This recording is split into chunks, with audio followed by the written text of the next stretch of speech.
Fala comigo, bichão. Hoje eu tô aqui com o Thiago Braga, fundador, né? E CEO CEO. e líder, né? O comandante-general da Legacy. Tá aí com a camisa, mostra Tá aí, aí, Legacy. Legacy Jiu-Jitsu. Obrigado, meu irmão. Obrigado por aceitar o convite. Pô, brigadão pelo convite. Tamo junto, irmão. Pô, Prazerzão tá aqui. tamo, tamo estreando uma parte nova aqui, né? Porque hoje é a primeira vez que eu tô aqui com alguém que eu consegui ali, através do Diego. O Diego apresentou e tal. Eu Claro. falei, pô, Diego, fala com ele, por favor, e tal. Diego, espera a gente estar junto e tal. Vim aqui já no campeonato. E aí eu tava nervoso pra... Que isso, pô. Assim que o Diego comentou, aí ele nos apresentou ali, tu falou, pô, tá a fim de vir. Eu já falei, pô, na hora, assim, eu, porra, amarradão, até porque eu, né, curto pra caramba essa parte de trocar uma ideia, de discutir ideias, que nem a gente vem falando, discutindo ali. E, pô, grande prazer mesmo tá participando aqui contigo. Obrigado, irmão. Obrigado pela disponibilidade, né? Parar um pouco a vida, parar o dia, vir aqui, trocar essa ideia. Eu tenho certeza que eu e vocês também, a gente seremos melhores seres humanos depois dessa trocação de ideia aqui, dessa resenha, desse bate-papo. E lições valiosíssimas, lições de vida. Conta pra mim como que começou essa história aí do legado, da Legacy. Bom, eu sou. Bom, eu moro na Austrália desde 2004. Eu comecei jiu-jitsu aos 15 anos, lá em Porto Alegre, Brasil. Eu sou aluno em faixa preta do professor Paulo Guimarães, que também veio para a Austrália. Então, Roots, professor head coach da Roots. vai conseguir fazer ele vir aqui? Uau, ele vem, cara. Ele vai ter história legal para contar, cara. Eu tô doido pra trazer ele aqui, cara. Já Não, falei, tá me dando. não, pô, a hora que trazer o Paulo, ele vai ter muita história aí. Ele falou, eu vou, você. Não, vem sim. E então sou aluno do Paulo, moro aqui desde 2004 e cheguei aqui a princípio não para ensinar jiu-jitsu, eu vim com outras intenções, já treinando jiu-jitsu sempre, nunca parei. Compito no jiu-jitsu, né, a vida inteira, desde 3 meses de faixa branca, nunca tirei intervalo, nunca parei de competir, só quando estava lesionado periodicamente. E aqui na Austrália, o que me fez, acho, trabalhar com jiu-jitsu, no começo eu trabalhava com todos os trabalhos que qualquer estudante imigrante trabalha, desde construção, cozinha, restaurante, com o que tivesse para mudança, o que tivesse para trabalhar, eu trabalhava, que eu acho que foi muito bom para perder uma ideia que a gente tem no Brasil da importância dos títulos. No Brasil, não é às vezes nem o quanto o cara tá ganhando, né? Mas eu sou o supervisor, Que você é? superintendente, Que você é? eu tenho um título. Aqui, cara, eu vou dizer que no começo foi até meio difícil, dependendo do trabalho que eu tava. Pô, às vezes eu não era nem o pedreiro, era o cara que varria a frente da obra onde trabalhava o pedreiro. No começo eu tive não vou mentir que eu tive um pouco daquela dor no coração, de me sentir até um pouco envergonhado, assim, depois de um tempo no trabalho braçal e às vezes vendo, cara, no final das contas aqui é o que interessa, é o resultado, é o que eu tô levando para casa, e isso me ajudou bastante no futuro, até como líder de equipe, como tudo que eu faço, a não me apegar a títulos e posições. 2004? 2004? 2004 eu vim para cá. Já era faixa preta. Era faixa roxa. Faixa roxa. Mas como meu professor, que é o Paulo, estava aqui, então foi a continuação, né? Eu ganhei a marrom em 2005 e a preta em 2007 com ele, né? E então cheguei em 2004, treinava, trabalhava, e naquela época o MMA estava chegando na Austrália e eu estava entrando na febre, que queria lutar MMA, tinha um evento grande, o King of the Cage, que veio para a Austrália, eu estava querendo ensinar com eles, estava tentando conseguir lutas. E eu fui treinar com o mestre Chan Chek Fei, tem a academia de Wukong, que era uma academia muito conhecida de kickboxing na Austrália. E eu fui lá para treinar kickboxing. E tipo, não como pagamento, mas assim como contra-oferta, eu ofereci dar aula 2 vezes por semana de jiu-jitsu lá, só para dar alguma coisa em troca para academia. Ele aceitou? O que ele aceitou, Pô, que né? maneiro. E inclusive nos meus meses, anos aqui na Austrália, eu dava aula na academia dele e ele me deixava, tipo, treinar de graça e ainda me dava uma... Às vezes não vinha aluno na minha aula, eu era para ganhar, tipo assim, 10, 15 dólares por cada aluno que viesse casual na aula. E no final da aula, várias vezes vinha 1, 2 alunos. E eu ia embora, tinha um envelopinho com 80 dólares, 100 que dólares. maneiro, cara. Aí eu falava, pô, professor, né? Não vem só 2 aqui. Ele, não, pô, pra te ajudar, né? Pô, você que veio aí, ficou até 9 da noite dando aula. Eu muitas vezes ia dar aula, eu trabalhava na época, por um bom tempo, numa construção, em outra cidade, lá na Central Coast, que é mais ou menos 1h30 daqui de Sydney. E eu acabava o trabalho, vinha direto de carro lá para Chinatown, onde era a academia na época. A academia tinha vestiário, tinha banheiro, mas não tinha chuveiro. Então, às vezes eu tava todo sujo, né, de cimento, da obra, de tudo. Eu chegava lá, lavava assim as mãos e as canelas, a perna na pia. E como a minha aula era 7h45 da noite, eu chegava lá por volta das 6, 6 e pouquinha, eu deitava no vestiário, que era bem pequenininho, deitava no chão ali um tempo, dormia. Eu acordava com meus alunos se trocando passo por passo para não me acordar. Não te acordar. Antes da aula.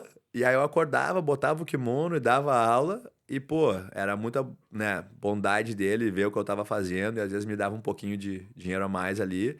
E a gente trabalha junto até hoje. 20 anos depois, a gente tem a academia, a minha principal academia ainda junto com o Chuck Fay. É mesmo? E a gente tem a academia junto aqui em Chippendale, a maior academia nossa. A Headquarters é a com Headquarters é junto com a Jim Kun, até maneira, hoje. brother. E esse foi o começo. Mas o interessante para mim foi o seguinte, quando eu cheguei aqui, treinava jiu-jitsu, eu já vi que a Austrália era um país que favorecia demais o esporte e que o pessoal aqui tem muita aptidão e que, tipo, o desenvolvimento do esporte aqui é mais facilitado do que era no Brasil, pelo menos. E a única coisa que eu sentia falta, né? A gente fica com saudade de casa, aquela história toda, mas o que eu sentia saudade, o jeito que eu matava a minha saudade era... No Brasil, eu via muito na academia.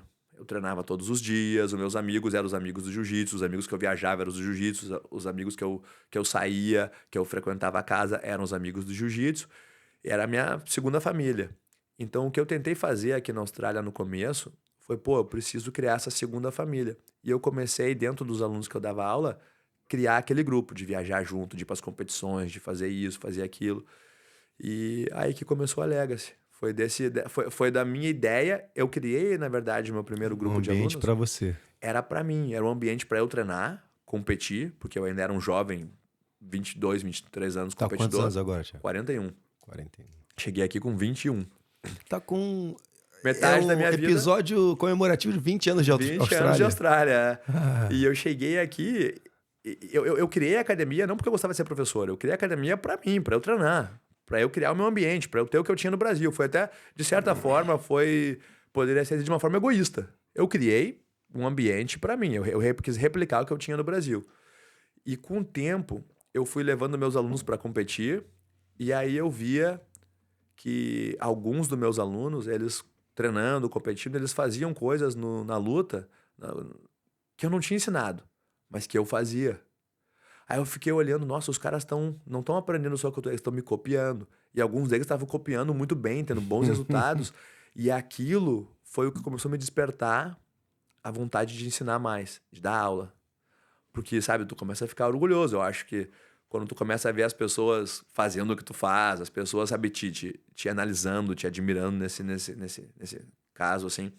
E aí eu acho que foi dali que iniciou essa ideia de treinar, dar mais aulas.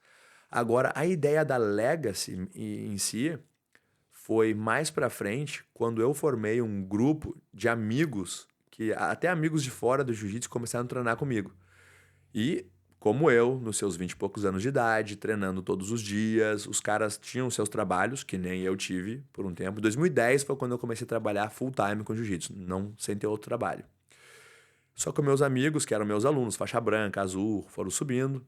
Ao longo de 8, 10 anos junto comigo, vários deles foram chegando até a faixa marrom, alguns foram chegando na preta, agora já nos seus 30 e poucos anos, e dedicaram todos aqueles anos da vida deles pro jiu-jitsu, como eu. E eu já estava num processo onde eu estava vivendo do jiu-jitsu. Estava vivendo como atleta, como dono de academia, como professor. E eu fui vendo vários deles, tipo assim, olhando pra mim, nossa, pensando, bah, que legal que tu faz, Thiago. Nossa, eu tô aqui no meu trabalho, não vejo a hora de acabar pra vir aqui treinar. E tu faz isso o dia todo. E eu faço o dia inteiro. Aí foi a ideia da Legacy. A ideia da Legacy foi trazer alguns desses meus amigos e dos meus alunos assim mais dedicados para viver o mesmo estilo de vida que eu vivia. Então eu pensei, pô, beleza, eu criei aqui uma cabaninha que me protege da chuva e do sol, mas ela protege só a mim no momento. Como é que eu vou fazer para expandir essa cabana para trazer mais das pessoas que eu me importo aqui dentro também? Dá essa oportunidade para eles. Aí como é que eu me estruturo para fazer isso? Aí eu comecei os primeiros passos, a estruturar, aprendendo com um erro, fazendo 2 passos para trás, 1 para frente, fui estruturando, até que hoje em dia, quando a gente tem as nossas reuniões, né, de periódicas dos donos da Academia Legacy, dos professores, eu até comento com o pessoal que nem no começo a nossa equipe de treino era um grupo de 20, 30 amigos treinando junto e viajando junto e fazendo tudo junto, o que é bem diferente hoje. Hoje nossas academias, algumas com 300, 200 e poucos alunos ou mais, não é mais aquele grupinho fechado. Mas o nosso grupo de donos de Academia Legacy, de professores, são aqueles amigos, agora 15, 16 deles, trabalhando junto, vivendo juntos. Esses meus amigos, minhas pessoas próximas de mim hoje em dia, eles e as famílias deles vivem de um projeto que foi uma ideia minha um dia, entendeu? Não é que eles vivem de algo que eu estou fazendo. Não, eles vivem do esforço Claro. e dedicação deles mesmos. Sim. Mas num Tá projeto unido junto. por um fio ali, né? É o que eu falo para algumas outras pessoas, assim, eu falo, imagina se vocês pudessem pegar teus melhores amigos, às vezes até de infância, alguns deles, e trabalhar só junto com teus melhores amigos todos os dias, né? Claro que trabalho é trabalho, não é todo dia, né? Sempre tem problema, óbvio. É uma um relação, passeio né? com os melhores amigos. Mas, pô, é uma opção que se perguntasse, acho que para 100 pessoas, 99,9 ia falar assim, pô, eu quero essa opção.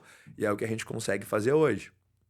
E estamos num processo de evolução. Até falo pro pessoal, cara, galera, vamos aproveitar enquanto é assim, porque pode ser que daqui a uns dias, em vez de nós, tenham 50 pessoas aqui. Talvez daqui a um tempo tá começando a chegar na fase de terem investidores dentro das empresas. Tá? Tipo, não vai ficar pequeno assim para sempre, Isso. eu acho. Mas o começo já foi... não tá pequeno agora, né? já não tá... Não, tá bom. Assim, sabe? Mas é que você tá falando. Pode chegar um momento que saia do controle, tem um crescimento que já exponencial, é pode ter, sabe? Como várias empresas tiveram, mas o que eu vejo é o seguinte... Pelo menos aproveitou, né? Pelo menos aproveitou. Cara, tá confortável. Eu vejo, eu tenho uma visão de crescimento, eu tenho uma visão de expansão, mas... Hoje em dia, para te falar a verdade, eu tenho cada vez menos visto isso como uma prioridade. Porque a minha qualidade de vida, a qualidade de vida da minha família, das pessoas próximas de mim, eu acho que tá tendo mais valor. Então eu vejo muito isso como um negócio que tem que crescer, mas não a qualquer custo. Perfeito, perfeito. Maneiro demais. Não tem essa semana eu recebi uma mensagem maneira demais falando sobre isso, né? Sobre o valor do tempo com a família, né? Que nada vai superar isso. Não tem nada que seja mais importante do que isso. E sobre amor, sobre companheirismo e tal. Mandei para um amigo meu que tava bem chateado, bem triste, porque ele pegou a dengue lá na Argentina. Chegou lá muito forte, como eles não estão acostumados, não é como no Rio de Janeiro, que a gente sempre teve dengue, passava o fumacê e tal quando era pequeno, sempre conviveu com a dengue. Lá na Argentina não tinha, e de repente os caras estão tendo isso. Morreram 25 mil pessoas e tal, esse ano agora. Problema seríssimo, e eles não, tipo, que não porque a dengue é tipo repouso absoluto, só pode tomar um medicamento, todos os outros podem gerar um problema, te matar e tal. E aí eu mandei a mensagem pra ele. Aí ele manda assim pra mim: cara, nunca foi tão inapropriada uma mensagem. Eu separei semana passada. Separei semana passada. Justamente falando sobre isso, né? Tempo de família e tal. Eu fiquei tão sem graça. Falei, cara, me perdoa, meu irmão, não sei o que. Não, como é que tu ia adivinhar, não sei o que e tal. Falando sobre valorizar o relacionamento dele, a mulher dele e tal, não sei o que. Justamente porque ele ficou mal, ficou isolado dela. Você não podia fazer aquilo naquela hora. Exatamente. Aí tava mal e acabou que essa distância, né? Porque eles lá trataram de uma maneira, eu nem sabia que fazia isso. No Brasil a gente nunca fez isso. Mas, tipo assim, ela não podia ter contato com ele, não podia nem a mãe dele, ninguém entrar na casa, porque podiam ainda ter mosquitos da dengue dentro da casa. Isolamento, Isolamento. E acabou que separaram. Mas, enfim, não tem... Não vai se comparar, né? Não tem dinheiro no mundo que pague o teu tempo com a tua família, com os teus queridos. Então, realmente é bem... É importante isso, né? Que é o que Claro. fica, né? São esses momentos, não é o tamanho, a quantidade. São as experiências dos amigos. Até no amigos. jiu-jitsu mesmo, a gente vê em toda a área, em todo esporte, mas no jiu-jitsu, pra mim, pelo menos, não sei se tu já pensou isso ou já percebeu, mas os teus principais rivais, eu não vou dizer inimigos, mas os principais rivais, a gente acaba gastando tanto tempo analisando, prestando atenção neles, olhando tudo o que eles estão fazendo, tentando entender como eles estão fazendo, como eles vivem, como eles respiram, como eles pensam, que a gente acaba criando uma conexão tão grande com eles que um dia eles acabam virando as pessoas mais próximas. Até os teus principais rivais, nas horas mais difíceis da tua vida, eles estavam lá junto contigo. E eles são as únicas pessoas que conseguem entender o que tu tá passando. Às vezes, por exemplo, eu trago isso para época de campeonato, e hoje em dia eu trago isso para a parte de academia. De tempo em tempo eu tenho conversas com, na época de campeonato, os caras que competiam muito contra mim. Principalmente aqui na Austrália, caras que eu fazia final de campeonato toda hora, competi sempre muito, caras que eu fiz super luta, várias vezes, assim, fora de campeonato ou coisa assim. Eram caras que eu trocava uma ideia, que eram as pessoas que eu conseguia conversar sobre, cara, pô, isso, como é que tu te sente em relação a isso? Como é que tu te sente em relação àquilo? É aquela ideia que eu tava trocando contigo sobre dia de campeonato, aonde tá, não tá. Esses são os únicos caras que eu Que te conseguia entendem. conversar sobre isso, que eu poderia pegar a opinião Que e eles ia fazer sabem o que tu sentido tá pra mim. passando, né? Eles sabem o que Hoje tu em tá dia, quando passando. eu converso com alguns dos meus amigos que são líderes de outras equipes aqui na Austrália, embora a gente seja de equipes rivais, mas eles estão passando por coisas que eu tô passando e vice-versa. Então, às vezes a gente não é que tem uma coisa de, claro, a gente compete uns contra os outros em competição, em business, mas ao mesmo tempo, quem é que eu poderia conversar que entende do que eu tô passando no desenvolvimento das minhas academias, Exatamente. no preparação da minha equipe? São Perfeito. esses. Então é aquele interesse mútuo, tipo assim, e aí, mas me diz uma coisa, como é que acontece nas academias? Como é que tu te deparou com esse problema? Como é que é a parte de ter um aluno super estrela na academia? É bom, é ruim? Sabe? A gente foi se deparando com várias E coisas. tu já tem conversas com caras que estão também no teu lugar, né? No teu nível. Eu, por exemplo, trocava ideia com quem tava começando a academia. Abrir uma Os academia. caras ligavam pra mim. Como é que tá esse inverno aí? Pô, diminuiu aí também? Aqui diminuiu pra caramba. Eu falei, cara, aqui diminuiu pra caramba. Tá, não sei o quê. Pô, como é que tá o verão? Como é que tá as férias? Pô, o que tu tá fazendo? Tu vai dar aula de manhã? Tu vai dar aula não sei o quê e tal. E a gente trocando timetable. Mostra timetable, mostra aqui o que tu tá fazendo e tal. E tu compartilha. Claro, Porque é claro. uma ação mútua. Cara, se soubesse como eu tô feliz, de coração mesmo. Porque eu tinha o clube de lutas era pertinho. Aí depois eles tiveram, encheu, inundou, e eles mudaram para outro lugar. E eu trocava essa ideia com o Calil direto. Eu falava, cara, eu queria muito que tivesse mais... Cara, quando você vai comprar um carro aqui, você vai na Parramatta Road, E é um do lado do outro. é um do lado do outro. Estão todos E vendendo carro todo dia. se eu armar uma loja de carro aqui nessa rua aqui, ela vai quebrar em 1 ano. Menos de 1 ano tá falido. Mas se tu botar lá, ela vende. Se tu quiser carro, tu vai lá. Tu sabe, é um polo, tá? E eu falei, cara, o que que impede da gente... Eu falava pro Calil, o que que impede da gente... Cara, eu me considero um bom professor. Eu tô aprendendo o lance do business, empresariar e tal, papá. Eu tenho a boa metodologia. Eu tenho fome, eu quero crescer. Você também. O que que impede da gente se tornar um polo nessa zona onde as pessoas pensou em jiu-jitsu, pensou ali em Parramatta, pensou naquela região. O que que impede? Só que isso só vai acontecer quando tiverem muitas academias. Ainda existem pessoas aqui, cara, ainda tem vizinhos nossos aqui que não sabem nem o que é jiu-jitsu. Que não sabe que a minha academia existe, que não sabe que a tua academia ali existe. Então, Claro. quando tiver mais 2, 3, 4, 5 equipes grandes aqui em volta, meu irmão, aí... Porque aí todo mundo sobe. Cara, o Fábio fala muito disso, né? De quando a maré sobe, todos os barcos sobem juntos. Eu acredito muito nisso, cara. Eu acredito muito que o dinheiro que vocês colocarem ali na publicidade do Facebook, do Instagram, me ajuda. Claro. Entendeu? Com certeza. A publicidade que eu fizer aqui e tal, porque cada pessoa que olhar e falar... Porque é diferente o cara que já quer treinar na Legacy, o cara que já quer treinar ali na Grappling Bros, do cara que tá escutando e falando, jiu-jitsu? Já escutei falar nisso. O que é isso? O que é jiu-jitsu? Tal, pá.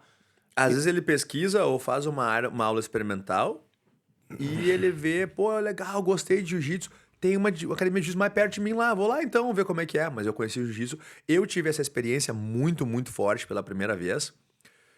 Eu nem lembro quantos anos atrás agora, acho que mais de 10. Quando a primeira academia UFC abriu em Sydney, lá em Alexandria. E ela era perto da minha academia, ela era tipo assim, acho que 2 ou 3 quilômetros da minha academia. E os caras, como eu tinha uma academia bem menor na época, e os caras construíram uma academia assim, era um prédio inteiro.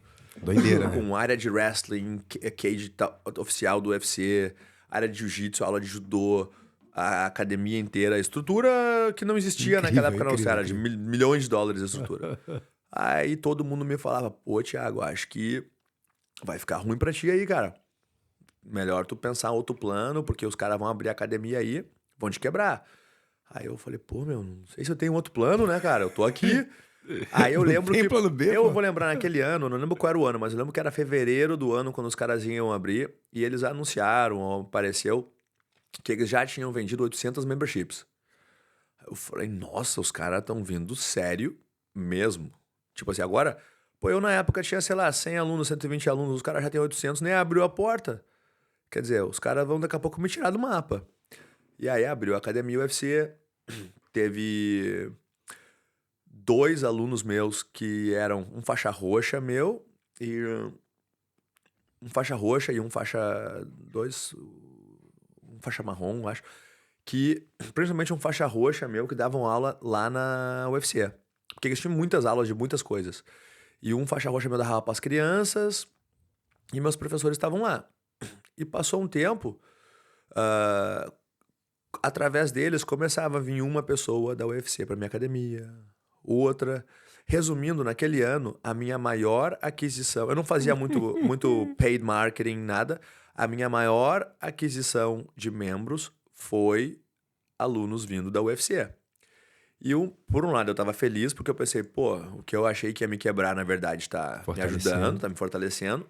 Mas eu fiquei pensando, pô, será que os caras devem estar brabo comigo? Porque o meu aluno, um dos meus alunos é o professor das crianças lá e dá aula dos beginners e tá trazendo gente pra minha academia, né, de uma certa forma.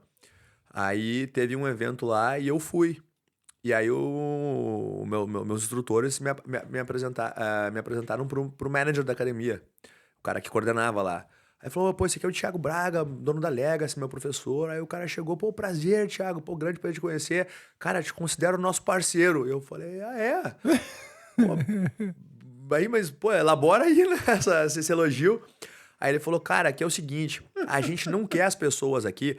Ele falou, o nosso modelo de business é que a gente quer todo mundo aqui indo no Muay Thai, no wrestling, a gente quer as pessoas circulando pela academia fazendo um pouco de tudo.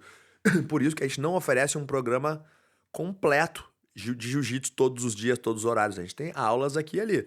E a gente até muda os professores para não criar uma... A gente não quer ter uma equipe... Não tinha equipe de jiu-jitsu UFC, eles não tinham uma equipe de competição, nada. E eles falaram, a gente quer a diversificação. E as pessoas que acabam ficando muito assim, jiu-jitsu, pô, vai lá pra tua academia. Eles continuam membros aqui. Só que eles vão fazer o resto do jiu-jitsu lá na tua academia. Para nós tá ótimo. Entendeu? Perfeito. Aí eu falei, então, pô, prazer, a parceria tá ótima então, pra mim também. Então somos parceiros. Tá legal. Foi um modelo que pra mim funcionou demais. É que nem aquela ideia se tu for pensar no mundo animal assim, do passarinho no dente do jacaré. O jacaré não come o passarinho, porque o passarinho tá comendo a comida que vai apodrecer o dente dele ali, né? Se ele matar o passarinho. Então eu era o passarinho no dente do jacaré. Ele falou, cara, tira essas pessoas aqui da minha casa. Tira não, mas... Sim, né? sim. Não é Presta um serviço para elas que eu não tô. Que a gente tá buscando. Mas a pessoa continuava sendo sócia da academia UFC por causa Fazendo de tudo outras mais que eles coisas, ofereciam. E ela fazia o jiu-jitsu lá na Legacy, que era muito próximo, que era fácil acesso. O professor já fazia o contato. Então, para eles, na época, tipo, funcionou. Então, tipo, esse tipo de associação, se eu for pensar bem, naquela época da abertura da academia UFC, que investiu um dinheiro que eu nunca ia ter condições de investir no marketing. O que eles fizeram? Eles trouxeram a awareness do jiu-jitsu para um público muito grande. Exatamente. Essa é a palavra. Conhecimento. O conhecimento de quem beneficiou todo mundo. E eu acredito que eu não fui a única academia. As outras academias que estavam em volta, todo mundo ganhou aluno. Todo mundo. Tipo, e eles venderam 800 membros. Sei lá quantos membros eles tinham, mas deviam ter. No final, eu acredito que, sei lá, 1.000, 1.500, 2.000 membros. Quer dizer, para eles, a gente não era competição. A gente era o passarinho do dente do jacaré para eles ali. Sim, o esforço aqui. Antes de entrar nesse assunto, ainda existe o UFC? Ainda existe? Então, aquela lá acabou fechando. Eu lembro que a franchise fechou e virou uma academia Crunch na época. Acho que por business decisions da dona. Mas tem outras academias do UFC ainda na Austrália, acho que eles devem, não sei quantas tem, mas... É um modelo de negócio difícil de sustentar ali, né? Porque é uma franquia cara, né? Eu não sei o quanto cara é a franquia, mas é um modelo... A minha visão pessoal, que eu acho da franquia UFC em termos de público, porque se a gente for pensar bem assim, a franquia de jiu-jitsu, a franquia Legacy, qual é o público da franquia Legacy? São pessoas entusiastas do jiu-jitsu, uma pequena porcentagem de atletas do jiu-jitsu, atletas competidores, eu acho uma pequena porcentagem, uma grande porcentagem da nossa população são famílias entusiastas e praticantes de jiu-jitsu, e esse é o nosso nicho. E pessoas buscando um better lifestyle, uma comunidade legal, esse é o nosso público. Qual é o público do UFC? Aonde que, digamos, tu tá aqui em Sydney, se tu quiser achar o público do UFC, aonde tu vai? No pub. O UFC é um esporte de espectadores. Exatamente. A grande maior parte das pessoas que assistem o UFC todo final de semana, muitos atletas praticantes de jiu-jitsu, de MMA, assistem o UFC. Mas eles são 1%. A grande porcentagem de espectadores do UFC são... Eles estão no pub. Estão no pub. São pessoas que estão no pub sentando. São as pessoas que assistem corrida. São pessoas que assistem futebol. São pessoas que assistem a corrida de cavalo. São pessoas que. Jogo de aposta, quase assim. Os caras são técnicos, os caras são treinadores. Todos eles são. Como o brasileiro é treinador de futebol, eles eles começam a te falar: tinha que ter feito isso, tinha que ter feito aquilo. E tu olha e fala assim: esse cara nunca treinou na vida. Sim, mas nem por esse lado. Agora, por exemplo, assim, quando a pessoa vai vender uma franquia, ao meu ver, né? Não tenho a informação completa. Mas ao meu ver, quando a pessoa vai falar assim, pô, vou comprar a franquia do UFC, mas pô, por que eu compraria a franquia? Aí os caras vão te dar os números. Pô, na Austrália, em Sydney, nós temos 1,3 milhões de UFC, de seguidores do UFC. Quer dizer, tu tem 1,3 milhões de pessoas que provavelmente vão ser teus clientes e tudo isso. Pô, mas peraí, cara. Eles são clientes do evento assistido no final de semana, tomando uma cerveja no pub ou no churrasco com os amigos. Não quer dizer que se eu abrir uma academia UFC, essas pessoas vão vir e treinar dentro da minha academia. Claro. Entendeu? É que nem eu falar assim, quantas pessoas assistem a Melbourne Cup de corrida de cavalo? Quantas dessas pessoas, se eu abrir uma escola de equitação, corrida de cavalo, vão vir praticar? Perfeito. Entendeu? Nenhum. Então eu acho que esse pode ser o lado. E em dizer isso, eu acho que a franquia não é só em relação à promoção. Acho que o UFC é a brand, mas acho que eles têm um padrão para abrir uma academia UFC que eu acho que eles vêm aprimorando. E eu tenho certeza que hoje em dia eles oferecem também o valor pelo que tu tá pagando. Acho que se tu for ter a franquia ou ser membro, eles devem oferecer muito mais do que só a marca, né? Sim. Mas realmente é uma faca de dois gumes ali. É complicado, complicado. Não, eu ia falar sobre esse lance de captação de cliente, que aqui não é... A gente tem que captar o cliente entusiasta, o cara que já quer treinar, o pai que já quer botar o filhinho para treinar jiu-jitsu, mas aqui existe um trabalho também do que tu falou, de despertamento de gente que nem sabe o que é jiu-jitsu. Ainda existem famílias que você tem que ir e mostrar, e de alguma maneira entrar no seu lado dessa pessoa e fazer eventos na comunidade para o cara chamar a atenção dele na escola, não sei o quê. Então existe um trabalho de muita gente que realmente não sabe o que é o esporte. Ainda acha que é karatê, tipo karatê. Entendeu? Ainda existe Ou isso. às vezes vê um pouco. Que é diferente da realidade do Brasil, por exemplo. Né? Ou às vezes vê um pouco e não se atrai, porque não entende. Uma coisa eu tenho que concordar: o jiu-jitsu não é um esporte fácil de se assistir. Não é fácil. Agora, se tu for tentar vender o jiu-jitsu, mostrando tipo assim, vem fazer jiu-jitsu, eu boto aqui uma luta do Mundial de Jiu-Jitsu. Não vou fazer isso não, meu. Eu acho que o atrativo do jiu-jitsu, ele não é por esse lado. Não é o lado, olha aqui, eu boto uma luta aqui, Rodolfo Vieira e Bochecha, final do Mundial 2002, olha isso aqui.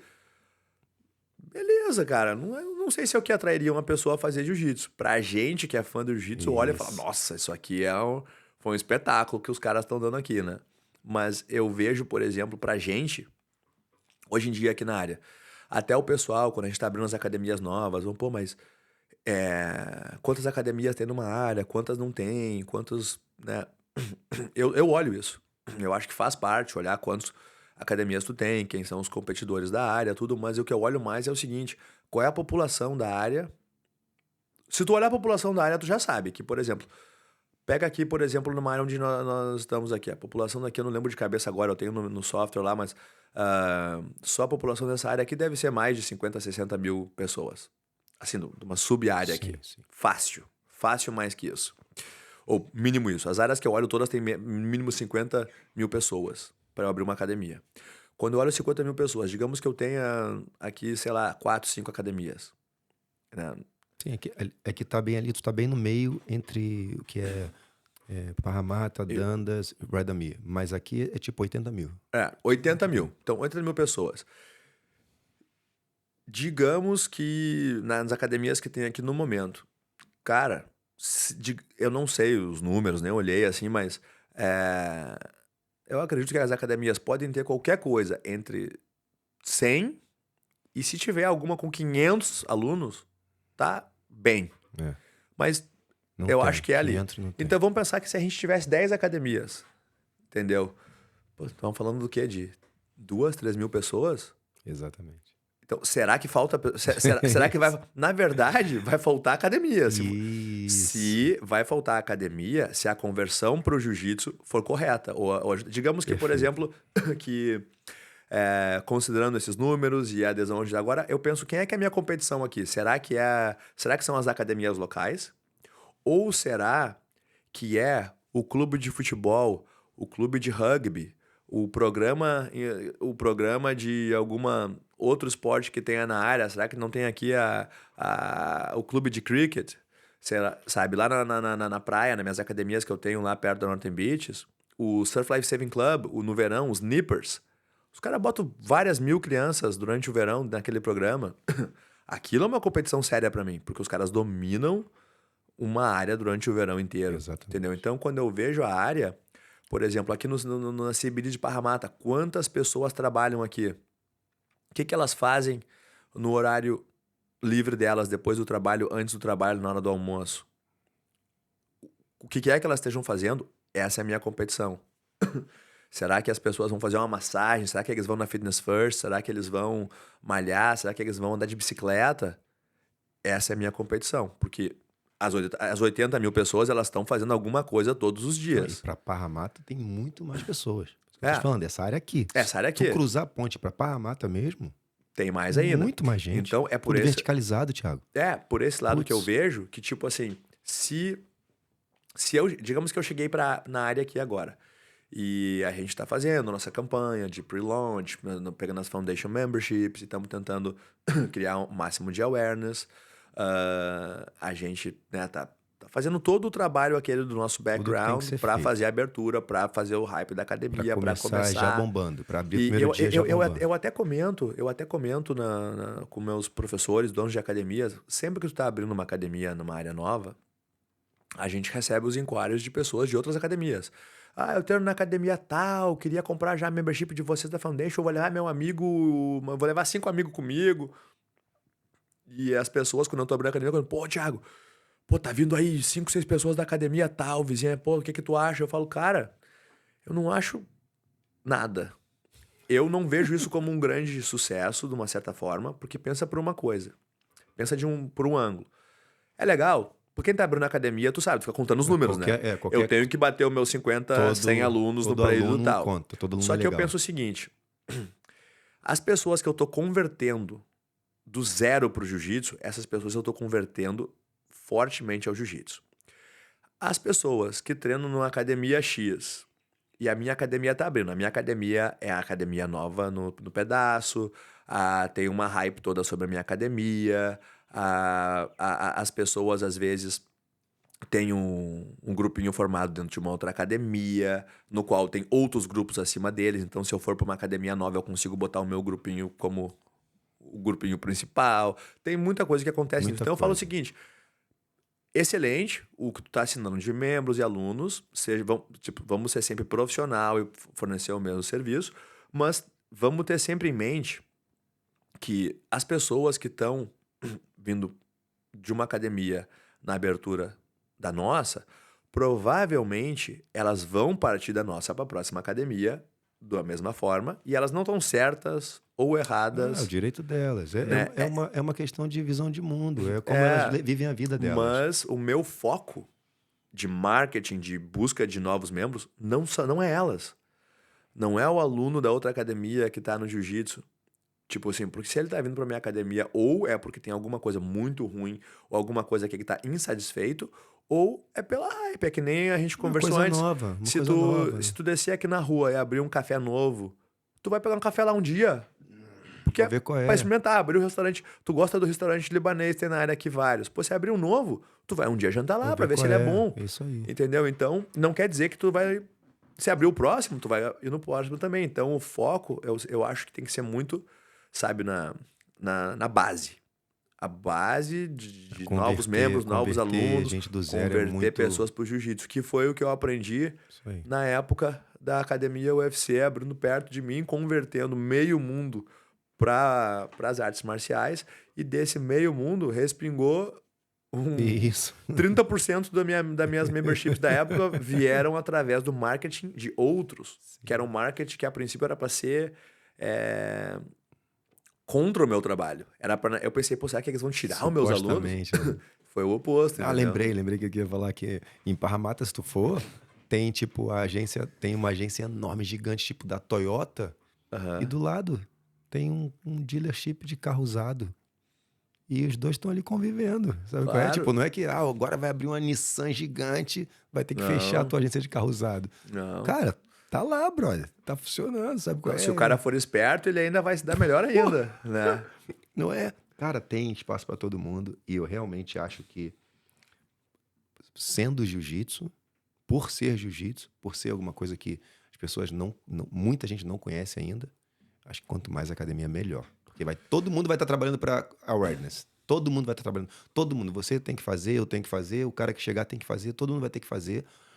A gente depende de que um pai conte pro outro, depende ainda Claro. que um amiguinho, pô, tá fazendo isso, foi para tal lugar, tá? A gente depende dessa coisa.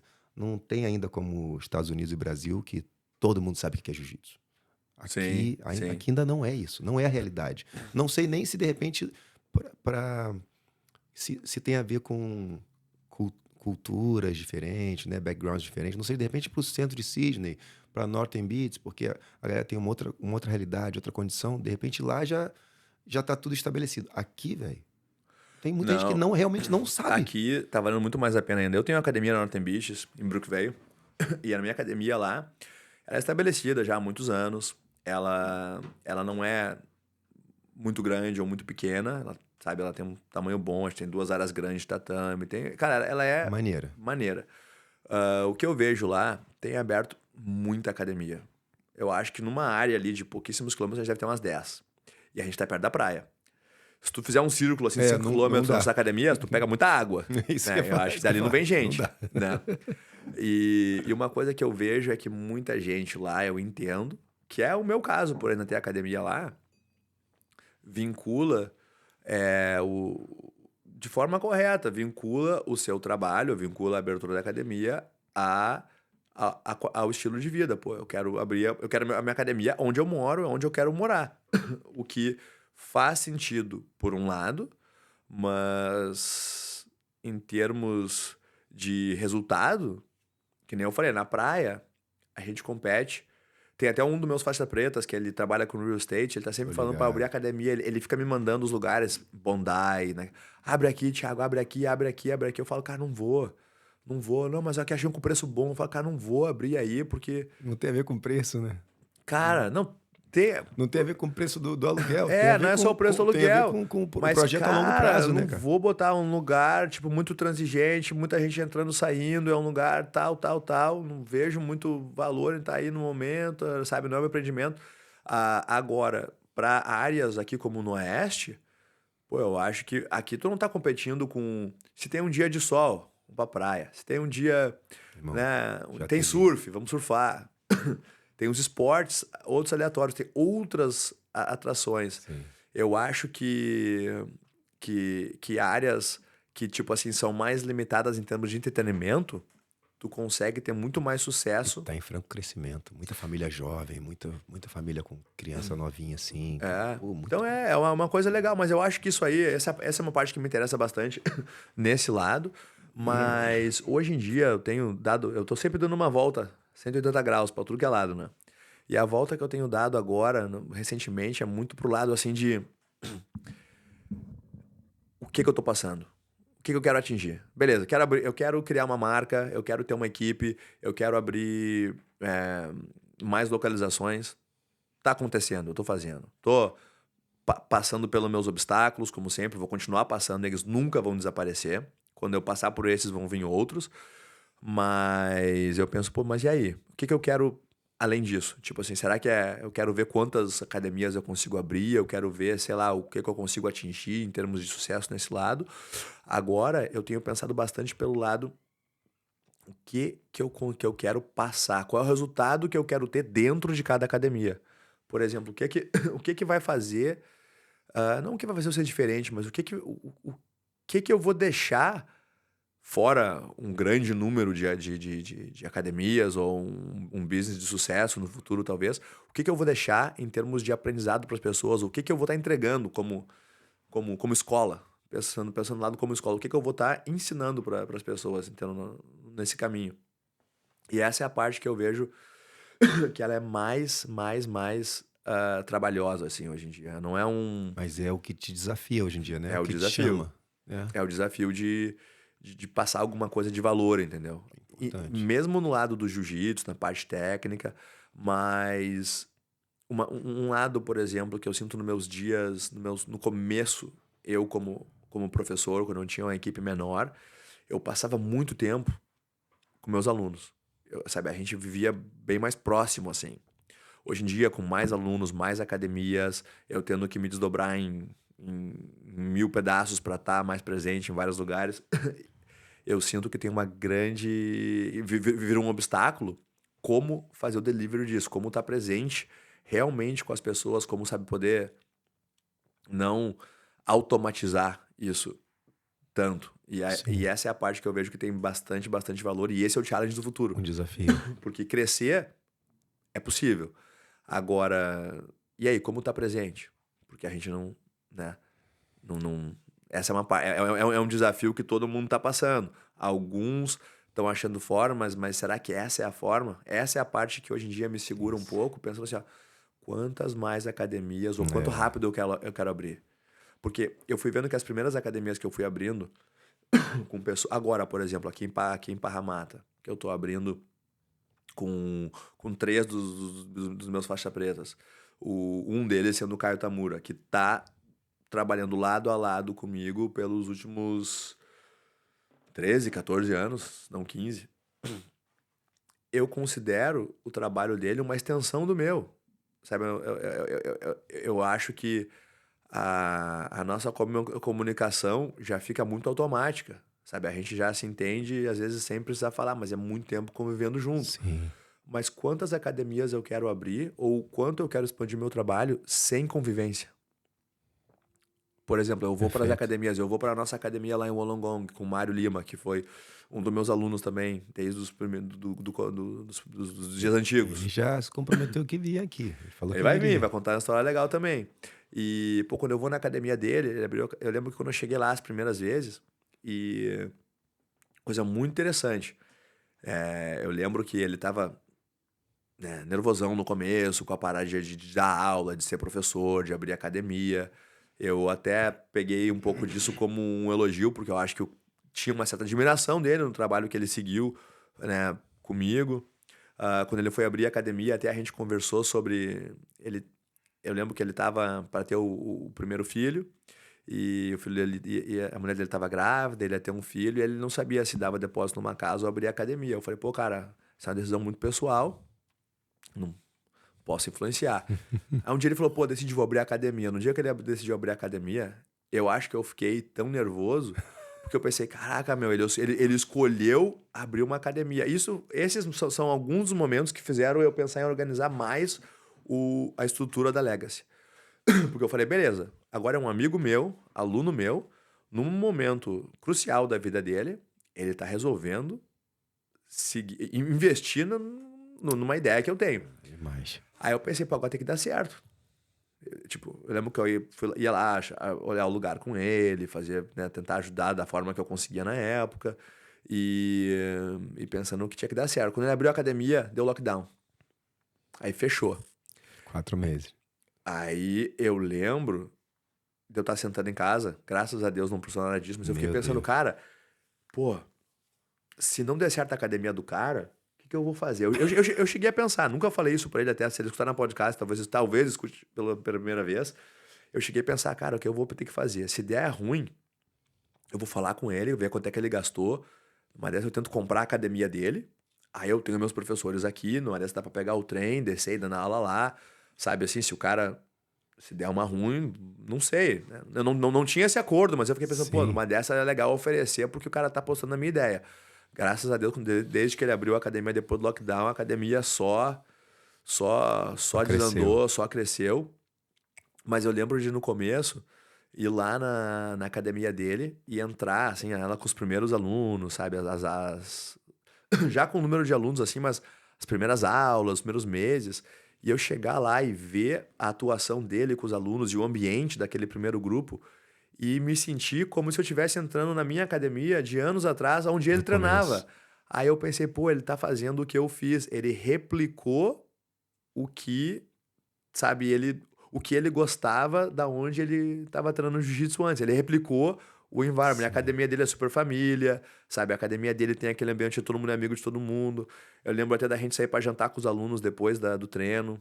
Ele até tem uma parada que ele até no pedindo a comida, sabe, bem saudável, tudo assim, porque ele se inspirou, eu acho, para ser professor dentro e fora do tatame. Aí o cara traz para ele aquela ideia de ser o exemplo. Aí, e eu achei muito legal isso que eu percebi lá com o Mário e o Longon, que eu percebi, não, ele virou exemplo até hoje. Pô, ele, ele treina hoje em dia, eu acho, mais que ele treinava na época que tava de aluno treinando. Porque hoje em dia ele tá tentando liderar como exemplo, entendeu?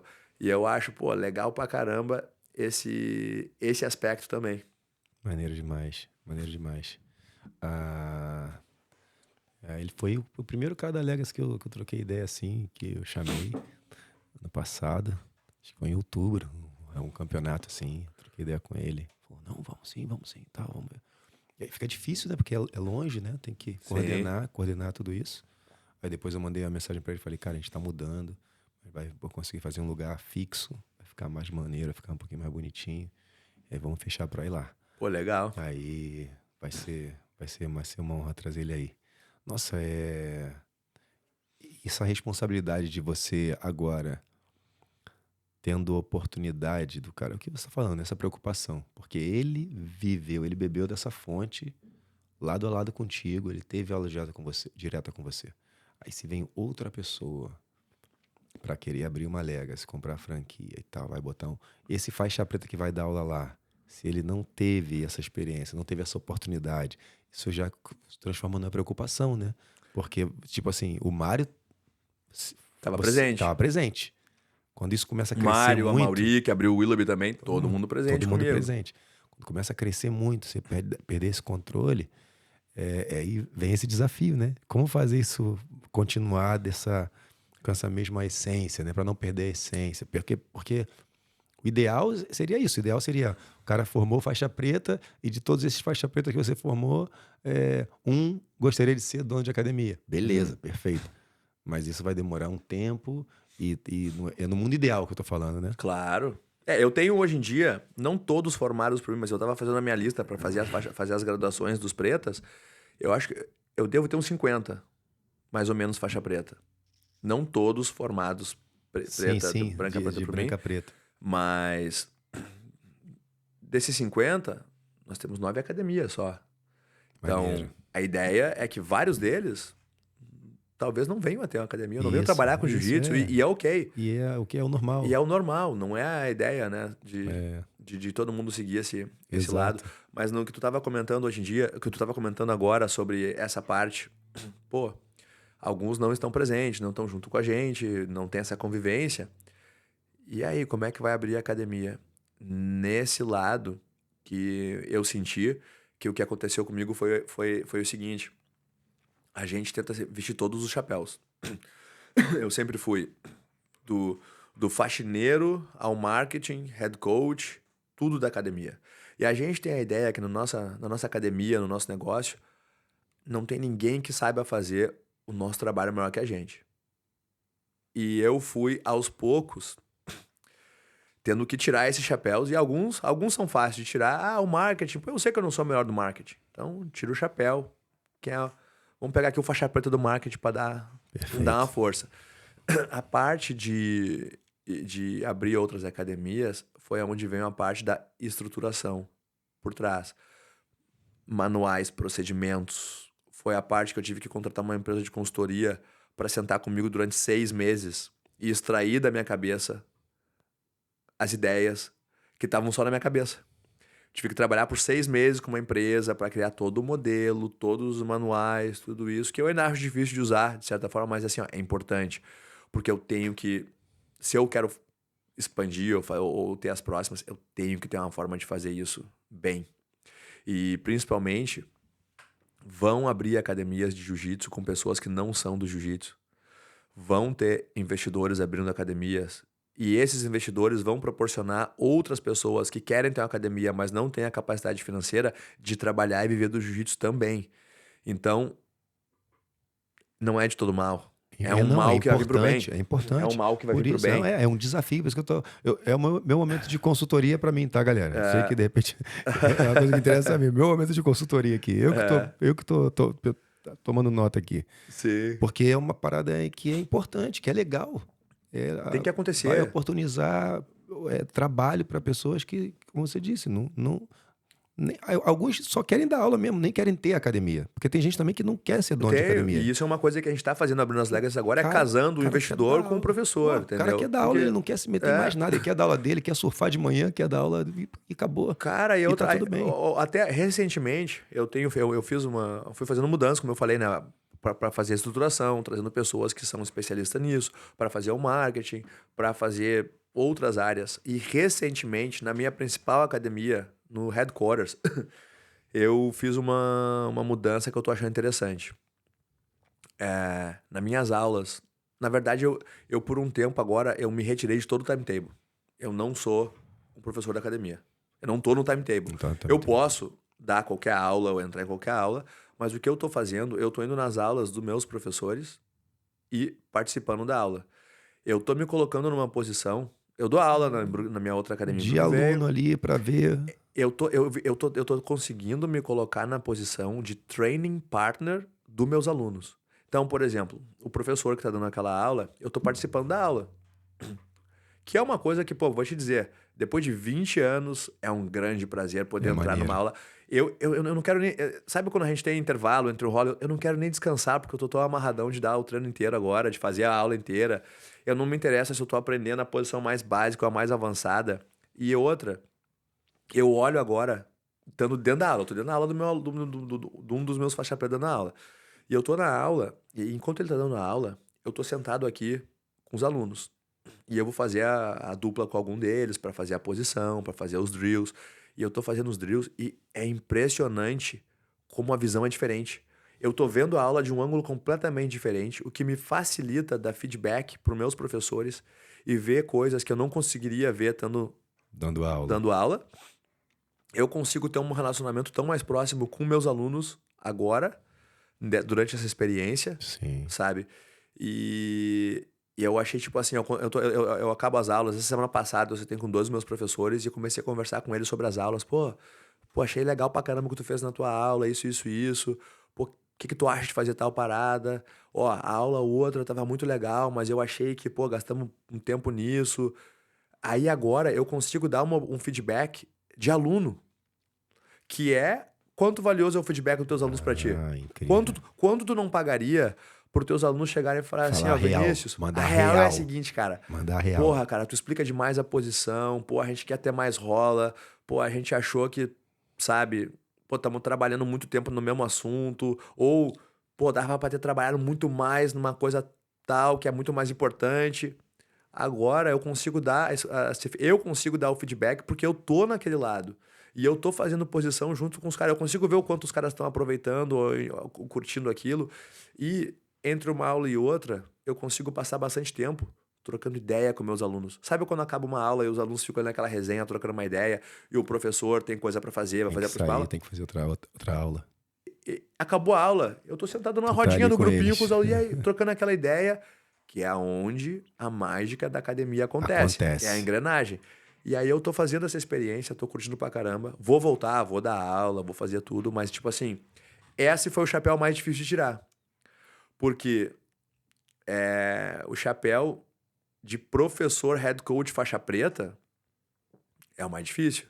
Porque é o que me identifica. Isso. Tipo, quem sou eu? Quem sou eu na vida? Eu sou o Thiago Braga, né, professor, head coach da Academia Alex. Beleza, e aí, tira esse chapéu. É que nem tirar a roupa do cara. O cara fica pelado na rua.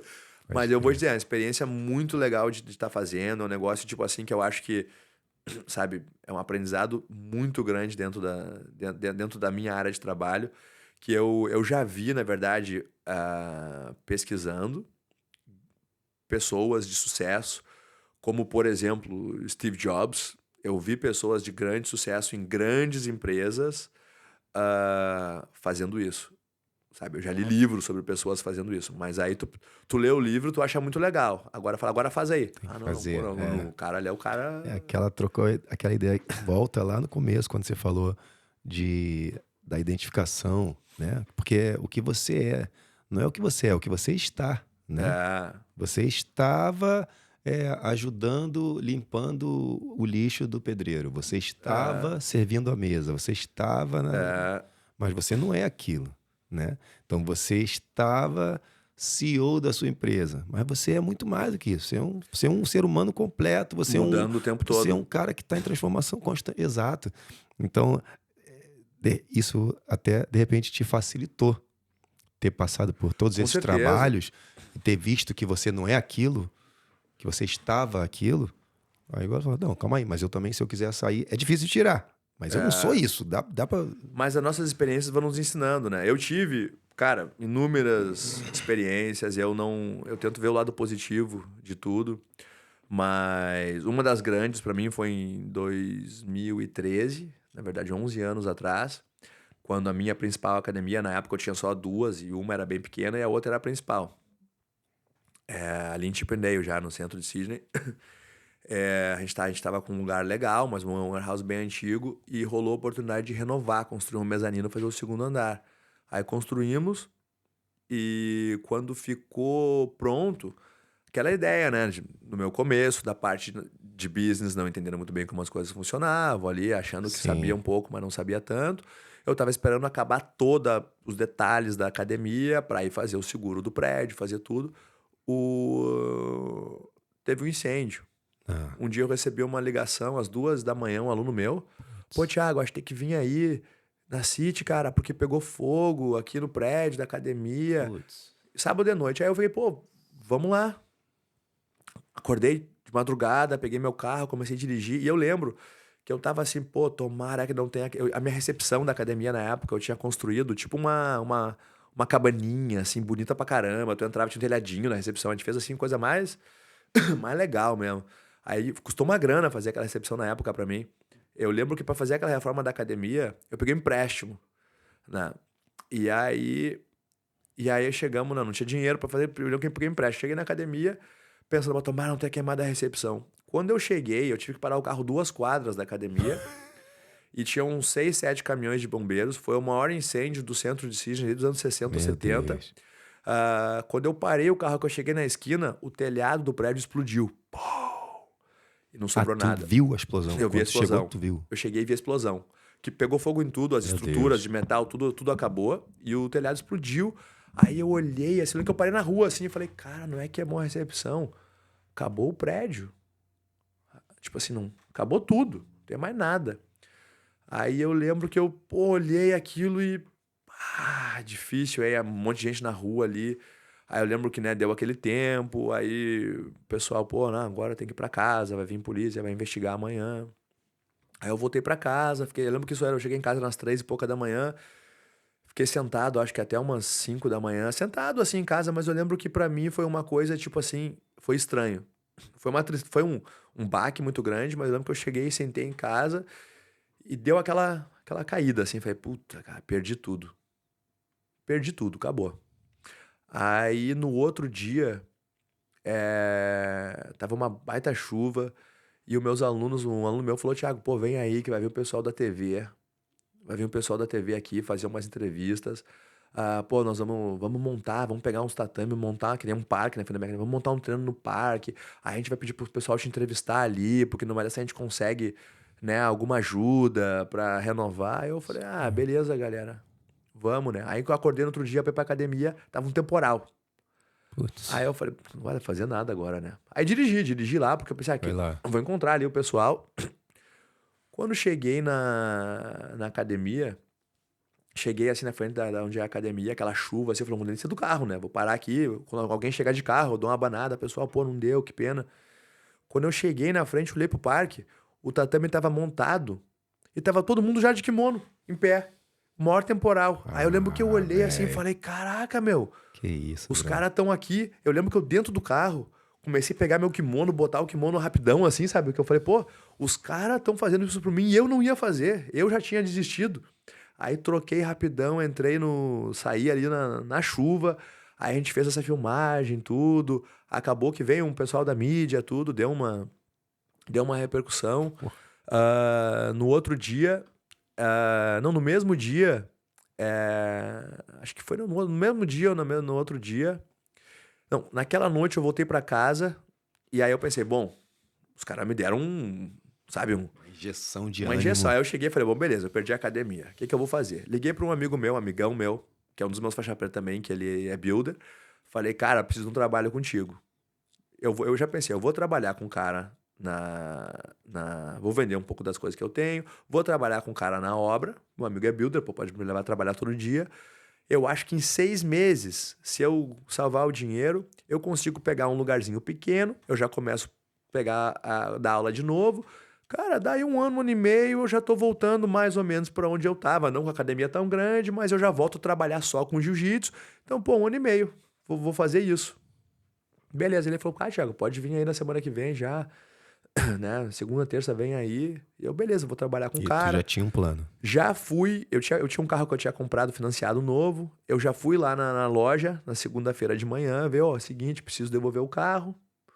Como é que faz? Aí os caras, não, pô, tem que ver, porque, né, ia ser difícil, ia perder dinheiro no final. Eu já pensei, vou vender no private, acabou, vou vender o E carro. já era. Carro, vou me desfazer. Aí eu já pensei, sabe aquela história do jiu-jitsu? Que a gente aprende no jiu-jitsu. Cara, todo final de rola foi finalizado, levanta, amarra a faixa, vai de novo. Eu tava ali pronto para, mas virou a chave. Pronto, agora eu tenho que começar de novo, já fui finalizado. Isso aí. Mas não perdi ainda, vamos lá. Aí fui começar o outro dia, de repente, a esposa de um aluno meu mandou uma mensagem, pô, Thiago, eu fiz domingo de noite, eu fiz um GoFundMe pra academia e, pô, acabou que foi compartilhado pra caramba, foi pra 9 países, até o Renzo Grace estava compartilhando e, pô, gente do mundo inteiro doou um dinheiro aí, já tem quase 30 mil ali. Que isso, E, cara. pô, dá pra mandar os teus dados bancários pra nós transferir pra tu ver a academia? Aí eu falei, pô, caraca, né? Tá mudando. Aí uma empresa até de Wollongong, SMAI, eu não conhecia o Lee, eu acho que é o dono, entrou em contato comigo e falou, pô, Thiago, nem me conhecia. Pô, que tu precisar aí, a gente faz a preço de custo pra tua academia. Tô Aí me ligado, tô ligado. mandaram De material de luta. me mandaram umas coisas de graça e me Putz. fizeram umas coisas a preço de custo. Eu falei, opa, cara, 2 líderes de equipe, que eu até não vou, né, mencionar tanto aqui, mas 2 líderes de equipe das principais equipes aqui da Austrália entraram em contato comigo, me oferecendo tatame, dinheiro que eu precisasse para me restabelecer. E eu vejo ele como pessoas, como amigos, mas como pessoas que se beneficiariam, de certa forma, se eu não tivesse mais presente no mercado. Né? A princípio. Mas a principal reação dos caras foi me contactar. Cara, o que tu precisa para abrir de novo? Que maneiro. Entendeu? Bro. E quando eu vi toda essa volta, né, até um dos meus sócios na época estava bem cabisbaixo, eu falei, pô, cara, vamos aí, que nós vamos voltar. Resultado, em 12 dias, eu tinha uma academia aberta. 12 dias? 12 dias. Do incêndio? Do incêndio. Hoje em dia, eu tô abrindo uma Fenomenal. academia, estamos abrindo aqui para Ramata, pô. Estamos fazendo as coisas rápido pra caramba. Vai demorar quase 8 semanas. As academias que eu tô abrindo hoje em dia, com processo, com tudo, com alto investimento, com processo, eu demoro 2 meses mínimo. Eu abri uma em 12 dias, sabe? Aí eu fico vendo assim, porra, essas são as lições que a gente vai tendo do jiu-jitsu, que fazem esses obstáculos Cara, que a gente passa pode hoje. falar o nome dos caras, hein?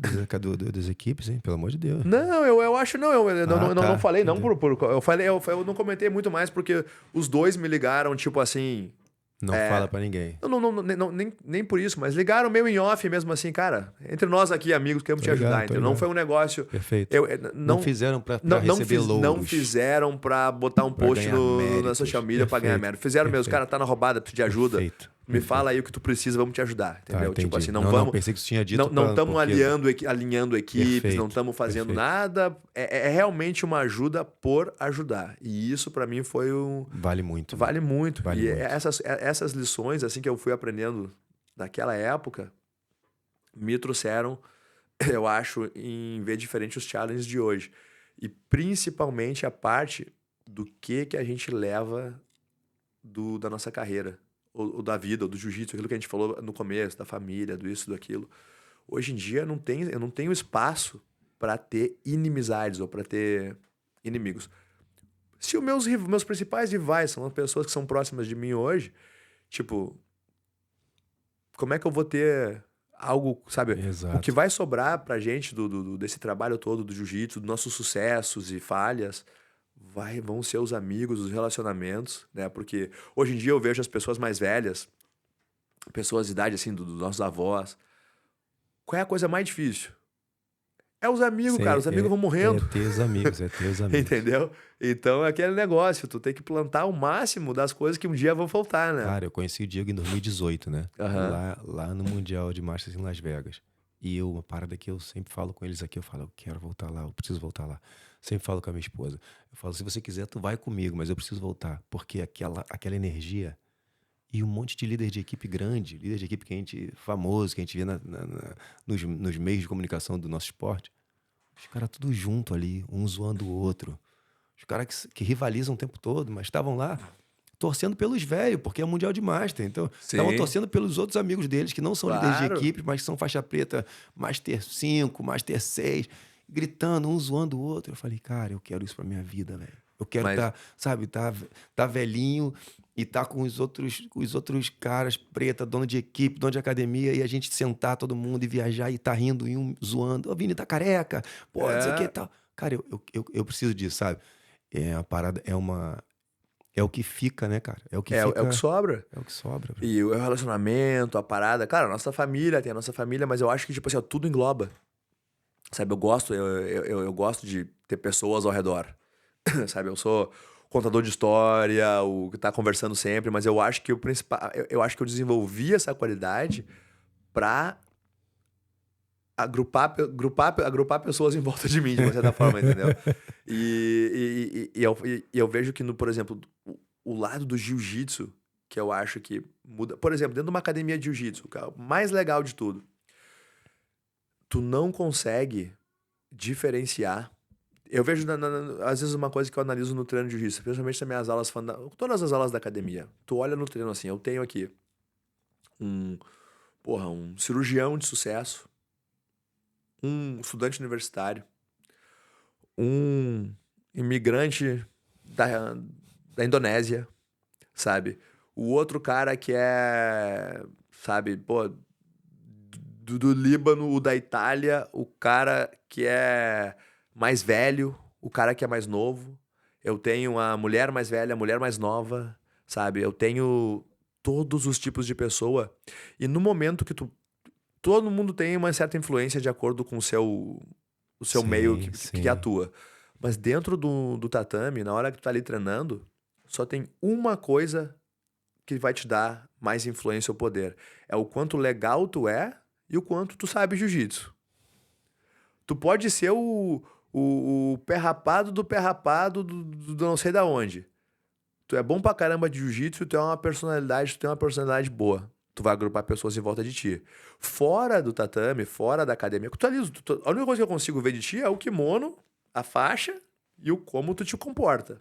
Tu tira da pessoa todos os outros atributos. Quando acaba o treino e o cara sai, tu vai ver o sapato que o cara tá usando, o relógio que ele tem, tu vai ver o carro que ele tá dirigindo. Tu vai começar a ter outros fatores que tu vai conseguir. Tu vai olhar o Instagram da pessoa, vai ver, mas o cara tem 100 mil followers, o cara é alguma coisa, o cara é um influencer, o cara é não sei o quê, o cara é um.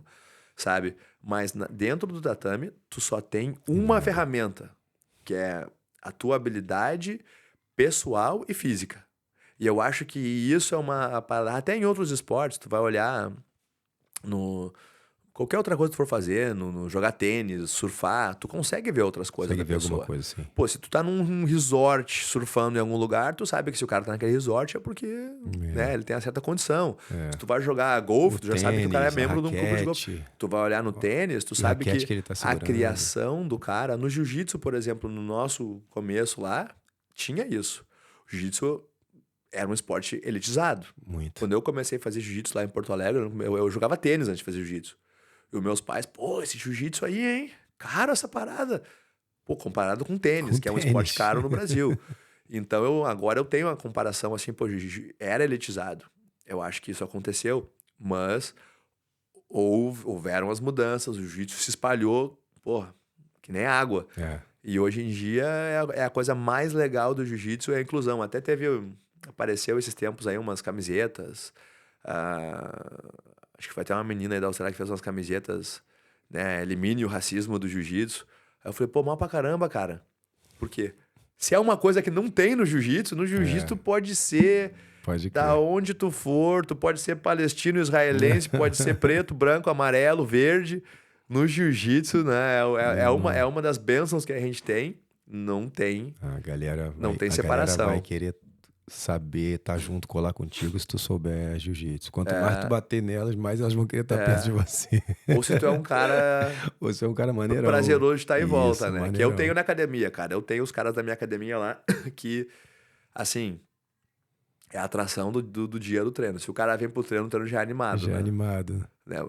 Porque tudo, cada momento é um flash, né? Tu não quer perder, tu não quer perder a cena, né? Falando em Líbano, tu pode contar pra gente aquela história que tu tava trocando lá, a ideia do Líbano? Como é que Cara, começa isso? posso contar. Eu Vou botar um tive, cafezinho ali. eu tive em 2004, eu tava fazendo um camp de jiu-jitsu, como eu fiz muitos anos lá na Atos com o professor André Galvão. E um dos meus parceiros de treino, um faixa roxa, Daniel, ele era responsável pela Atos no Líbano. E estava tendo uma oportunidade aquele ano de... Na verdade, o professor André Galvão tinha sido convidado para ir lá dar um seminário ou para lá visitar a academia. E naquele ano, por causa dos conflitos no Líbano e Síria, o professor André não se sentiu muito confortável, eu acho. Ele não estava muito interessado. Ele até comentou, pô, eu sou cristão, eu acredito em Deus, e se eu tiver que... se alguém me perguntar lá, mesmo que seja com uma arma na minha cabeça, eu vou falar sempre que eu acredito em Deus e, pô, isso pode me custar minha vida, né? Não sei o quanto sério ou não Sim. o comentário, mas ele não pôde ir naquele ano. E teve a oportunidade para algum outro faixa preta da academia ir. Tinham muitos faixa pretas lá, pô, bem acima de mim. Mas o Daniel, o cara do Líbano, acabou me convidando. E eu, pô, fiquei amarradão com o convite, né? Eu acho que tinha vários na fila antes, vários estavam na fila na minha frente para ser convidado, e eu fui convidado. Como aquele ano eu ia competir em Abu Dhabi, já ficou fácil, os caras me levaram de Abu Dhabi para lá. Eles mesmos competiram em Abu Dhabi.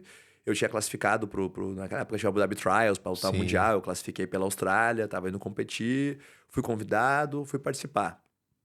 E eu lembro que, pô, chegando lá no Líbano, eu tava com essa preocupação, né? Pô, eu, brasileiro, de um país cristão, aqui no meio, como é que eu vou me sair? Como é que vão ser as coisas? O país tava meio que um pouco Conflito em ali. conflito, tinha trincheiras militares em várias ruas, tu vê que não era uma coisa assim tão tranquila. Tinha aquela tensão no ar. E pô, fiquei no centro da cidade, passeando lá no Líbano de noite, né? Eu saía do hotel, ia caminhar pra cima e pra baixo, comer, comprar suco, passear lá na área lá que eu tava. E eu via cristãos e muçulmanos pra cima e pra baixo, trabalhando, conversando junto. E eu comecei a ficar meio intrigado. Falei, pô, mas será que é alguma área, então?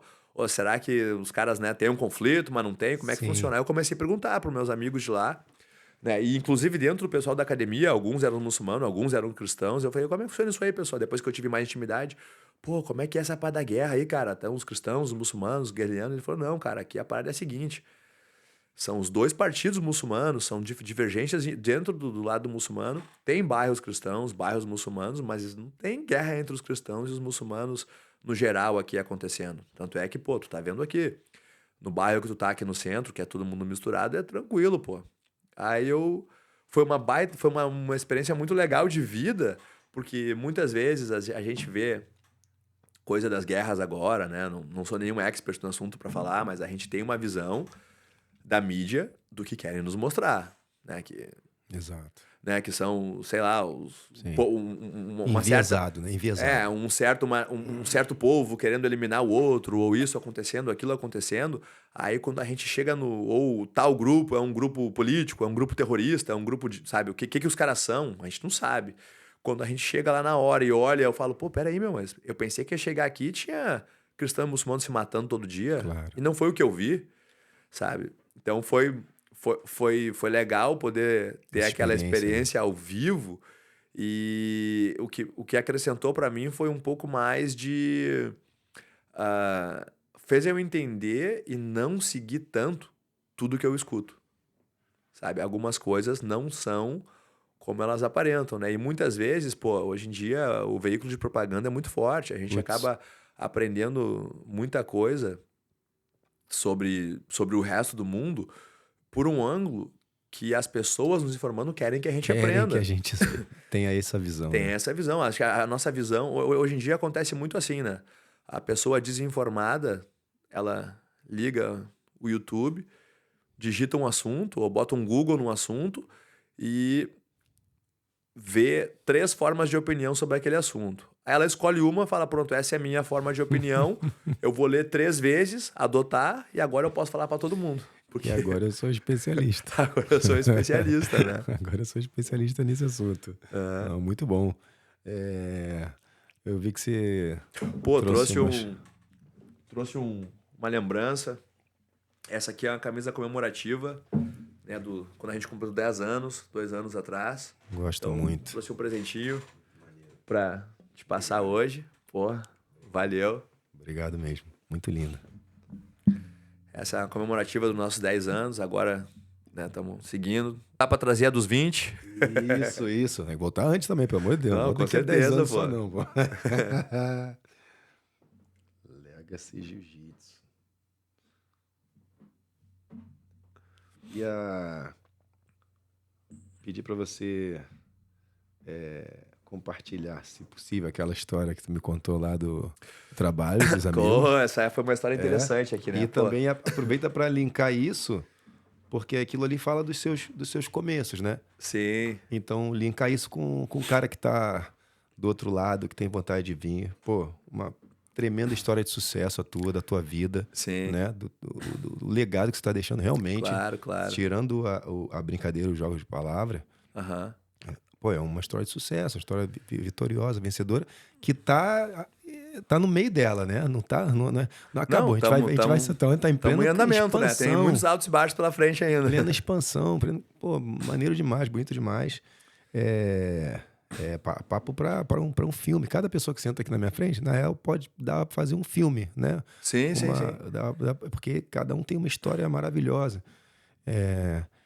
Então, esse cara que está inspirado, que escutou até aqui. Aproveita que você escutou aqui, dá o like, se inscreve no canal, compartilha com aquelas pessoas que você sabe que tem vontade de morar fora. Manda para todo mundo que você acha que vai ajudar, né? E para a gente poder fazer essa comunidade crescer, né? Aos pouquinhos a gente vai conseguindo. Se a parada for para frente, eu vou receber mais sims, né? Até agora ninguém disse não. Todo mundo sempre foi Sim. maneiro demais. Bom, vamos lá. Mas deixa o like aí, se inscreve no canal para receber as próximas notificações para os próximos vídeos. Então, para linkar essa história Claro, e aproveitar claro. e mandar umas dicas aí para a galera que tem vontade de vir. Vamos aproveitar, cara. Bom, eu acho que é o seguinte, aqui na Austrália, primeiro, é um país, qualidade de vida, né, é exemplar para o mundo inteiro, mas principalmente para quem vem do Brasil, acho que a grande diferença é a seguinte, né, uma das coisas que eu estudei antes do jiu-jitsu foi finanças, Applied Finance, embora, graças a Deus, nunca tenha trabalhado na área. Né? Mas quando a gente vai por estatísticas, por exemplo, nível de desemprego da Austrália, cara, tá em menos de 4%. Então, o que isso quer dizer? Que praticamente todo mundo que quer trabalhar na Austrália tem um emprego. O que no Brasil a gente estava conversando antes, tu falou, pô, me formei em educação física, se fosse para ver educação física não ia dar, né? Foi um negócio mais por querer fazer, por ti mesmo. Mas na Austrália, praticamente qualquer área que tu queira trabalhar, tem como viver dela. Se tu quiser inventar, pô, eu quero pintar cordão de calçada. Pode pintar cordão de calçada que vai ter uma forma de tu viabilizar ou empreender naquela área e viver daquilo. Então, eu acho que isso já é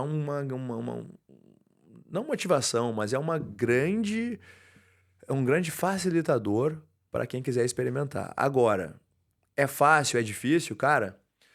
Eu acho que o jeito de medir é o seguinte. Quem consegue fazer... Hoje em dia, por exemplo, o pessoal fala para mim, pô, Thiago, tá aí na Austrália, deu tudo muito certo, conseguiu abrir as academias, tá trabalhando bem. Pô, queria ver fazer isso no Brasil. Sinceramente, o que eu acho é o seguinte. Se tu consegue... É que nem quem dirige carro. Dirige carro. Na Austrália, a direção é do outro lado. Quanto tempo demorou para aprender a dirigir do outro lado? Pô, demorou uma volta na quadra. Porque dirigir um carro é dirigir um carro.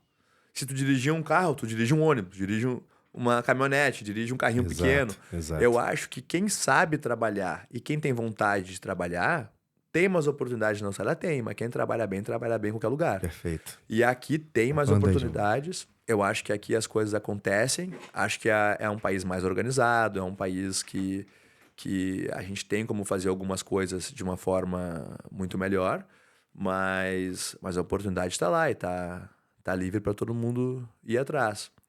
Agora, o meu começo aqui, eu cheguei, eu tive que trabalhar em várias áreas. O jiu-jitsu foi vindo depois. Na verdade, eu trabalhei por muitos anos do jiu-jitsu sem ter uma remuneração, sem, tipo assim, eu ia dar aula em troca dos treinos que eu fazia lá de Muay Thai, porque eu queria que eu tinha um sonho de lutar lutar vale tudo, lutar MMA, mas eu dava aula de jiu-jitsu sem pensar que um dia eu iria viver do jiu-jitsu. Na verdade, foram 5, 6 anos depois que realmente surgiu a oportunidade de viver do jiu-jitsu. E até tem aquela história interessante que a gente estava conversando. No meu começo, na minha chegada aqui, eu tinha vários trabalhos. Trabalhava na obra, trabalhava nos restaurantes, né, lavando louça, fazendo mudança, no que tivesse. E tinham alguns dos meus amigos que moravam comigo, que eles trabalhavam com um cara que morava perto ali de casa de vez em quando. Esses meus amigos trabalhavam com um cara numa plantação de maconha. E é engraçada a história, né? E os caras Muito bom. viajavam lá pro outro estado, pro meio do mato, pra plantar, pra colher a cada tantos meses, né? E, pô, eles me convidavam, né? Pagavam uma grana pra ficar lá 2, 3 dias, mas eu falava, pô, não vou não, cara, tenho medo pra caramba, pô, tenho um visto aqui na Austrália, imigrante, uma hora dá alguma coisa ruim comigo, eu vou pro saco, né? Não vai ter explicação, né? Eu pensei, na real, meu medo não era nem de ser preso, era de ser mandado embora, né? Aí eu falei, não, vou ficar tranquilo. Mas eu tive épocas de trabalhar ali já no bairro onde eu morava. Quando eles voltavam, o cara precisava de uma equipe de produção para para preparar, empacotar, fazer as bagzinhas para vender. Aí o cara me chamava, né? E o cara era gente boa pra caramba, o cara de uma família boa. O cara falava, pô, Thiago, eu sei que tu não é muito a favor, tu é contra, mas pô, cara, aqui não é que nem no Brasil. Ele falou, olha eu aqui. Ele falou, pô, eu nunca encostei numa arma. Nunca vi uma arma na minha frente. Pô, eu sou um cara aqui, sabe, de família normal, cresci normal, faculdade, isso, aquilo. Então, eu sei que tu vê as drogas como um negócio que tem grande influência no crime, né, na violência. Mas, pô, aqui o caso é diferente, cara. Não pensa assim, não. Aí ele me chamava para ir lá trabalhar, né? Pagava em cash na hora ali. Aí eu fui algumas vezes e ele falava, pô, adoro quando tu vem aqui. Porque, pô, tu não fuma maconha, tu não bebe, então é muito bom. Porque, pô, alguns dos caras que eu trago aí, os caras ficam usando as drogas o dia inteiro e ainda levam escondido no bolso embora. Ele falou, pô, tu vem aí, trabalha bem, dá pra trocar uma ideia legal contigo, que tu não tá chapado. E, pô, produção, cara. Pô, tu é um cara, um funcionário perfeito, né? Claro E não leva nada pra casa. Claro, né? Não leva nada pra casa, né? Pô, vai fazer o trabalho bem o dia inteiro, porque lá os caras ficavam, tipo assim, era um engradado de cerveja na mesa pra trabalhar o dia inteiro, imagina, né? Então, pra mim, era tipo, entre um trabalho e outro, quando eu tava lá nos meus primeiros trabalhos, tipo assim, se rolava o convite, às vezes, eu não vou negar, assim, eu tinha meu receio, né? Eu não fui muitas vezes, porque eu pensava não ficava assim, 100% tranquilo, né? não ficava assim, mesmo que era um bairro tranquilo, era um negócio tranquilo, sabe assim, era um negócio, pô, mas eu ficava pensando, pô, se uma hora isso der errado, eu sempre penso assim, se eu tô fazendo alguma coisa, o que quer que seja, eu tenho que pensar, né? Porque tem aquela ideia que as pessoas têm assim, não, tem o que é verdade pra ti, o que é verdade pra mim, tem o certo pra ti, o certo pra mim, não tem. Tem um certo e tem um errado. Se eu pensei e eu sei que eu não vou ter como explicar de uma forma para o que eu esteja fazendo tá certo, tá errado. Né? Então, não é tão difícil, né? Não é tão difícil. No final das contas, assim, mas pô, é legal e tem isso, mas não tem a violência, não tem. É contra, tipo, tá errado, é contra a lei, é uma... Então, se alguma coisa acontecer, não tem explicação. Então, eu sempre pensei por esse lado também, né? Claro que nem tudo que a gente faz na vida, e isso é uma coisa, é uma outra lição que eu tento seguir. Cara, eu não acredito que a gente deva quebrar as regras, mas de tempo em tempo, algumas vão ter que ser quebradas para a evolução. Eu acho que, tipo, tu tem que conseguir pensar, tipo, outside the box. Tu tem que conseguir pensar e agir. E a gente teve experiências fortes agora com isso aqui na Austrália durante como é que é, a pandemia. A gente teve várias coisas que foram tornadas... Eu conheço pessoas que foram presos naquelas manifestações e foram presos, pagaram multa e tiveram ficha criminal por algo que antes daquilo e depois daquilo não seria mais um crime. Né? Quem estava lá protestando, Doideira, né, cara? muitas pessoas foram presos. Inclusive, eu ouvi que em New South Wales, as pessoas que foram multadas, a New South Wales teve que devolver a grana das multas de quem foi multado. Porque foi, no final, chegar à conclusão que aquilo não eram leis, não poderia ter acontecido. Inconstitucional, né? Inconstitucional. Então, tem esses casos que eu não fui uma pessoa protestando, não estava alinhado com aquela ideia, mas eu acredito que quem estava protestando e fazendo o que eles estavam fazendo, se não era ilegal, deveria continuar não sendo ilegal. E eu acho que certos casos como esse, o cara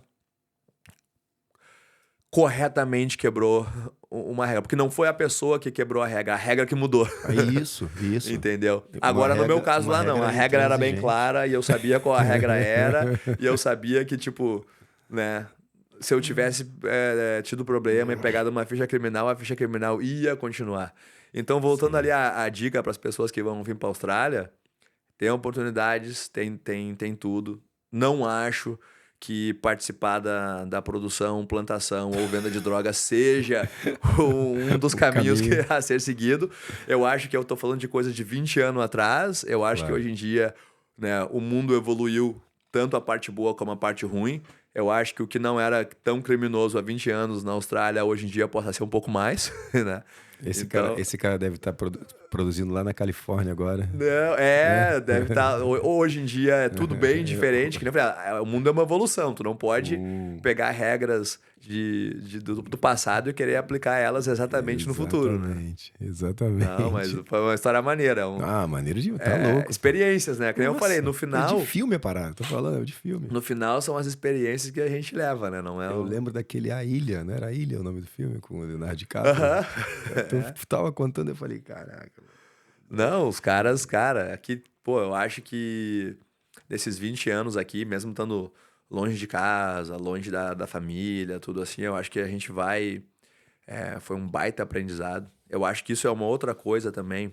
Tipo, eu vim de uma família, né? Eu digo no Brasil... eu me considero, eu vim do Brasil de uma família classe média.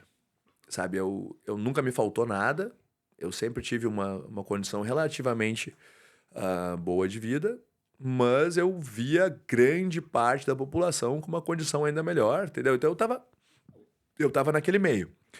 E o que eu acho que foi importante, que aqui na Austrália até acontece muito, assim, das famílias, muitas pessoas, os filhos vão ficar mais independentes, bem mais jovens, aos 18 anos, 17 anos, já morando com outras pessoas, que eu não digo que é bom ou ruim, mas uma coisa que para mim fez uma grande diferença foi o fato de eu chegar aqui e, pô, agora eu tô num outro país, com uma outra vida.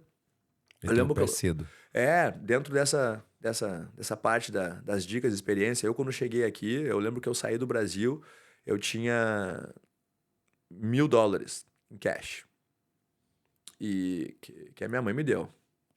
Aí, pô, naquela época, eu nunca tinha segurado $1.000 assim, né, na mão, moleque, 20 anos. Assim, aí eu cheguei na eu lembro que no caminho, no voo, eu já gastei uns 140, 150. Pô, tô com todo esse dinheiro aqui.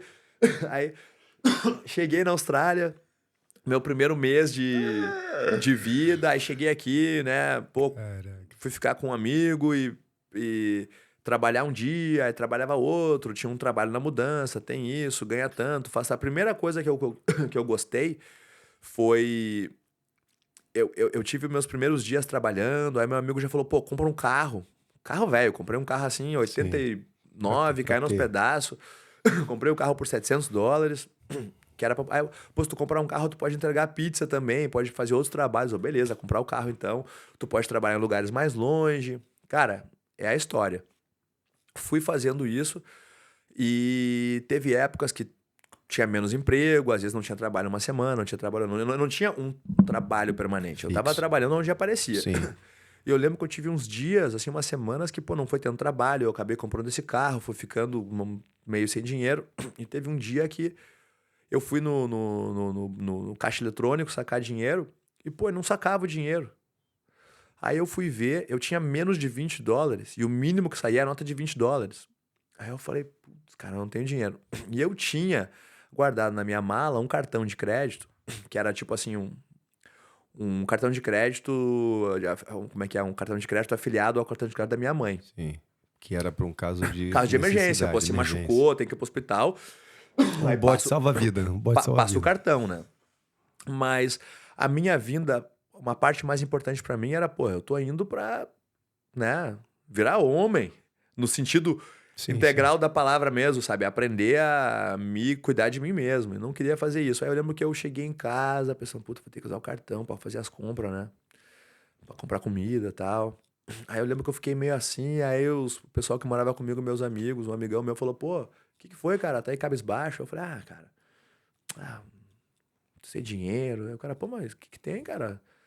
Né? Aí eu falei, tem que usar o cartão da minha mãe. Tem o cartão da tua mãe, pô, usa. Eu falei, pois é, cara, mas o meu objetivo foi vir pra cá e não usar nada de ninguém, principalmente, né, dos meus pais me ajudando. Aí ele falou, é isso. Ele falou, é por isso que tu tá chateado, então tu não quer, pô, tu veio aqui pra fazer por ti mesmo, não tá conseguindo. Eu falei, é. Ele falou, então tá aqui, ó. Pega $50, faz as tuas compras lá e, cara, e pega um trabalho, bicho. Ah, mas o cara, eu cheguei lá e tinha conseguido um trabalho fácil, coisa assim, e aquele trabalho parou. Aí ele falou, pô, busca um trabalho. Eu fui no supermercado, no caminho de volta do supermercado, eu fui parando na beira da praia nos restaurantes. Pô, tem trabalho, tem trabalho, tem trabalho, tem trabalho, tem trabalho. Voltei pra casa com trabalho. Daquele dia em diante, eu nunca mais não tive um trabalho. Porque eu aprendi que, tipo assim, o que eu falei no começo, aqui pra todo mundo que quer trabalhar, tem um trabalho. Ah, mas não tem o trabalho que eu quero, pô, faz outro.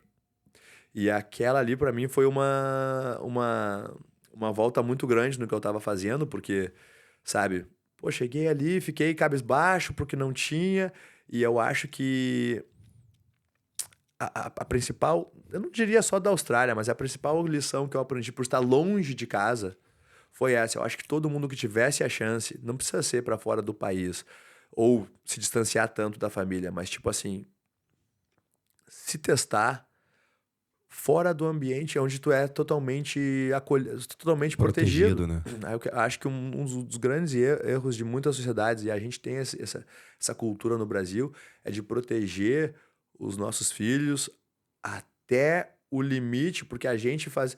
Se a gente está protegendo os nossos filhos, a gente está protegendo pro bem deles ou pro nosso prazer, né? A gente protege porque é legal dar proteção. É legal tu chegar aqui e comprar pro teu filho o tênis mais legal. É legal ele olhar pra uma bicicleta tu comprar pra ele. É legal. A gente quer ter o... Ainda mais o que a gente não teve, a gente quer proporcionar. Mas, pô, e o direito dele aprender e saber andar com as próprias pernas, né? Hoje em dia, pô, eu vejo, tipo assim, hoje em dia minha mãe sempre me vem me visitar aqui e eu vejo que, né, ela, pô, tem um orgulho do que eu tô fazendo, do meu trabalho, de como eu tô me conduzindo, de como eu tô tratando a minha família agora, com a minha filhinha pequena. E eu vejo que isso foi possível porque lá atrás eu acho que doeu bastante, mas ela me liberou pra, não, tu quer testar? Então vai, né? Com o coração na mão, provavelmente, né? Hoje em dia eu tenho uma filha pequena, imagina se eu pensar na minha filha e depois outro Saindo. país. Mas é importante. Eu acho que o fato de sair, para quem tá vindo, eu acho que esse deveria ser, ou para quem tá pensando em fazer alguma coisa, essa deveria ser o principal foco. Por que que você saiu? Cara, eu saí sendo. Eu tive uma, uma infância interessante, né? Porque eu tive uma infância muito boa. Eu não posso falar, por exemplo, assim, Pô, eu atingi o que eu atingi por causa das dificuldades que eu passei, porque eu saí, eu vim do nada. Não, não vim do nada, eu tinha uma vida boa. Meus pais cuidaram de mim super bem, sabe? Me deram tudo que eles podiam e mais, sabe? Eles foram além. Então eu não posso dizer que eu aprendi pelo sofrimento. Mas o que eu senti foi o seguinte: lá pelos meus 15, 16 anos, eu vivi a minha primeira parte da escola, até a sétima série, numa escola pública perto da minha casa, que era uma escola bem,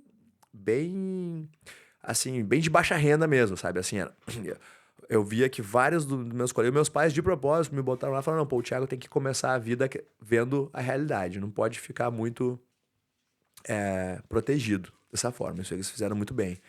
E à medida que eu fui. À medida que eu fui me crescendo, chegou na sétima ou oitava série, meus pais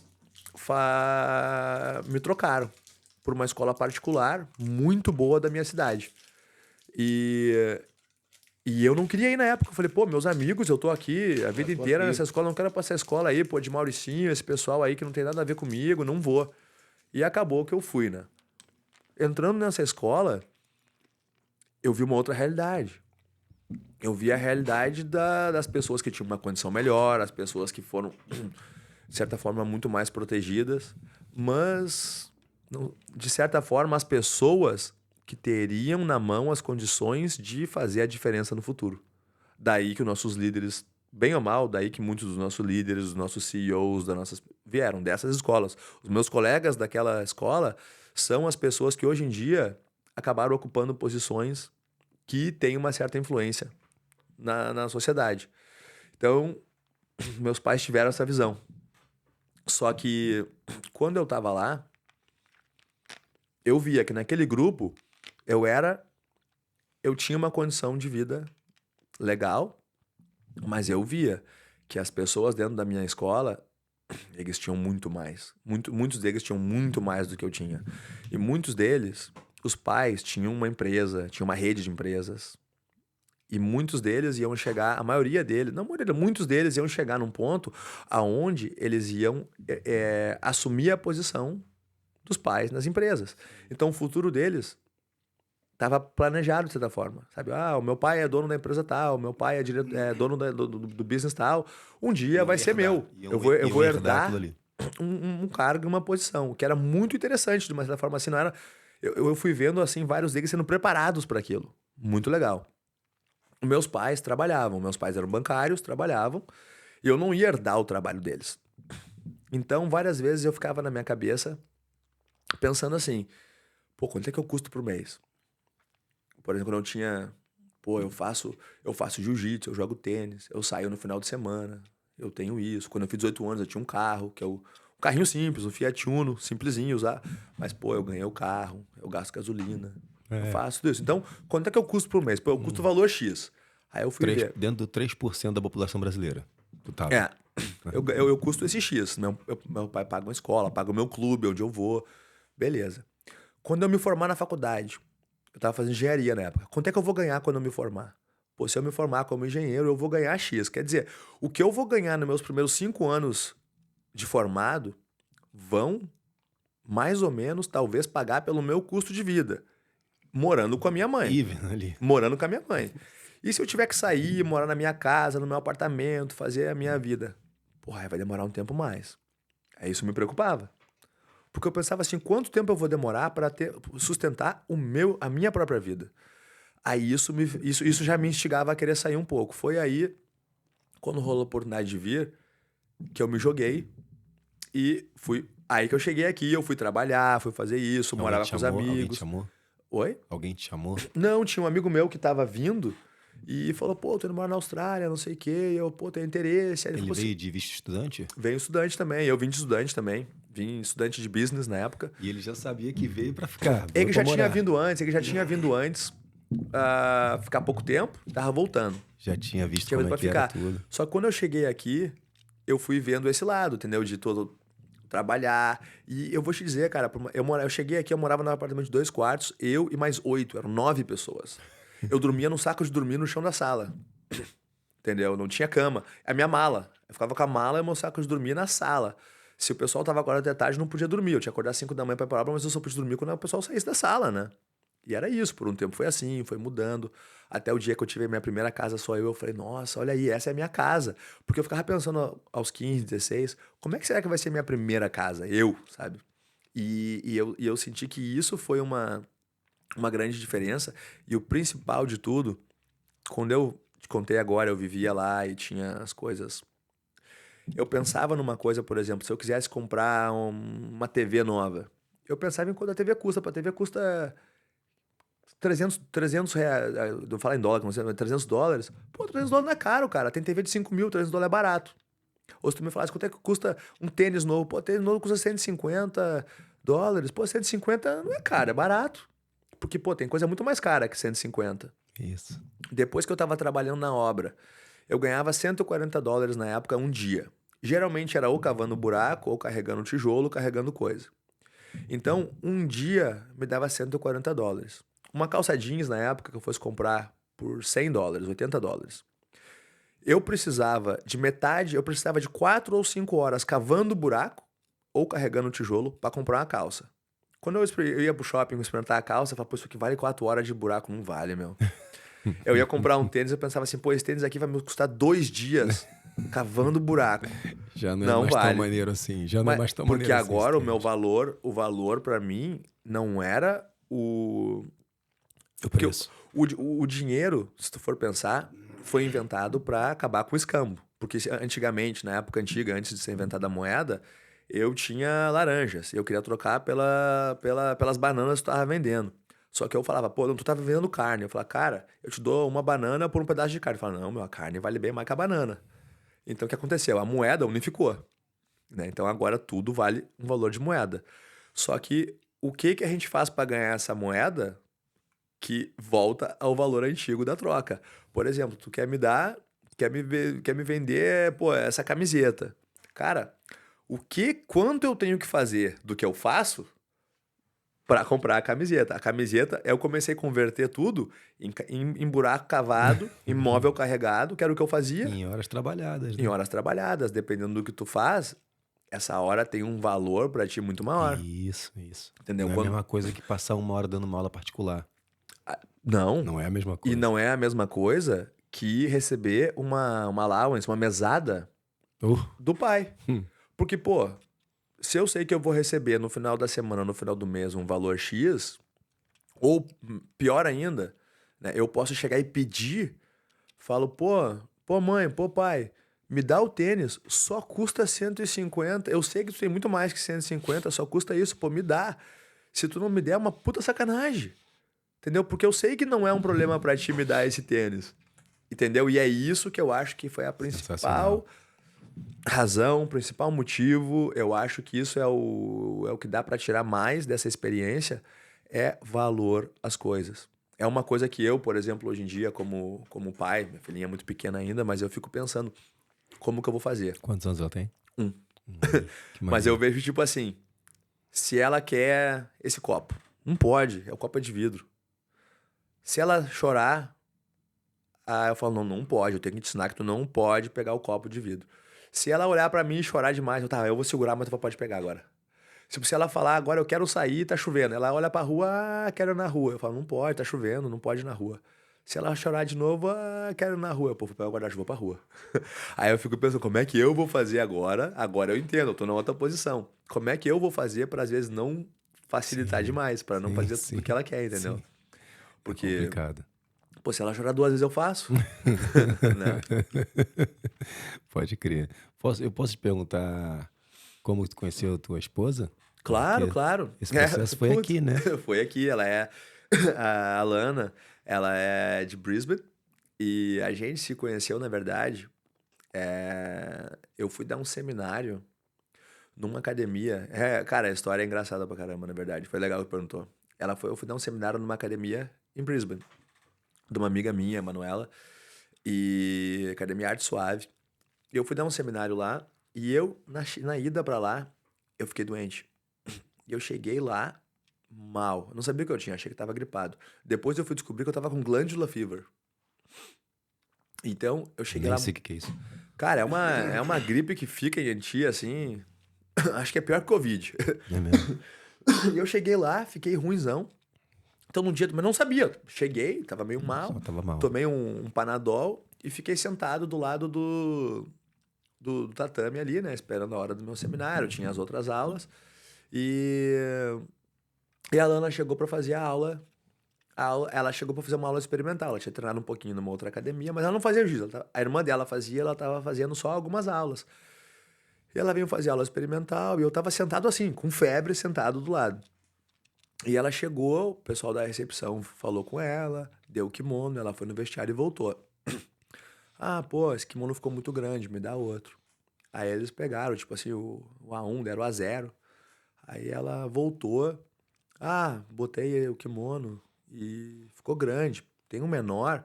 Aí eles foram dar um kimono de criança pra ela, assim, sabe? Só que, pô, a gente faz jiu-jitsu. Se tu olhar pra alguém, tu já sabe o tamanho do kimono da pessoa. É. Né? Se tu olhar pra uma pessoa, Isso. raramente tu vai errar, né? Dificilmente é. E aí eu lembro que eu levantei e falei pra ela assim, ela tava com a calça assim, ela falou, ficou muito grande, né? Aí eu levantei e falei pra ela assim, ó, tu deve estar botando o kimono errado, porque tu tá tentando amarrar a calça sem puxar as Sim. cordinhas do lado. Porque aí toda a calça parece Pra grande, ajustar, né? É. Aí tem que puxar do lado antes de passar na frente e aí apertar. Mas eu lembro que eu falei isso e ela assim, ah, tá, obrigado. Tipo assim, ué, esse cara vindo aí Quem se metendo me na dá minha uma vida? opinião na minha roupa aqui, né? Aí ela virou, saiu, foi, fez. Aí ela botou o kimono, voltou, fez a aula e eu continuei sentado ali. Ela foi embora, eu nem vi. Depois dei meu seminário e, pô, peguei o avião, voltei pra casa. Aí passou uns dias, acho que ela fez outra aula na academia e viu o pôster do meu seminário. Aí ela falou, nossa, o cara, aquele que vai avisar, não era um cara que tá na academia, era o cara que tava aqui. Pô, o cara era realmente professor do jiu-jitsu mesmo, dando seminário. Sabe, não era assim um, Pô, eu caguei pro maluco. um malandrinho que veio querer dar uma ideia. Tipo, aí o cara realmente vai. Aí ela me mandou, ela me achou na social media, e falou, pô, tudo bom? Pô, queria te falar que eu fui meio mal educada aquele dia, muito obrigado por ter me ajudado. Eu vi que, né, tu realmente, pô, trabalha com jiu-jitsu e tudo mais, sei que. Aí eu falei, não, pô, que é isso, tranquilo. E aí eu lembro que foram alguns meses, tipo assim, né, com pouquíssimas conversas. Ah, não, né? E aí, como é que tá o treino? Ah, tô treinando, gostei do jiu-jitsu. Ah, como é que tá as coisas aí? Ah, legal. E acho que uns 2 meses e pouco depois, eu fui competir lá em Queensland de novo. Aí que a gente se encontrou a primeira vez, sabe? E começou a se conhecer, sair no primeiro date. Que E, maneiro. e foi assim, foi essa, foi essa a história. Quer dizer, até isso foi no jiu-jitsu. No Gil. E aí depois ela mudou pra cá? Como é que foi? Aí ela. Acho que isso foi. Bom, nosso primeiro contato foi acho que julho daquele ano, Que ano foi isso? 2016. Depois daquilo, ela vinha me visitar, ela vinha passar um fim de semana, aí eu ia um fim de semana lá pra Brisbane. Isso foi até mais ou menos o começo de 2017, então foi uns 3, 4, 5 meses. E aí ela me comentou, eu tô com uma oportunidade pra talvez ir trabalhar um tempo em Sydney, não sei, eu tô pensando, né? Aí eu falei, pô, legal, se tu vier, dá pra passar um tempo aqui. Só que ela, muito, muito, muito esperta, eu falo pra ela hoje, né? Ela é enfermeira. E ela pegou uma vaga num hospital no bairro que eu morava. Um hospital pequeno que eu nem sabia que existia, num hospital particular. Aí ela pegou a vaga, veio trabalhar lá e ficou comigo aquele tempo, né? Só que aquele tempo ainda tá acontecendo. Ficou direto, não voltou Estamos mais. 2016, vamos dizer 2017, estamos aí, né? Quase 8 anos, né? Não voltou Estamos mais. até hoje, temos uma filhinha pequena, então, Maneiro. né? É algo que deu E certo. desfrutaram bem esse tempo de namorados, né? Porque eu também, Legal, eu casei com a minha esposa um ano depois de conhecer ela e a gente ficou 8 anos sem ter filho. Assim, só Aham. os dois. Só os dois. Nós, na verdade, não somos casados ainda, mas Sim, mas é uma... desfrutaram esse é- tempo é- juntos, não tiveram filho e estão esse tempo todo. Vocês Sim, desfrutaram esse sim. tempo todo e agora Não, tiveram filho. Isso é legal pra caramba. acho que foi... eu sempre tive isso nessa parte, assim, de... Eu sempre gostei de criança, sabe? Sempre fui o tio palhação aquele das crianças, né? E sempre gostei, mas eu sempre pensava, nossa, ter filho, pô, vai mudar pra caramba meu estilo. Eu sempre gostei muito do meu estilo de vida também. E eu acho que pra gente bateu meio que a hora certa, assim, que E ela também, ela viajou bastante, morou fora, teve uma vida parecida com a minha, assim, mas saindo da Austrália, morando na Europa, fazendo outras coisas. E eu acho que pra gente foi mais ou menos coincidindo o momento aquele, sabe, de, pô, podia ser legal essa próxima fase Agora. agora, Isso. né? Porque eu acho, hoje, isso é uma coisa hoje em dia, até um assunto paralelo. Quando eu fui ter, quando eu descobri que ia ter uma filha, a gente sempre, todo mundo fala, pô, homem sempre quer ter filho homem. É, o cara quer ter filho. E eu não sabia se eu queria ter filho ou filha, né? Mas eu pensava, eu devo querer ter filho, que nem todo cara também. Aí eu fui descobrindo, eu fui vendo, tipo, quando primeiro aqui na Austrália, quando a gente vai ter filho, tu começa a ver todas as tu começa, né, a fazer os exames e começa a descobrir todas as milhões de coisas que pode ter acontecido de errado. Aí tu não consegue nem pensar mais no sexo. Cara, Já não eu importa quero que o meu tanto. filho ou minha filha não tenha já essas Mas 550 problemas que pode acontecer nessa com saúde, e né? nasça com saúde. Aí, pô, pode ser homem, mulher, verde, amarelo, só não pode ter problema, né? É o que a gente deseja, né? Tudo que a gente quer. Tudo que a gente quer. E aí mesmo depois tu pensa, pô, e igual o problema que tiver, eu quero que meu filho venha. O filho ou filha agora. Aí eu fui vendo essa parte. Aí o outro lado que eu fui aprendendo disso foi o seguinte: não é que a gente quer ter filho, é que quando eu penso, ó, eu comecei, né, minha mulher grávida, eu comecei a pensar, pô, eu tenho que me pensar agora como pai, o que que eu vou ensinar pro meu filho ou filha quando vier. E tudo que eu conseguiria pensar em ensinar Coisas é, pra fazer com um homem. é coisas como que um homem deve ser, como que um homem deve se portar, como que um homem deve, né, como que um homem tem que crescer, como que as qualidades de um homem. Eu fiquei pensando, pô, cara, mas e se é uma menina? Aí quando eu descobri que era menina, aí eu comecei a pensar, o que que eu quero ensinar pra uma menina? Várias das qualidades são as mesmas, né? Mas uma coisa que pra mim foi muito, é até bem polêmico hoje, mas pra mim foi uma coisa que eu comecei a pensar bastante. Cara, eu quero que a minha filha seja independente, que ela atinja os objetivos dela, que ela trabalhe com o que ela quiser. Se ela quiser ser astronauta, lutadora de MMA, se ela quiser ser cientista, lixeira, o que ela quiser ser, eu quero que ela seja o melhor possível. Mas uma coisa que eu desejo pra ela é que quando ela chega num ponto da vida dela, numa certa idade da vida dela, que ela consiga, ou que ela queira conseguir, abraçar o lado dela de mulher e fazer parte dela num relacionamento como mulher e conheça um homem que esteja assumindo a parte dele como homem para que seja uma família feliz, que eu acho que é a estrutura do, Amém. sabe, eu e a minha mulher, por exemplo, no nosso começo da relação, nos nossos primeiros anos, a gente bateu muito cabeça por esse conflito. Ela é totalmente, sempre foi totalmente independente, ela viajou, morou em vários países, ela fez várias coisas. Então, fica aquela situação de quem vai domar quem, né? A gente tem essa história hoje em dia do homem, a mulher e a Difícil de igualdade, encontrar essa coisa de se e complementar, que né? De se a completar, gente né? vive numa sociedade patriarca, opressora, não sei o quê, mas se a gente voltar aos povos, volta 100 anos atrás e pro resto da humanidade. Cara, homem e mulher praticamente se juntavam para se ajudar. Eu vou nos meus bisavós, assim, cara, eles se juntaram. É um complemento, né? Cara, é o seguinte, cara, ó, tu vai lá e trabalha e faz isso, eu fico em casa e cuido das crianças, e a gente pega o que tu fizer e a gente se junta aqui e vamos lá. Pau na máquina. Era isso, e eu sinto hoje o que eu torço pra minha filha é que ela seja tudo o que ela quiser ser, mas que em algum ponto da vida, não que eu tipo assim, ó, tem que ser assim, mas eu falo, pô, eu acho que ela tem grande chance de ser muito mais feliz no longo termo se ela conseguir achar esse lado dela e conhecer alguém que também tem esse lado. Isso. Isso. Bem Que diferente, esteja, né? são as minhas orações são essas, que exista uma família do outro lado em algum lugar, criando um Né? rapazinho que vai encontrar a Ana Clara e eles têm as mesmas preocupações que eu tenho. Exatamente, Mesma porque eu coisa senti pro meu comigo filho. e com a minha mulher foi assim que a gente alinhou. Chegou uma hora que hoje em dia, por exemplo, ela tá primeiro ano, ela ficou em casa, né? Ela tem uma carreira, ela sabe, ela tá no grau máximo de enfermeira na Austrália, ela ganhava relativamente bem, ela tinha uma carreira, ela trabalhava só em cirurgia, quer dizer, ela tava numa posição boa, independente. Ela não dependia de ninguém para viver a vida dela. Maneiro. E, E ela teve, a gente, tipo assim, como família, a gente teve que, tipo assim, ela teve que dar um passo para trás na carreira dela para se tornar mãe e para assumir aquela posição, na qual eu tive que dar um passo para virar o provedor da família.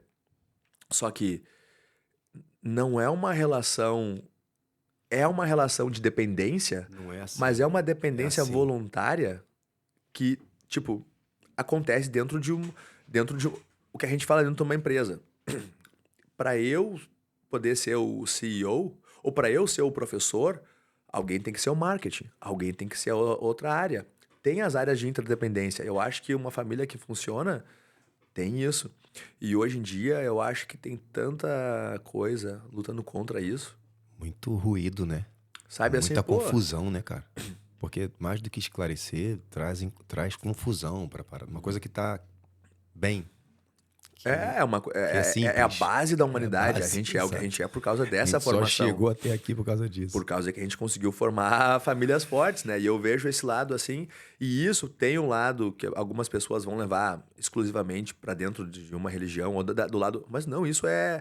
Cara, se fosse estratégia e planejamento, vamos dizer assim, elimina todos os outros fatores.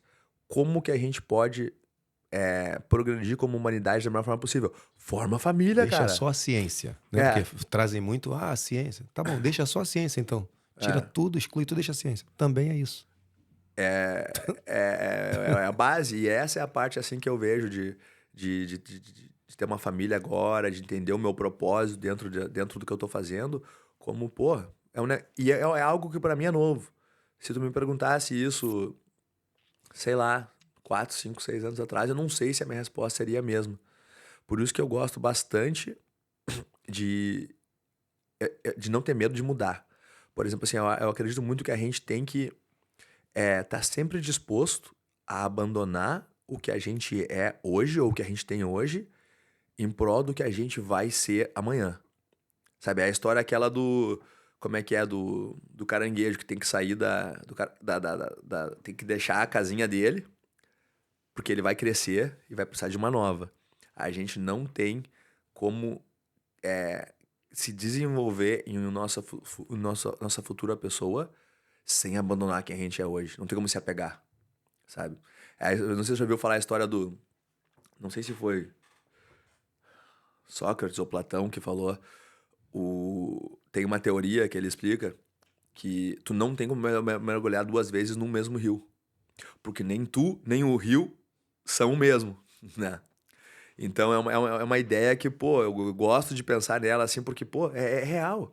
Tipo assim, se a gente não tem como eu e tu ter essa conversa de novo. Já era. Quando a gente tiver a próxima, eu já não sou mais o mesmo e tu já não é mais o mesmo também, Já passou. sabe? E eu acho que essa ideia é o que nos permite renovar. Por exemplo, eu acredito, eu penso de um jeito hoje. Então eu não posso pensar diferente amanhã. Não, eu posso, eu mudo toda hora, pô. Né? Acho que essa. Sim, sim. Sim, não pode ser refém de você mesmo, né? Claro, Né? De novo, você é muito maior do que isso. Né? claro. Um ser humano completo, né? É muito maior do que isso. Não pode ser refém de você mesmo. Sim. Ah, perfeito. Cara, pô, maravilhoso, pô. Legal, pô, Obrigado né? pra caramba. Obrigadão. Espero que isso se repita. Com certeza, cara. Contar com Pô, você aí.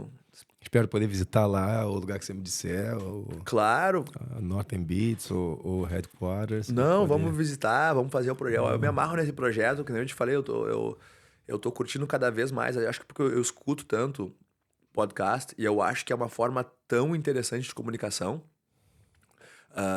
Até por não ser. É isso que a gente tava falando antes sobre a mídia passar pra gente o que. Com já um ângulo Isso. predeterminado. E eu acho que esse tipo de comunicação das pessoas poderem expressar ideias. Sem viés, né? Sem, O teu viés. Porque eu é, sempre falo, cara, aqui a única opinião que me importa nesse 1, 2, 3, 4 horas que a gente tiver aqui é a sua. é, Não, e você não tem ninguém que fala assim, ó, Thiago, tem que ir lá e falar aqui, tem que falar. Não, é a sua não, experiência, sem nenhum chefe, sem sem script. nenhum. Sem Sem script. nada. E a Não, parada é a seguinte, na conversa aqui, por exemplo, tu consegue fazer um discurso ou falar por 5 minutos, 10 minutos dentro de uma agenda.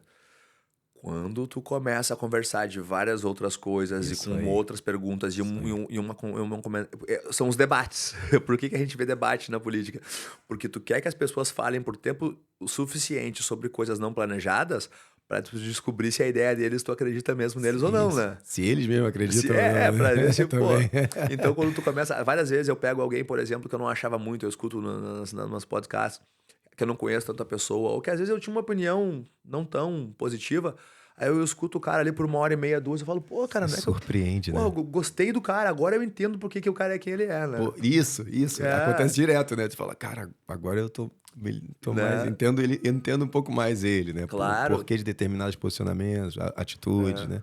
É E muito outra maneiro. coisa sobre isso também, tudo hoje em dia é rápido e instantâneo. Até na social media mesmo, a gente tinha os vídeos, tinha os vídeos no YouTube, que aí eles baixam pra Reels e posts no. Shorts. Aí agora tem os Shorts, que é segundos, tu quer coisa em segundos. E aí a podcast veio pra dar o oposto. A Isso. podcast veio pra 1 hora, 2 horas, 3 horas. É. Então, a nossa attention spam tá reduzindo tanto, entendeu? Que eu acho importante, eu gosto hoje em dia de escutar e prestar atenção em coisas que vão por um período mais longo. Sim. Sabe assim, até histórias, eu quero ler um livro grande, eu quero, sabe, Isso. eu quero aprender coisas que vão além, sabe? Isso. A galera tá falando aí. A gente tá num grupo, tem um grupo de produtor de conteúdo e de YouTubers. E os caras estavam falando, mas tá vendo os números, os algoritmos e tal, e tá privilegiando muito mais os shorts e tal. Será que eu devo migrar para os shorts?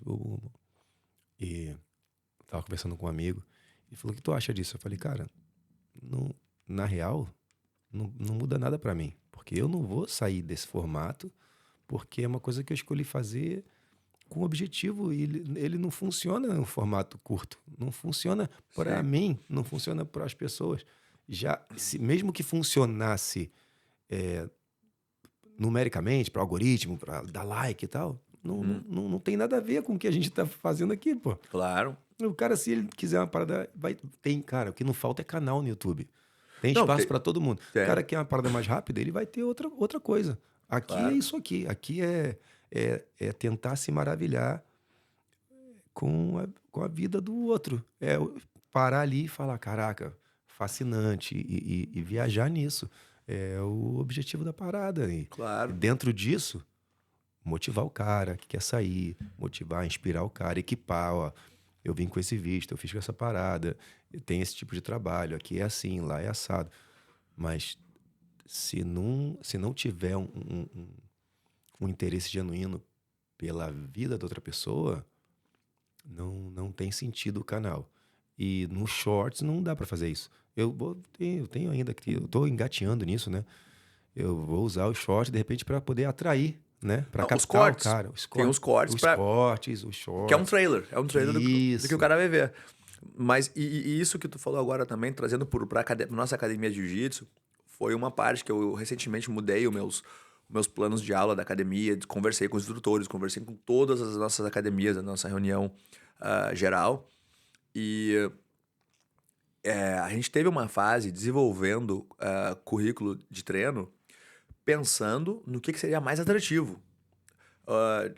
Atrativo ou comercial, por exemplo. As pessoas vêm na academia e o cara tá treinando toda semana, tem um assunto tal, super dinâmico, super moderno. Então o cara veio aqui na academia, por exemplo, uma semana é guarda de lapela, outra semana é ataque de pé, outra semana é só, por exemplo, de la riva, outra, sabe? Então Entretenimento. o que acontece? É um treino entretenido. É um treino que o cara consegue olhar, quem olhar o programa e quem vier e falar, pô, aqui nessa academia aqui a gente faz de tudo, cara, é tudo muito bom.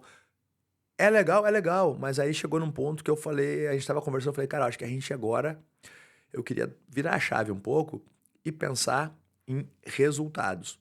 Por exemplo, o que eu quero que a pessoa venha treinar aqui, eu quero que daqui a 3, 4 meses, esse meu iniciante, ele pode não poder, ele pode falar com o amigo dele, e o amigo dele vai falar assim, pô, vocês já aprenderam, né, berimbolo da posição tal, você já aprendeu, né, todas as variações de entrada de perna, não sei o quê?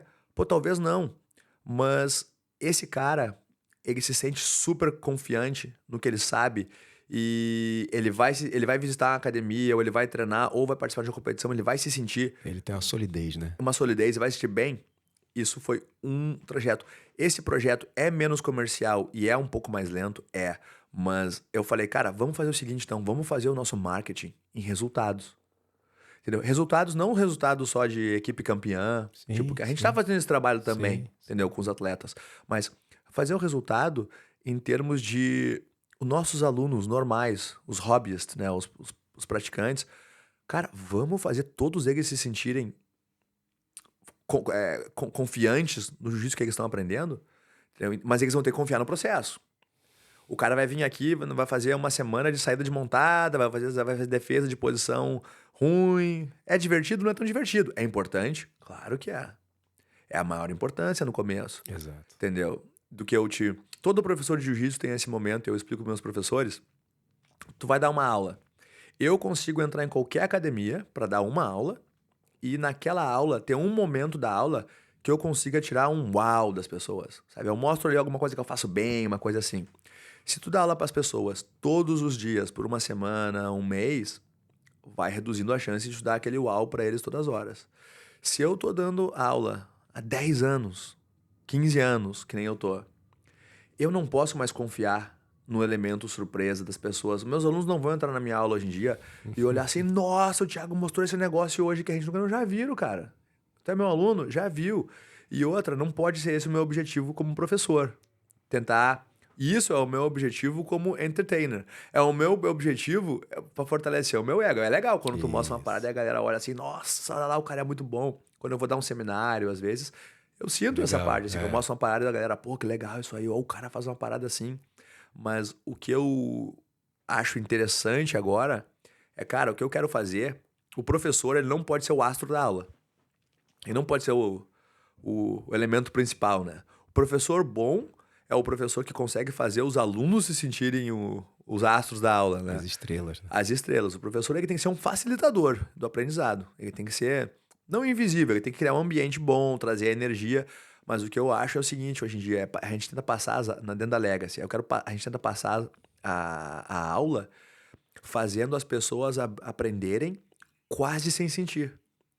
O cara tem que sentir que, pô, hoje eu atingi os objetivos da aula, mas não foi tão difícil. Amanhã eu vi, pô, consegui fazer tudo, cara. Não é muito challenge em aula aqui na Legacy. Consegui fazer tudo. Pô, no final de um mês, 2 meses, o cara é sólido. Sabe? Ele é simples, ele é sólido. Aí dentro disso, hoje em dia o jiu-jitsu é tão difundido online. Cara, é a realidade de qualquer academia.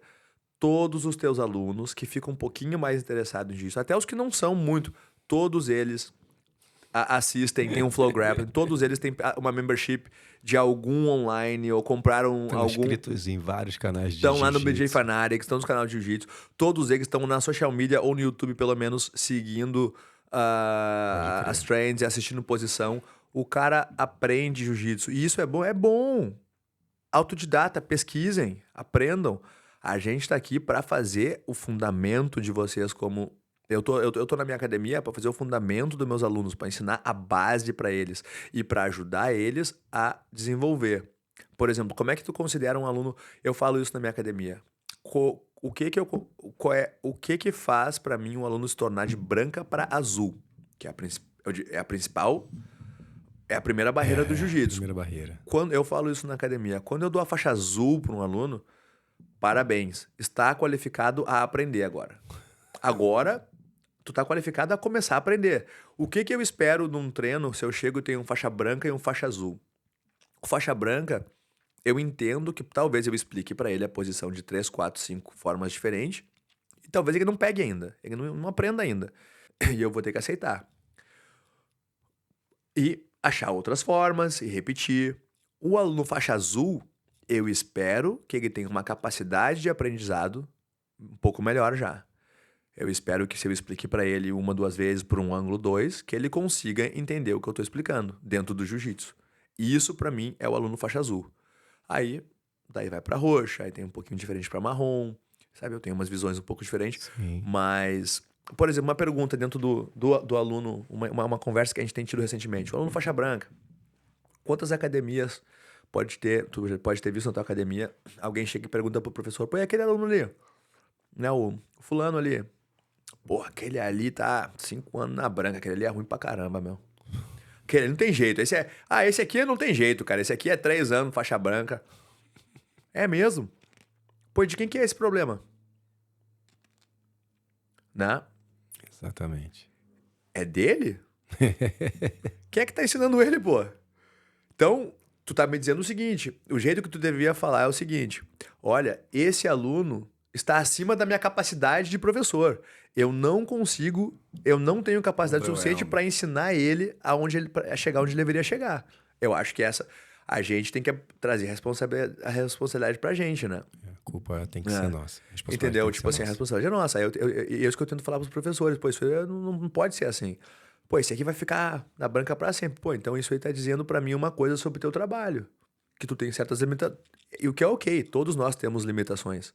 Mas tu tá enfatizando uma limitação tua. Sabe? Eu não tenho condições de levar essa pessoa a aprender mais. Né? E é uma coisa que eu tenho ficado muito mais na minha cabeça recentemente, até tenho trocado ideia com outros professores, né? Que, pô, cara, eu acho que esse é o lado que eu falei, que é o lado talvez não tão comercial, que eu tô tentando adotar cada vez mais agora. É... Cara, eu quero que na minha academia o meu sucesso de aprendizado seja o mais alto possível. Sabe quando tu olha num país, ó, um país desenvolvido, nível de analfabetos próximo de 0. E isso que identifica, de certa forma, é um dos grandes, uma das grandes marcas de um país já desenvolvido. Dentro de uma academia de jiu-jitsu, não são os expoentes, porque os expoentes, que nem tu falou, pode ser o raio. O que identifica a academia é, pega o nível de base da academia, o quanto bom eles são. E os expoentes, cara, os raios, eles seriam bons em qualquer lugar. É. Não, eu tenho muito aluno que chegou na academia e foi, pô, de vento em polpa até as faixas mais altas. Teve aluno que eu tive que chegou na academia e tava sendo campeão de um monte de coisa. Eu tive um aluno meu, cara, que chegou de faixa branca, ele foi treinar em outras academias até e os professores me ligavam. Pô, Thiago, esse cara chegou aqui de faixa branca. Cara, esse meu aluno, 60 e poucos quilos, trabalhava no circo, ele fazia aqueles Chinese pose e ele fazia sabe aquele ato de força de 2 homens, que é um grande e um pequeno, e um se levanta, ele fazia essas, dentre outras coisas. Super coordenado, super forte. Resumindo, ele não sabia jiu-jitsu, mas era impossível tu raspar ele. Porque da onde tu mexesse ele tinha força, ele só fica em pé. E ele tinha uma força, ele tinha 67 quilos, força de 90. Pô, ele consegue levantar um cara dobro do tamanho dele em cima num braço, em cima da cabeça. Esse cara seria bom começando em qualquer academia. Ele é bom em qualquer coisa. O lance é esse aí que tu falou, esse que chega aqui não consegue nem andar, não consegue fazer um rolamento pra frente. Não entende o corpo dele. Já tem mais de 15 anos de idade e tu vê que ele não tem controle sobre o corpo. Ensina, aí tu consegue ensinar. Eu falo, cara, esse garoto nunca soltaram ele na pracinha. Nunca soltaram ele na pracinha. E esse é o lado. Esse é o cara que tem que conseguir ensinar. O que eu vejo na academia hoje em dia é a ideia de ter esse resultado. Eu quero todos os outros resultados também, mas esse é um resultado muito importante. A minha categoria de base, meus alunos do fundamental, eles têm que ter um certo nível. Eles têm que estar, por exemplo, batendo 1 ano de jiu-jitsu e eles têm que estar chegando um nível de faixa azul. Aí entra aquela conversa que fala, pô, as academias que graduam pensando em attendance, não sei o quê, é muito errado, isso aí é coisa de academia que faz pacote, né, para dar faixa, para fazer. Eu pensei assim muito tempo. Concordei, o aluno tem que ser graduado no mérito mesmo, tem que ralar. Continuo entendendo esse lado, mas pensa uma coisa. Isso é um marcador, primeiro, academias que tem vários professores. Quando tu tem uma academia onde tu é o único professor, ou tu e mais um, fica muito fácil de tu ver todos os professores, de tu ver todos os alunos, saber exatamente cada um. Sim. Na minha academia da Headquarters, agora, um pouco menos, a gente chegou um tempo com 7 professores. Tem aluno que eu não conhecia. Tem aluno que faz uma aula com um professor, outra aula com outro, outra aula com outro na semana. Então, cada professor vê ele uma vez por semana ou a cada 2 semanas. Quem é que vai trabalhar na evolução dele se não tiver uma forma maior de controle? Perfeito. E o outro lado seria o seguinte. Cara, o jeito que a gente trabalha hoje em dia, estamos com controle de attendance, Estamos olhando. Apitou aqui, esses 4 faixa branca completaram o mínimo para serem graduados. Eles caem num grupo, a gente conversa sobre eles. Pô, digamos aqui, pô, e o Vinícius, cara, porra. Falamos com os professores, cara, o Vinícius tá vindo nas aulas tal, tal, tal, estamos vendo aqui. Mas e aí? O que vocês estão achando? Pô, o Vinícius, cara, ele jogava rugby antes, ele já é um cara que, pô, derruba todo mundo, ele é bem físico, só que, pô, ele não tá aprendendo a fazer guarda ainda, o cara tem algumas limitações aqui, ele tá bem perdido nesse lado. Pô, então é o seguinte, em vez de não graduar ou graduar, vamos chamar o cara e falar, pô, e aí, Vini, chega aí. Cara, como é que tá te sentindo jogando por baixo? Acho que tu devia, por um tempo agora, trabalhar mais guarda, a gente quer que tu aprenda mais isso, isso e isso, a gente tá sentindo deficiência aqui. Pô, baita feedback pro cara, entendeu? Ou eu posso chegar e falar assim, o cara bateu a tênis, tá aqui a graduação, tá aqui o stripe, tá aqui a faixa. Ou eu posso falar assim, ó, pô, esse aí não aprende de jeito nenhum, cara, vai ficar aí pra sempre. E o aluno vai pensar, pô, na real, os caras me esqueceram. Isso. Entendeu? Pô, eu não sou muito amigo de... Aí o cara vai querer ser mais amigo do professor pra ver se o cara assiste ele. O que a gente começou a fazer é o seguinte, cara, vamos então dar feedback. É mais trabalho, é mais trabalho. O professor hoje em dia lá com a gente tem que trabalhar muitas horas fora do tatame. Exatamente fazendo isso. Uma ideia onde eu tirei isso, não sei se tu já viu, eu como fiz muitas cirurgias, né? Dentro do hospital, quando tu olha na emergência, eles têm um quadro na parede, geralmente. Um quadro mesmo assim, uma lousa. Eles têm um quadro com os pacientes, onde o médico consultor vem ali de 15 em 15 minutos, de meia hora, e todos os médicos que estão atendendo os pacientes de emergência, vêm ali e eles têm uma reunião. Parece que, eu já vi isso os médicos, eles dizem, parece que os médicos têm que fazer, fica de reuniãozinha no meio, todo mundo morrendo aqui, bicho. Eles vêm para acessar. O consultor chega e fala aqui, ó, beleza, paciente A.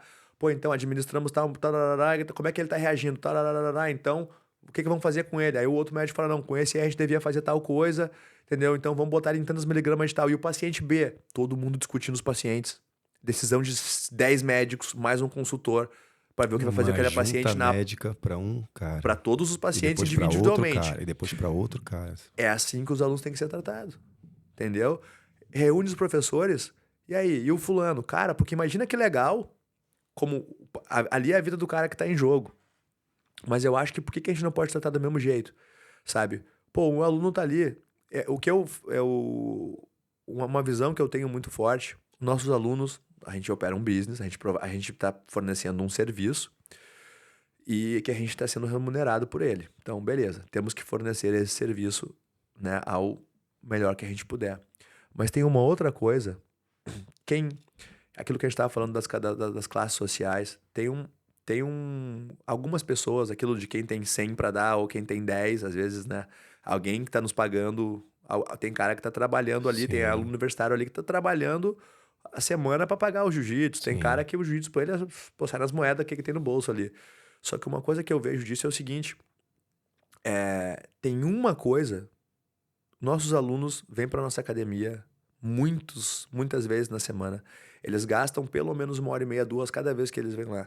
Tem uma moeda que eles estão nos pagando que não interessa se tu é rico ou tu é pobre, a gente tem igual, que é o tempo. Que é a vida dele. O cara tá ele tá utilizando grande parte. Pensa dentro de uma academia de jiu-jitsu dos teus alunos. Meus alunos estão usando grande parte do tempo livre que eles têm e estão dedicando ao jiu-jitsu dentro da minha academia. Isso não tem valor. Eu tenho aluno meu que treina de manhã, volta ao meio-dia, tem aluno que treina 2 vezes ao dia, eu tenho aluno que treina no meio-dia, treina durante a semana, vem treinar no final de semana, compete no domingo. Eu vou chegar agora na academia, eu vou ter aluno que vai treinar comigo hoje, vai treinar amanhã de manhã e vão competir no domingo hoje na Central Coast. Os caras estão dedicando todo o tempo deles livre a isso. E outros dedicam o tempo deles e trazem os filhos e as esposas para treinar também. Financeiramente, tem um valor para isso. Mas e o tempo que essa galera tá dedicando? E a educação, às vezes, dos filhos que eles estão dando pra gente? Não tem preço. Será que a gente não deveria tratar o tempo que eles estão dando pra gente como os médicos dentro de uma emergência tratam os pacientes? Tipo assim, será que não seria o mínimo que a gente poderia fazer como professor de jiu-jitsu? Pelo menos nos juntar aqui e discutir a evolução daquela pessoa. Ele tá se dedicando tanto que ele tá pra evoluir no nossa arte. Vamos, então, Em vez de a aula começa ao meio-dia e acaba a 1, vamos botar que a gente tem pelo menos 1h30 para essa aula. Porque a gente tem, ou 2. A gente tem o tempo de dar a aula em si, a gente tem o tempo de conversar antes e depois com esses alunos, e a gente tem o tempo depois entre nós, professores, para discutir esses alunos e as evoluções e dificuldades que eles têm que superar. E dar um feedback, tipo, correto pro cara. Imagina se tu fosse no médico, por exemplo, e o médico falasse, não, pô, toma esse remédio aí, mas o senhor fez os exames que precisava. Não, porra, toma aí que esse remédio geralmente ajuda todo mundo, cara. Deve ajudar pra ti também aí. Pô, mas se tiver alguma outra coisa, não, mas toma o remédio um tempo, aí depois volta aí a gente vê. Aí, pô, se tiver muito ruim, aí depois a gente faz alguma outra coisa. Ô, louco, cara. Não existe essa possibilidade. Pode Pô, crer. eu acho que esse é o approach hoje em dia, assim, que eu tenho tentado dar essa guinada, né, pra forte dentro das legacies. E eu acho que não sou o único. Acho que Prover outra. um trabalho de excelência, né? Cara, porque é o que entendeu? A parada de formar campeões, de ser um campeão, formar campeões, todo mundo tem esse desejo pro, pro nosso próprio, pro nosso próprio, não ego, mas pra nossa realização pessoal, por Sim. exemplo. Eu até admiro, eu fui há um tempo atrás até fazer uma propaganda do rival aqui. Eu fui há um tempo atrás, ano passado, fazer umas visitas na academia Sydney West, Sim. Luke Martin. Sim. Fui lá fazer uma visita na academia dele. E ele tem um modelo de treino. Eu assistindo. O treino dele é avançado. O treino dele intermediário começa às 6 p.m. 6 às 7. E o avançado começa das 7 às 8h30. Só que o treino dele começa às 6 com um leve aquecimento, treino específico, posição, e aí é só sem kimono lá, né? E rounds JDCC. O treino avançado, que é o próximo, começa direto nos rounds de DCC, depois volta para drills, depois volta para posição. Então, o treino começa assim e o segundo treino volta. Tem como treinar só o segundo treino? Não. Não. Então, na verdade, tem um treino. Entendeu? Tu pode chegar ali às 6, sair às 7, ou tu pode chegar ali às 6 e sair às 8h30. Ele tá visando atletas. Atleta de ponta. Eu perguntei pra ele, cara, como é que tu faz aí? Curiosidade, como é que tu faz com os beginners e tudo? Ele falou, tem um tatame do lado, ele tatame menor. Eu pego um dos meus alunos e boto ali e falo pra ele dar aula pros caras. Ensina o que quiser, dá aula pros caras ali. E tipo assim, cara, só não deixa eles se machucar feio. E os que sobreviver dali, aí manda pra treinar aqui com a gente aqui. Ele falou assim, eu tirei o meu número do website. O meu número de telefone. Pô, cara, porque eu não quero ficar recebendo ligação. Cara, quem quiser treinar, vem aqui, cara, tem o endereço. Aí o que eu fui vendo? Ele dá todas as aulas da academia, ele é praticamente o único professor. E no final, eu curti pra caramba a visita. E eu falei pra ele, cara, eu respeito o que ele tá fazendo, sabe por quê? Porque ele tá fazendo só pela realização pessoal. Tipo, ele tá fazendo aquilo pela uma realização pessoal. Um exército ali. Ele quer formar uns campeões, ele quer formar aquele negócio ali. Ele não vai provavelmente expandir, fazer outras coisas. Ele não vai fazer uma academia que vai. Né?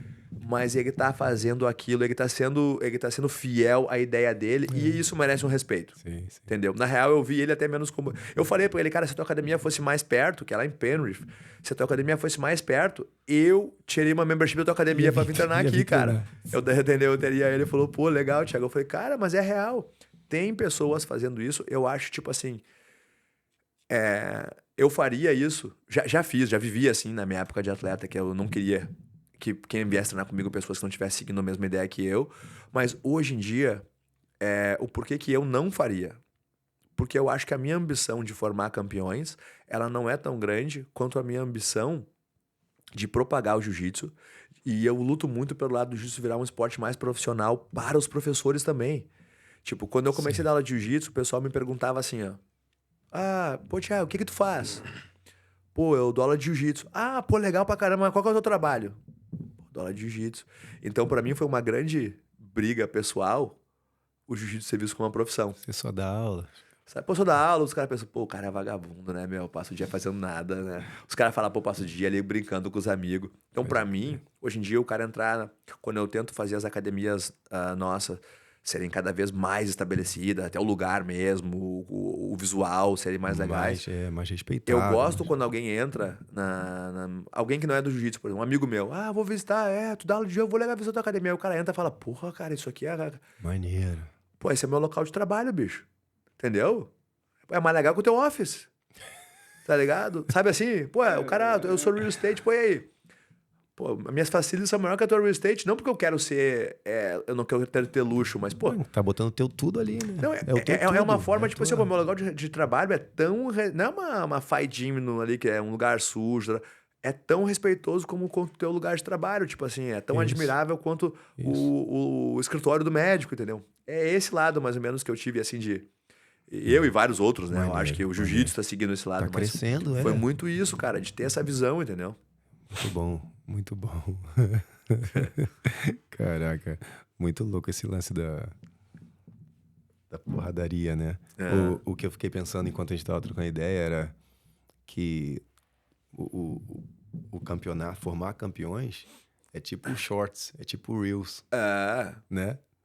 Porque o podcast mesmo, a história longa se desenvolve com os hobbits. Não, é formar a vida, cara. Né? É formar a um vida sucesso que tá de sendo vida nas ali. pessoas ali, entendeu? O campeonato Olha é só o chama. Tu fala assim, tu pode usar o short pra poder trazer os caras pra cá. Claro. O campeonato só ajuda a trazer o cara pra esse estilo de vida que é...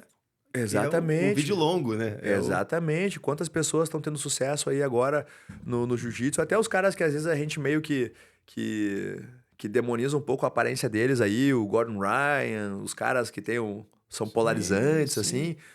Mas, cara, tá trazendo atenção. Alguma atenção boa, alguma atenção ruim. Sim. Agora, o nosso trabalho não pode ser feito da melhor forma. Só pode, entendeu? Os caras só têm ajudado. Eu vejo, assim, a cultura do jiu-jitsu tem passado várias modificações. Eu ainda apoio muito o lado de equipe, o lado que eu acho o seguinte, por exemplo, o MMA. O MMA é um esporte individual. O boxe é um esporte individual. O boxe e o MMA, o jeito que eu vejo é que as pessoas continuam muito, por exemplo, assim, se tu é um lutador de boxe, um lutador de MMA, tu tem que ter um técnico bom. Pega, por exemplo, um McGregor, um Bisping, eu lembro da história dos caras lá. Os caras têm que ter um técnico bom. Aí o cara contrata umas pessoas boas, uns sparring partners bons e uma equipezinha em volta deles boa para fazer o trabalho e preparar eles para a parada. Sim. Isso é a estrutura de um esporte individual, que nem o boxe. Tu precisa de uma equipe para ele. Claro. O jiu-jitsu é um esporte individual, mas ele é muito de equipe.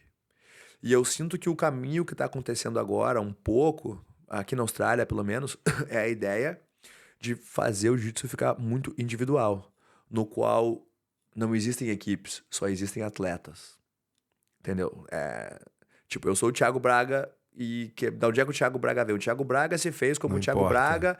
Eu aprendi, cara, em todos os lugares, eu criei o meu jiu-jitsu. Todo mundo meio George St. Pierre, todo mundo meio... Mas até o George St. Pierre sempre exalta os professores deles lá, entendeu? Sabe? Eu vejo que tem um pouco dessa parte que eu acho que não é legal, aquela história de olhar para trás para aprender, entendeu, né? Aprende com o passado, vem da escola, da evolução, e eu vejo que isso tem um lado que agora, que nem voltando à social media, todo mundo tem uma voz, todo mundo tem um direito, todo mundo é entitled, né, a alguma coisa. Eu acho que não. Eu acho que tu tem que entrar num grupo, subir nos ranks. Isso é saudável. Cria uma certa forma de...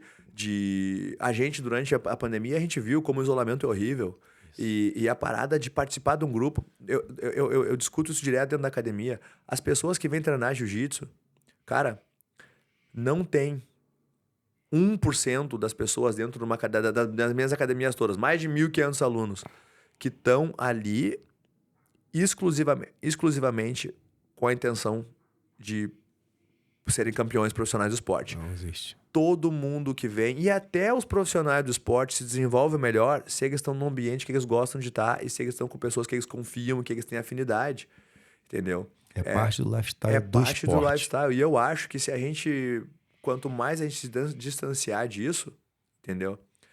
pior vai ser para a evolução do esporte, da arte marcial, do estilo de vida. Eu também acho. Eu também acho porque essa comunidade, eu acredito que ela se constrói muito baseada na confiança. Claro. E se você tá pulando de galho em galho, você não consegue construir esse laço tão forte. Eu preciso, Thiago, treinar contigo sabendo que, cara, tu é um cara melhor do que eu, mais rápido do que eu, vem numa vida competidor, de atleta, não sei o que e tal. Esse cara daqui a pouco o Thiago vai pegar minhas costas. Daqui a pouco ele vai pegar meu braço. Eu preciso confiar que tu não vai querer quebrar meu braço. Exatamente. Eu preciso confiar que na hora que eu bater, tu vai soltar. Eu preciso confiar que tu não quer me tirar dali. Por mais que a gente seja de outra equipe, se eu vou dar um treino contigo, tu não vai querer me botar na cadeira de roda. Senão eu não vou conseguir desfrutar daquilo. Ou que eu tô querendo, por uma forma completamente egocêntrica, me sobressair em cima de ti. Mas o cara não quer me machucar. Ele quer ir lá e treinar comigo e botar a técnica dele sobre a minha. Isso é muito mais fácil de construir se o cara tá todo dia ali na Legacy, todo dia ali. Com certeza. E é muito mais fácil de construir isso. Se o cara tá todo dia ali na Grappling Bros, todo dia ali na Gracie Barra, todo dia ali... Agora, se o cara fica fazendo assim, assado, cara, nego nem conhece esse cara. Visita, faz o que quer, mas eu acho assim, eu acho importante o centro de comunidade, o centro de equipe. Uma identidade. Uma identidade. Ó, hoje tá vindo o cara lá da Legacy visitar a gente aqui. Claro. Toda terça-feira ele cola aí, não sei o quê, mas ele é de lá da Legacy. Não ele pertence àquele lugar e cara, isso...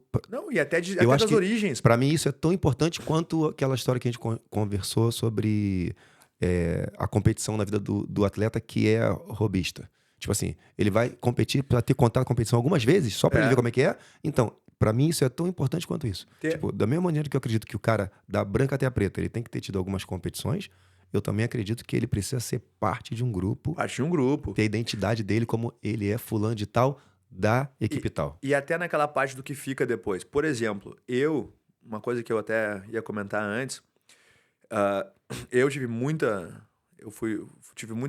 sorte, as coisas aconteceram muito bem pra mim, de uma certa forma, porque um grande amigo meu, que eu considero meu mentor, assim, onde eu aprendi muito do meu jiu-jitsu, foi o Guto Campos, da Gueto Jiu-Jitsu, e eu segui ele em todos os passos, assim, aprendendo jiu-jitsu, treinando. Ele que me levou pra América pra treinar com a Atos, que me proporcionou aquele espaço junto com a equipe que, na minha opinião, e foi... Se tivesse, assim, um centro de treinamento olímpico de jiu-jitsu, é a Atos, cara. Show de bola. Falam, mas tem o Dana Death Squad, que tinha antes, tem a Billy... Cara, os caras são campeões de kimono e sem kimono, em geral. Há quantos anos, cara? Não, a vida inteira. Direto. A vida inteira. Eu acho que não tem como questionar o trabalho que o Galvão faz lá. Às vezes até o pessoal fala em números, e Flow Grappling fala isso, fala aquilo. Cara, se tu for analisar os números, não tem como comparar. Aí não tem como comparar o trabalho. E outra, não foi uma vez. Faz de novo. Entre os novos, faz com os novos isso também. Aí. Mas eu tive anos de camp lá. Eu tenho o Guto como meu grande amigo, mentor no jiu-jitsu, amigo, sabe? Referência. Eu sou faixa preta formado pelo Paulo Guimarães. Em nenhum momento, quando eu lutei super lutas, ou quando eu tive no meu website, cara, a minha origem, sabe? Por exemplo, o que eu tô querendo dizer é o seguinte: eu poderia várias vezes atrelar o meu nome a André Galvão ou ao Guto, porque por popularidade, hype, né? Não tem como falar. O André Galvão, na minha opinião, é o atleta mais condecorado do jiu-jitsu no mundo. Se for, assim, analisar uma carreira completamente, assim. Mas, cara, não é a realidade. A minha realidade, eu tenho orgulho de ser formado aonde eu fui, pelo professor que eu fui formado, sabe? E eu acho que isso é importante. É que nem o filho que, porra, não quer dizer... Isso. Tem vergonha dos pais que tem. Isso. Mas eu sou filho desse cara aqui agora. Não, cara. Tu é da onde tu veio. E eu acho isso muito importante. E na mesma página, dentro das academias, isso que tu falou do treino, da confiança, eu penso assim, pra tu encontrar alguém, sei lá, tomar um café, tu tem que conhecer a pessoa um pouquinho, tem que ser assim Um leve conhecido, né? Alguém que tu, sei lá, trocou uma ideia, trabalha junto, dá pra tomar um café junto. Pô, pra tu passar um fim de semana com alguém, numa viagem, tu tem que ser um pouco mais amigo. Tu tem que ter já uma intimidade um pouco maior. Aí, vamos passar o fim de semana junto, vamos, né? Pô, minha casa de praia, vamos lá viajar, beleza. Pra tu treinar jiu-jitsu de verdade, pra tu cair na porrada com alguém, tipo assim, ó, agora, cara, vamos treinar mesmo. Tu tem que ser irmão. Então, é esse o lado que a gente tem na academia, por exemplo. A gente tem a formação ali. Até as pessoas que vêm de outras equipes pra mim, às vezes acham engraçado, dá uma risada, que a gente se cumprimenta, entra no tatame e cumprimenta todo mundo. A hora que faz a formação, aperta a mão de todo mundo. Ah, meio forçado isso, hein? Pô, eu aperto a mão 5 vezes no dia. Claro, cara, porque pelo menos 1, 2 vezes no dia, tu teve que ter um contato e olhar no Olho no olho olho. de cada pessoa dentro desse tatame. Hoje em Até dia o pessoal faz aquela sem que ficou sentir. puto. Tu ficou puto com ela lá, tu vai ter que ir um momento ali, olho no Cruzar no olho. tatame. Isso aí. E aperta a mão, tudo bom, tudo bom, tudo bom. E tu vai ter aquilo, tu vai desenvolver. Porque eu, por exemplo, que nem tu comentou, se a gente fosse dar um treino hoje aqui, pô, acho que a gente já tá se conhecendo, entendeu? Vamos dar um treino. Nós dois podemos treinar ao máximo da nossa habilidade ali e tudo. Mas eu acho que em várias situações que pudesse criar um pouco mais de risco, Ia nós tirar o dois, pé, ia nós tirar o dois, pé. pô, vou cuidar, meu. Ia Pô, tirar o pé. vai que eu machuco o cara, ou o cara me machuca. Ele não sei se ele vai realmente acreditar que foi sem querer. Não, Porque a gente não Não, tem esse nível de agora, amizade. Tem que ser muito parceiro pra sair. com os caras, os faixa preta também, os caras assim que eu tenho que treinam há anos, Vai que cara, vai. abrir cabeça, às vezes É. quebrou dente, pô, quebrou braço. E tu sabe que o cara te ama, Mas é tipo assim, ó, né? eu tenho certeza, eu e ele temos certeza, que nada que aconteça naquele treino, qualquer coisa que aconteceu, é um mero acidente Isso aí. completamente contrário à Isso intenção aí. daquela pessoa. Isso aí. Ele ou ela nunca me machucaria e eu também não de propósito. Isso nos possibilita treinar ao máximo da nossa habilidade, assumindo riscos que a gente não assumiria. Isso aí. Entendeu? Então eu acho que essa parte é muito importante pro treino de alto nível.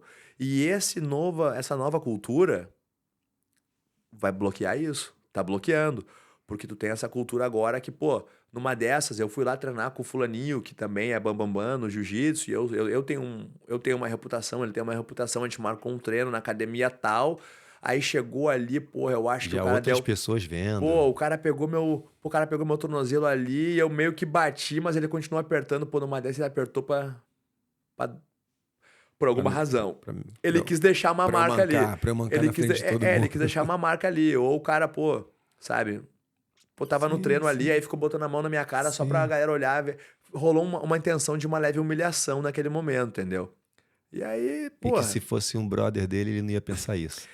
Ele ia achar até divertido. talvez Falar, não. "Pô, sacanagem, meteu a E mão na é- minha cara e tal." Exatamente. E aí o outro lado, agora vamos pensar no esporte. Beleza. Entre os atletas pode ter isso, pode piorar o treino deles um pouco. Então não achamos um lado positivo ainda.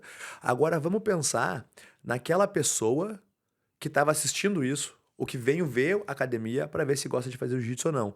E o que essa pessoa viu foi algumas pessoas, de uma forma até meio infantil, tendo umas disputinhas territoriais e agindo meio que de forma não tão positivas em relação às outras, não querendo ajudar, mas querendo diminuir elas e se engrandecer em cima das fraquezas delas. Será que esse é o ambiente que alguém que está buscando o jiu-jitsu vai querer entrar? Entendeu? Esse que é o esporte que todo mundo fala que é maneirão. Entendeu? Que é Será tão que... nobre. Ó, a gente olha, por exemplo, assim, ó, um grande exemplo. Eu cresci como o meu maior ídolo entre qualquer esporte, o Ayrton Senna. Aí, coisas que eu lembro. Aquele Grand Prix que o Ayrton Senna que o carro dele quebrou e ele foi de carona com o Nigel Mansell. Nigel Mansell parou o carro para dar carona para ele. Arquirrivais da história do automobilismo. Ali tu vê, tipo assim, a lenda que os caras... Os dois, né? Mas assim, tu vê esse lado, tu vê a disputa, como que as pessoas faziam, ou como que as coisas estavam acontecendo. O que acontecia? Tu vira mais... Eu só não entrei, eu só não virei corredor de Fórmula 1 porque eu não tinha a grana pra estar lá dentro. Porque eu acho que se alguém tivesse me perguntado, Thiago, o que tu quer fazer? Eu quero ser igual ao Ayrton Senna, eu quero fazer o que ele Isso. faz.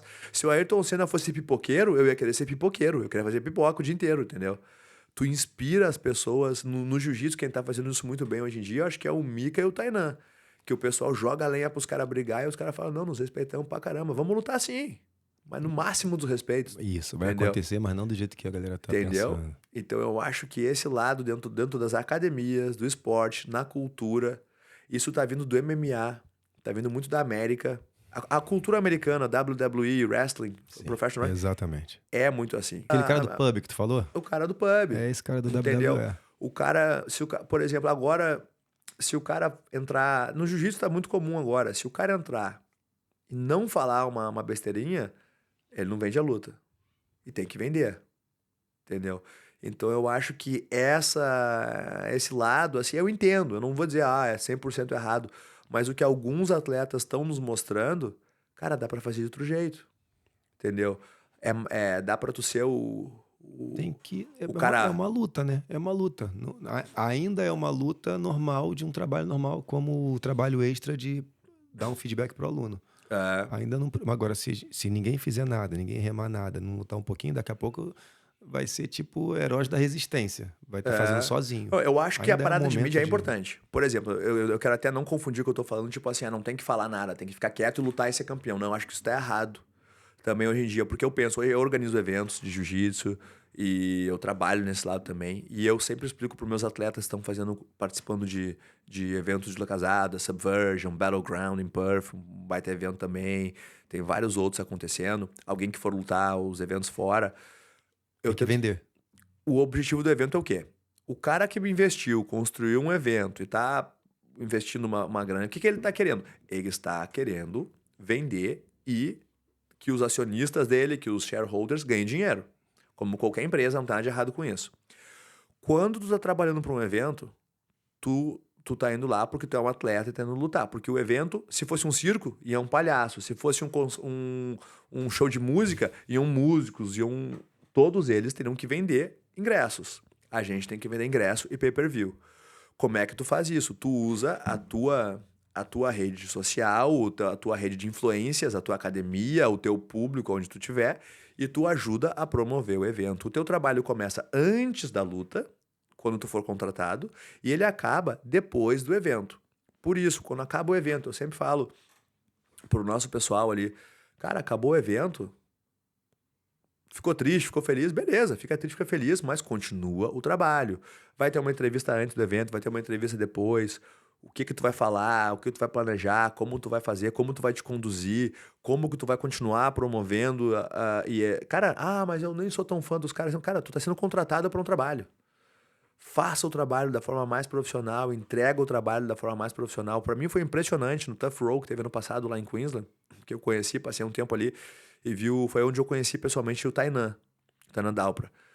Ele chegou no evento, no hotel, lá no resort, eu fico prestando atenção nessas coisas. Cara, ele ficou na recepção, no contato com a galera, com os fãs ali e tudo, tranquilo. Ele na press conference, porra, eu acho que ele tinha 21, 22 anos ainda ano passado, né? Ele parecia muito mais sábio que a idade dele, dando entrevista, falando, saindo das perguntas que botavam ele numa forma, sabe assim, se mantendo, porra, muito profissional.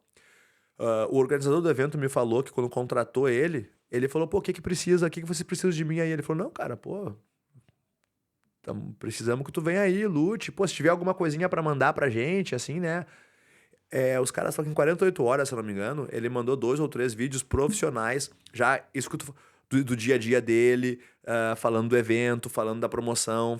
O cara, ele entende que, O outro lado, né? cara, os caras estão me contratando por causa da minha imagem, de quem eu sou. Eu já tá aqui, ó, produzido profissionalmente o conteúdo pra vocês já postarem, usarem, sabe assim? Tá aqui meu trabalho já feito. Aí, depois do evento, acabou o evento, rolaram os campeões, o evento foi dentro do resort, todo mundo foi lá pros seus quartos, eu fui tomar banho para descer para jantar, todo mundo ia se encontrar ali no saguão do resort. Eu voltei mais ou menos 1 hora depois que acabou o evento, eu desci, passei pelo salão onde foi o evento, indo lá pro restaurante. O Tainan tava de kimono ainda, lá, tirando foto, autógrafo, conversando com a galera. Era o único que tava ali ainda, fazendo esse trabalho de mídia, né? Fazendo isso até o final.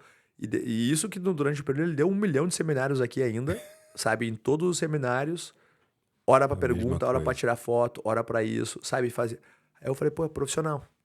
E esse é o lado do jiu-jitsu que eu acho, cara, por exemplo, se o cara tá no futebol, em qualquer outro esporte, ele tem um assessor de imprensa. Ele é treinado pra fazer isso. No surf, o cara é treinado pra fazer isso. No jiu-jitsu, talvez porque o dinheiro não tá tão lá em cima ainda, a gente tem que aprender. Tem que se Porque depois o virar. cara reclama, ah, pô, mas eu cara, pô, eu faço isso. Eu lutei a minha vida inteira, campeonato, tudo casada, tudo. Nunca ganhei bolsa alta. Nunca ganhei um dinheiro que valesse a semana de treino. Mas, graças a pessoas que, tipo assim, não a mim, mas a geração antes de mim, a outra Sim, antes, e a que foi sim. chegando. Hoje em dia eu fico amarradão quando eu vejo alguns alunos meus e pessoas lutando por uma puta grana. Eu vejo o cara, por exemplo, que nem o Tainan lutando, e eu acredito, pelo que eu vi na época, que a bolsa dele foi muito superior a todos os outros atletas do evento. Mas o trabalho que ele entregou valia muito mais que o trabalho que todos os outros atletas do evento Isso. fizeram. É que Por nem alguma coisa foi maior, né? Por algo foi maior por também. tudo que agrega. Que ele fez, tu viu ali um frame do que ele É. fez, mas tudo que ele fez antes pra chegar nessa situação também é Claro, claro. E absurdo, é o né? lado profissional do esporte, eu acho legal.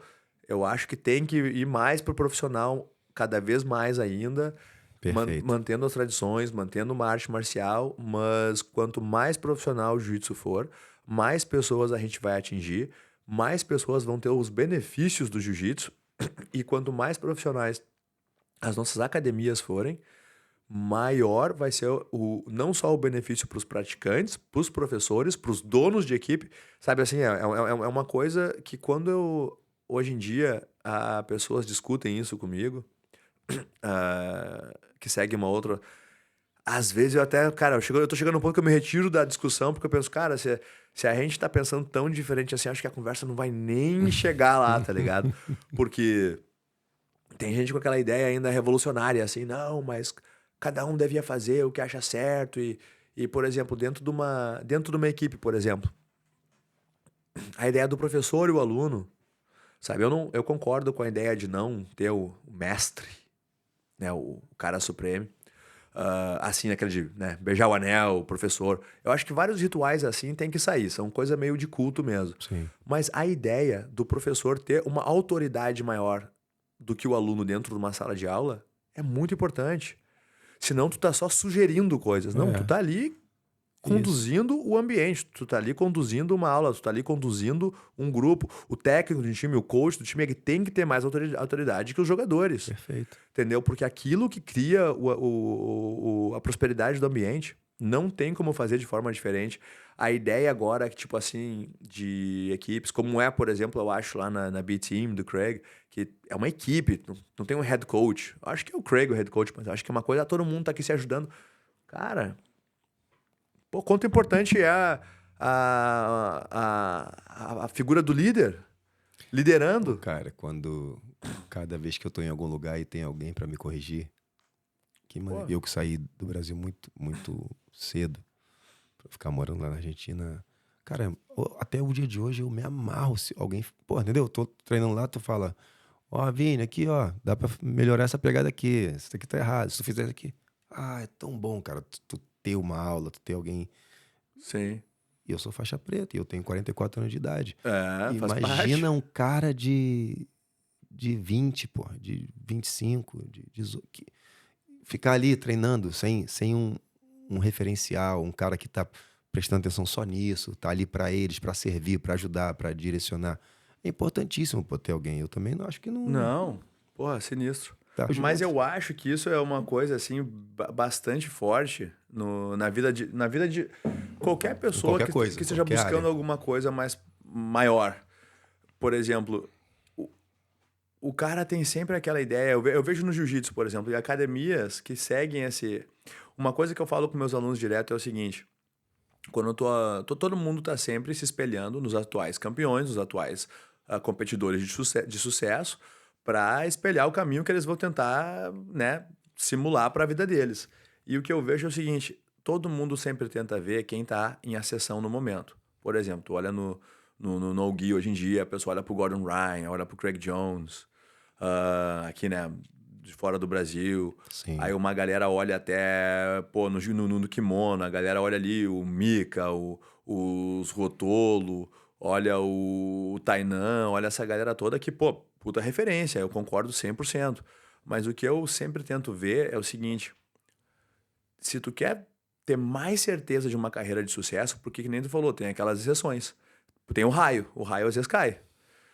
Tipo, tem alguns casos que caiu o raio. É isso. E demora pra comprovar se foi um raio ou Se não. foi um raio ou não, E o que eu tento ver são o seguinte, o que é onde eu tento espelhar, especialmente agora na condição de professor, de coach, de mentor dos meus alunos, assim, quais são os casos de sucesso repetitivo por muitos anos? As pessoas que foram capazes de serem campeões ou de terem uma carreira de sucesso, assim, por 5, 6, 8, 10, 15 anos. Aí tu vai vendo Lucas Lepre, tu vai vendo André Galvão, tu vai vendo Bruno Malfacine, sabe? Tu vai vendo muitos outros que foram campeões muitas vezes, muitas vezes. Uma coisa que eles tinham em comum. Eu já vou dizer uma coisa que eles têm em comum, que é o oposto do que a gente pensa. Vários deles não dependiam de um training camp forte para competir.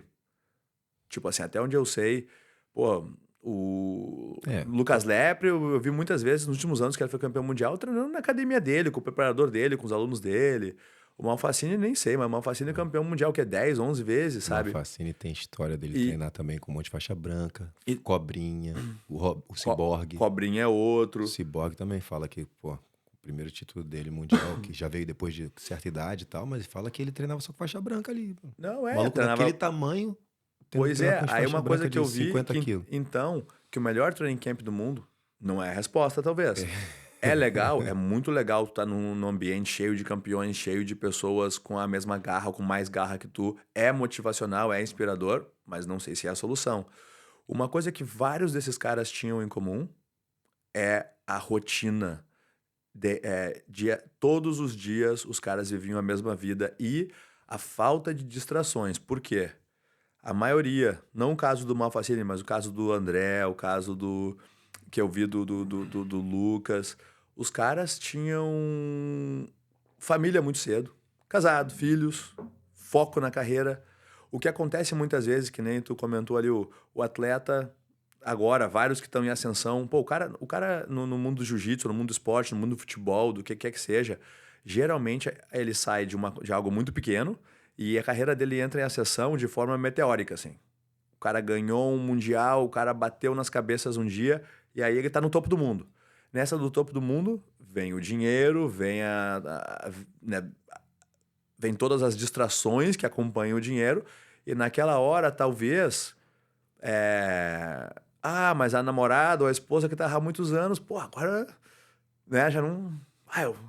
eu mereço mais, né?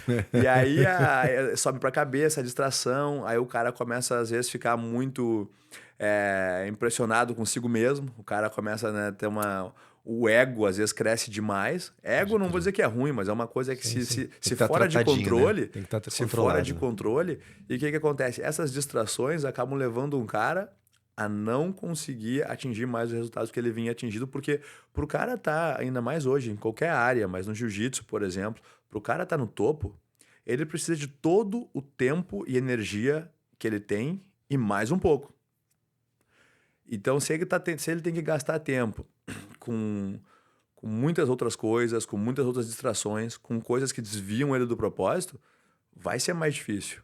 Por isso eu vejo assim, várias equipes, eu vejo assim alguns professores, líderes de equipe, já motivam os alunos dele, os atletas. Eu não sei se é por acidente ou se é de propósito, mas eu vejo lá na Atos, lá na EOJ, pô, a galera novona, 22, 23 anos, os caras estão casando, tendo filho, e eu acho que os professores incentivam bastante, né? Não, pô, legal, cara, pô, achou tá com a namorada, tá feliz, pô, isso aí mesmo, é família, é isso, porque... Eles estão fazendo pro bem do atleta, eu acredito, mas eles estão fazendo pro bem da equipe também, porque eles pensam, pô, esse cara tem potencial.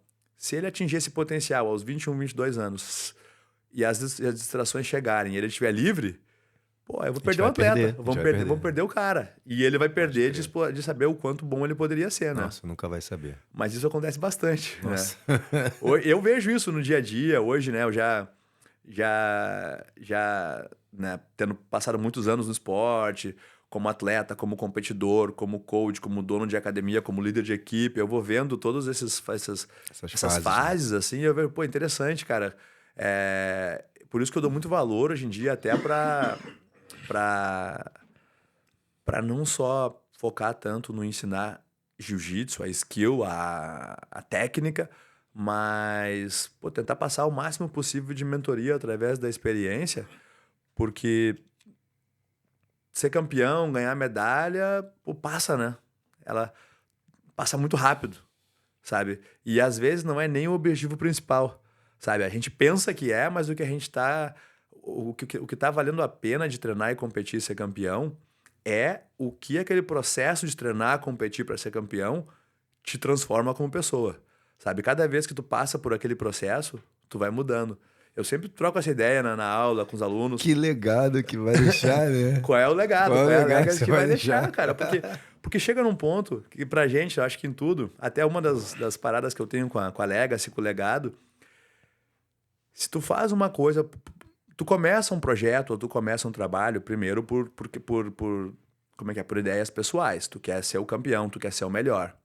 Chega um ponto, ou tu quer ser o de mais sucesso, ou tu quer ser o que mais ganha dinheiro, tu quer ser o mais de alguma coisa. Chega um ponto que tu atinge, ou não, mas tu chega ao topo do que tu vai alcançar dentro dessa área.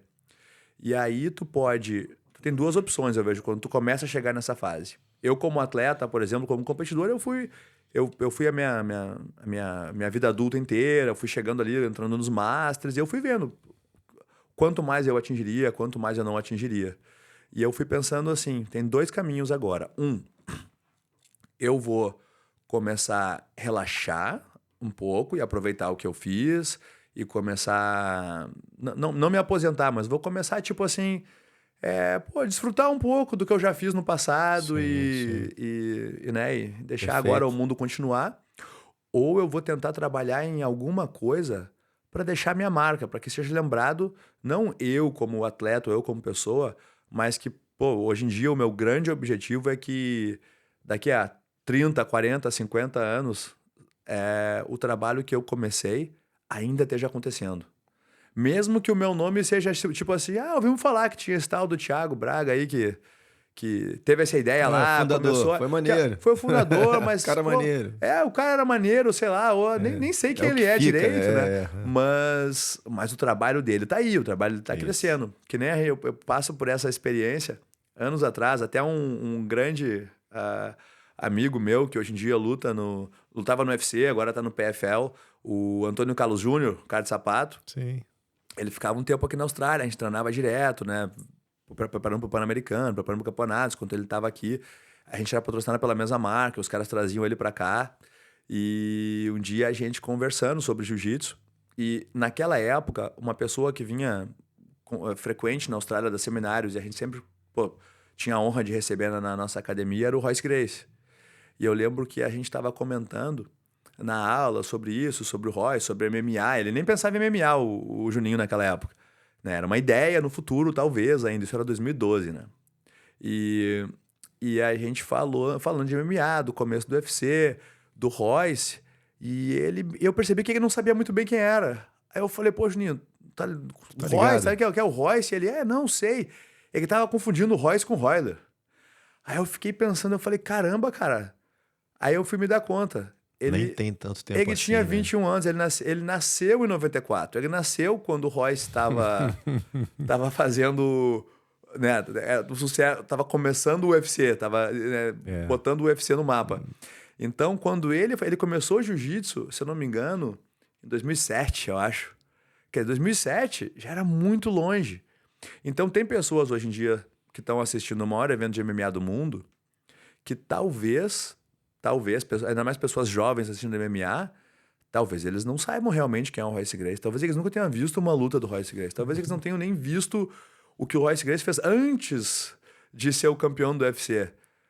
Mas eles estão vendo o trabalho que ele deixou. Eles estão vendo o trabalho que ele começou de um jeito que ninguém imaginaria que ia começar, né? Pode crer. Então essa é a ideia do legado, né? Essa é a ideia de ou é isso, ou é relaxa, aproveita o que tu fez. Né? Maneiro demais. Cara, se eu vejo os comentários, às vezes eu vejo os caras assim... Cara relevante, né? A gente tá falando do Royce. Eu consumo podcast direto, né? Tu também. Também. Falou. Então, às vezes tu tem ConnectCast, cara, ali. Sim, Alexandre. do Alexandre. Cara, recebe um monte de cara, pô, um monte de cara que fizeram a história do que a gente tá vivendo hoje, né? E tu vai ver os comentários e o cara fala assim, e esse maluco que ele tá falando? O que esse gordinho tá falando? O que ele... Entendeu? Tipo assim, os moleques... Um monte de moleque que deve ter 15, 16 anos de idade, falando o que esse gordinho sabe de não sei o quê. O que esse careca não sei o que lá. Fala, cara, os caras não sabem nem quem é que tá ali, Quem que bro. tá falando, né? Mas, pô, sabe, Vinícius, isso é uma coisa que eu acho assim. Eu não sou contra a evolução do mundo, a evolução de tudo como tá acontecendo, mas eu acho que a gente tem que saber filtrar o lado bom e o lado ruim. Um lado, por exemplo, da expansão da social media, né, das redes sociais, do jeito que elas são hoje, é que hoje todo mundo pode falar o que quer. Todo mundo tem um espaço para dar a sua opinião. O qual, antigamente, para tu dar uma opinião sobre um certo assunto, tu tinha que primeiro ter um pedigree naquele assunto. Tu tinha que, pelo menos, peraí, tu quer falar sobre luta? Peraí, qual é o teu nome? Quem tu é? Isso. Ah, tu quer falar sobre política? Mas peraí, quer falar sobre vacinação, sobre medicina? Mas peraí, qual é o teu... Hoje em dia, por exemplo, pô, se o Kleber Bambam quiser falar nada contra o Kleber Bambam, mas se o Não, Kleber Bambam quiser falar sobre política, ele vai ser mais escutado, talvez, do que Sim, um sim. sociólogo, do que uma pessoa Sim, da ele área. pode falar de carro elétrico e nego vai escutar ele. Só Exatamente, porque ele entendeu? tem a Então, eu relevância, né? acho que isso tem uma grande importância nessa A situação. gente aqui, a gente pode falar o que a gente quiser A agora. gente pode estar falando, em alguns casos, por exemplo, o que a gente falar pode vir a ser mais relevante do que alguém da área, dependendo das pessoas que nos Isso é seguem, das verdade, pessoas é que verdade. acreditam na gente. É verdade. Mas eu acho que eu acredito muito em ser uma obrigação de quem participa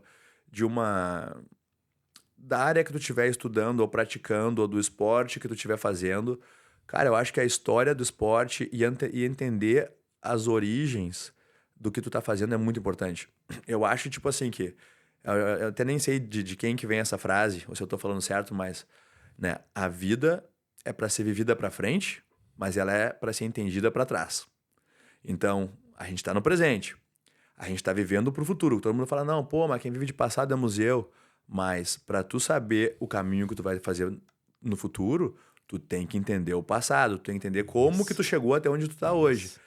No jiu-jitsu, principalmente, muitas dessas pessoas que a gente comenta, mas pô, old school, o cara, né, da época do jiu-jitsu que não tinha o que tem hoje em dia. Mas espera aí, vários desses caras, eu ainda comecei jiu-jitsu em 98, vi isso acontecer.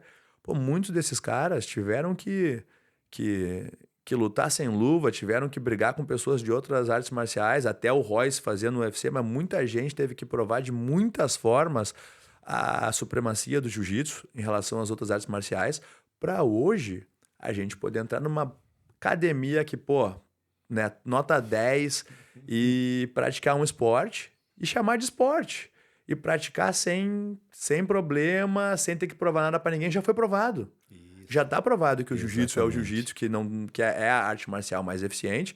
Só que hoje em dia a gente olha para trás sem a apreciação do que foi feito pra gente chegar aqui, né? Isso é a única coisa é o meu único comentário que eu sempre tenho assim um pouco mais old school, né? Eu adoro o jiu-jitsu moderno.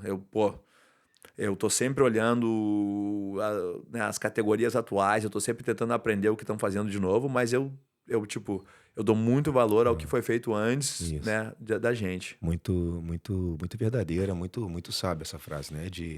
Tem que ser entendida para trás, né? Sim. Nunca tinha escutado, não. E é muito, muito verdade. Eu sempre uso o exemplo da aviação, né? Que os caras, a diminuição do número de acidentes é por conta de que todo acidente no mundo recebe um novo protocolo para o mundo inteiro. Então, qualquer acidente que teve um acidente lá no Nepal, o mundo todo vai saber o porquê daquele acidente para não cometer o mesmo erro. Então, cada vez tem menos acidentes de avião, porque todo mundo sabe o passado. Todo mundo conhece o passado. Por Sim. isso que existem menos acidentes de avião. E a sua frase resume bem Sim, isso. sim. Chego aqui. É legal o atendimento do show. Porque nem eu cheguei aqui hoje, por exemplo, fazer a podcast contigo. Conta aí. Eu vim hoje fazer a podcast contigo, pô, amarradão de bater um papo, né? Pensando um pouco legal, pô, café top me serviu aí. Aí eu cheguei aqui, pô, tu fez aquele café, sabe assim, é above and beyond. Mas é um negócio, eu pelo menos sempre tive, eu tenho prazer em fazer para as pessoas. Eu não faço, tipo assim, pô, tem que fazer uma parada para receber a pessoa. Mas é um negócio, quando eu tenho pessoas na minha casa, eu fico, pá, o que eu vou fazer, sabe? É legal. É legal, pô. E aí, hoje em dia, eu faço isso na minha academia e eu vejo que o resultado, em termos de apreciação, sabe, faz uma diferença. O cara chegou ali, às vezes, quantas vezes tu chegou no treino, eu cheguei no treino, ou tu chegou no treino, aí o cara chega assim e fala, nossa, maior fome, cara, não deu tempo de comer nada. Aí o cara olha, pô, você tem um mercadinho pra eu comprar um chocolate, pelo menos, pra dar um, né? Pode Ou, crer. não quero um café, mas, pô, se tiver só aquele shotzinho de café pra dar aquela cafeína pra antes do treino, Putz. pronto, tá ali na mão. Ou às vezes o cara chega antes do treino e pensa, porra, meu, cheguei antes do treino aqui, tô o dia inteiro de sapato, meu, pé fedido, vou ter que tirar o sapato agora pra entrar na aula. Vergonha. Sabe, assim. Aí, pô, não vou ir na pia ali, lavar meu pé, os caras. Pô, tá aqui, cara, toalhinha, shampoo, tudo ali, toma, te apronta aí. Pode crer. É o tipo de atendimento, esse é o tipo de coisas que eu fui implementando que eu acho que a gente nunca teve essa visão crescendo o Brasil não teve isso como um negócio.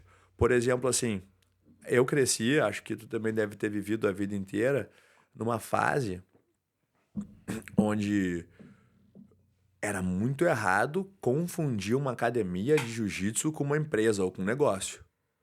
A academia de jiu-jitsu é uma arte marcial. Inclusive, o nosso saudoso mestre Carson Gracie, né, criou a palavra creonte para quem trocasse de equipe, para quem fizesse o que fizesse na época. Que eu, perguntando para pessoas que eu fui conhecendo daquela época do jiu-jitsu, pessoas que treinaram no Rio naquela época e tudo, explicaram. Pô, o mestre Carson Gracie foi uma pessoa que se dedicou 110% a todos os seus alunos. Isso é o que eu escutei de pessoas que treinaram com ele e tudo. E ele era um cara muito pouco focado na parte financeira, na parte de business. Pelo contrário, acho que uma das coisas que comentaram que ele não foi um bom businessman. Exato. Só que por ele se dedicar e tratar tão bem as pessoas e por às vezes gastar do próprio tempo e dinheiro, trazer pessoas para casa dele e coisa assim, ele exigia ou ele esperava um certo nível de lealdade, entendeu? No nosso mundo de hoje, o jeito que eu vejo é o seguinte, pessoas como eu, as pessoas que estão vindo depois de mim, tem que dar graças a Deus que o jiu-jitsu está se tornando mais e mais uma profissão. Antigamente, quando eu era criança, por exemplo, eu treinava karatê, treinei judô também, muito pouco quando eu era criança.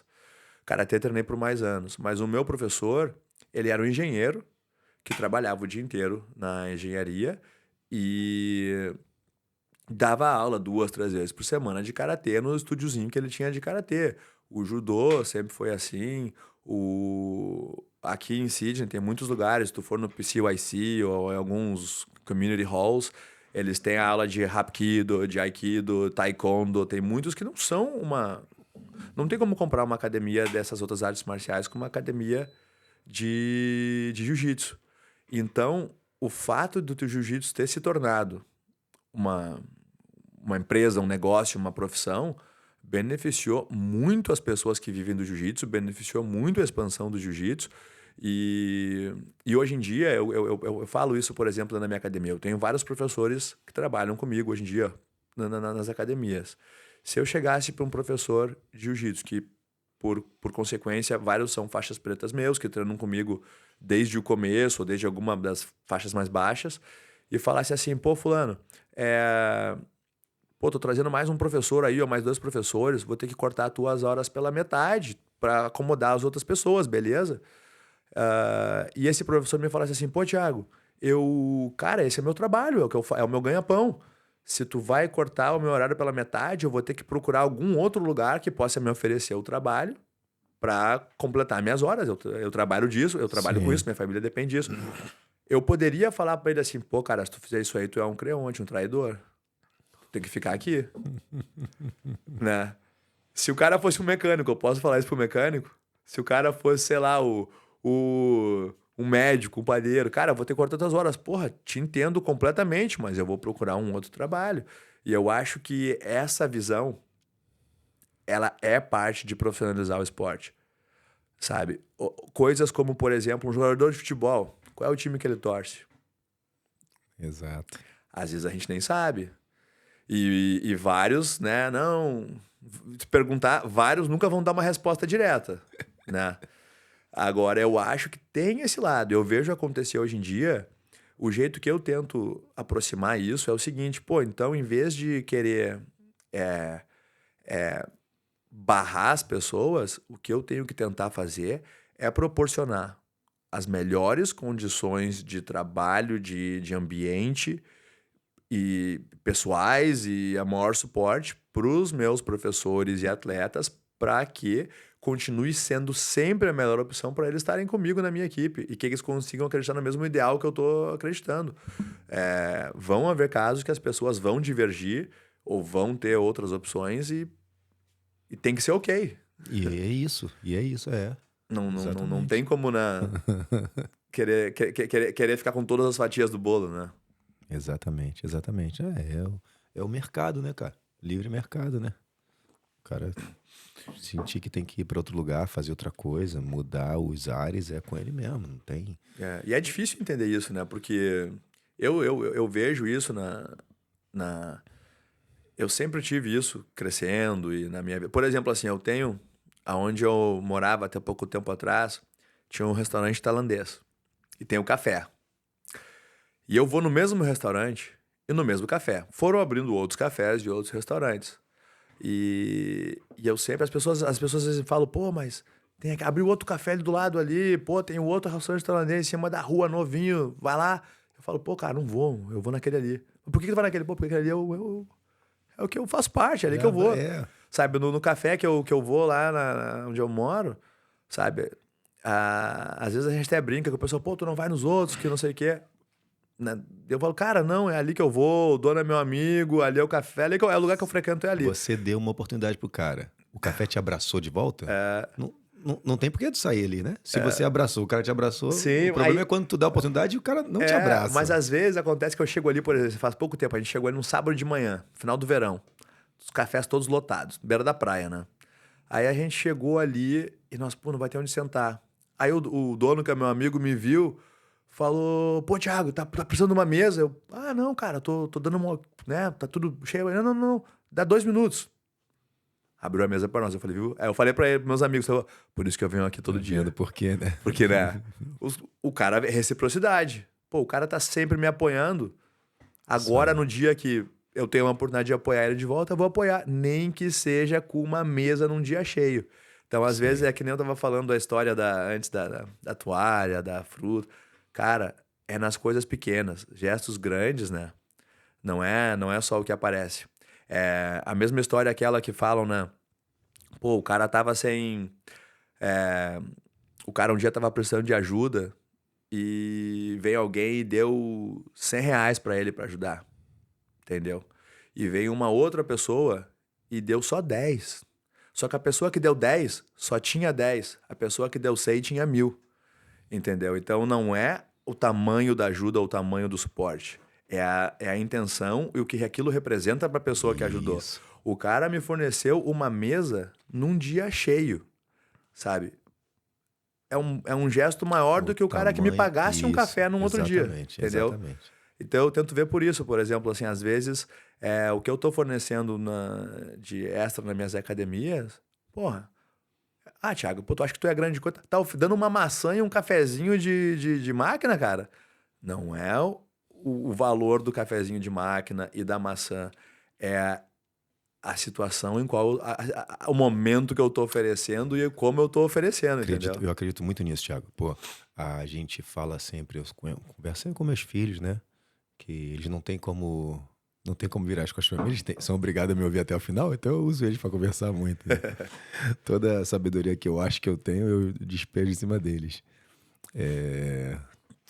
Não pode falar, tchau, tô com pressa, tem que sentar a bunda aí e escuta o papai. Então, eu sempre falo sobre o relacionamentos, né? E se a gente entende que isso é um relacionamento, que tu tá criando ali teus clientes, que no futuro vão ser seus amigos, faixa preta, donos de academia, ou não, mas tá construindo um relacionamento, mais de 90% dessa galera, o que vai fazer esse relacionamento ser forte, duradouro, verdadeiro, é a coisa do dia a dia. Eu tenho um cara, a gente faz uns eventos, todo mundo faz uns eventos diferentes na academia ao longo do ano, né? Só tem um cara que falou: esse é o lugar pra mim, esse é o lugar pra minha filha, tal, por causa de um evento que a gente fez no Dia dos Pais, deu uma aula diferente, botou os pais dos alunos, depois juntou e tal, pá. Um cara.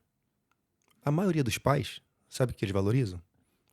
O cafezinho que eu dou pra eles ali quando eles estão sentados vendo os filhos treinando. Quer um café? Quer um café? Um café? Pô. A maioria deles vai valorizar a pequena coisa, é o cafezinho. Sim. Falo, vem aqui, troca uma ideia com o Vini, toma um café e tal, já apresenta um pai pro outro e tal. É isso. Não é um grande evento.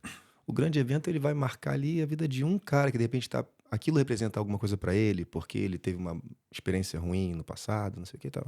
Sim. É um 1%.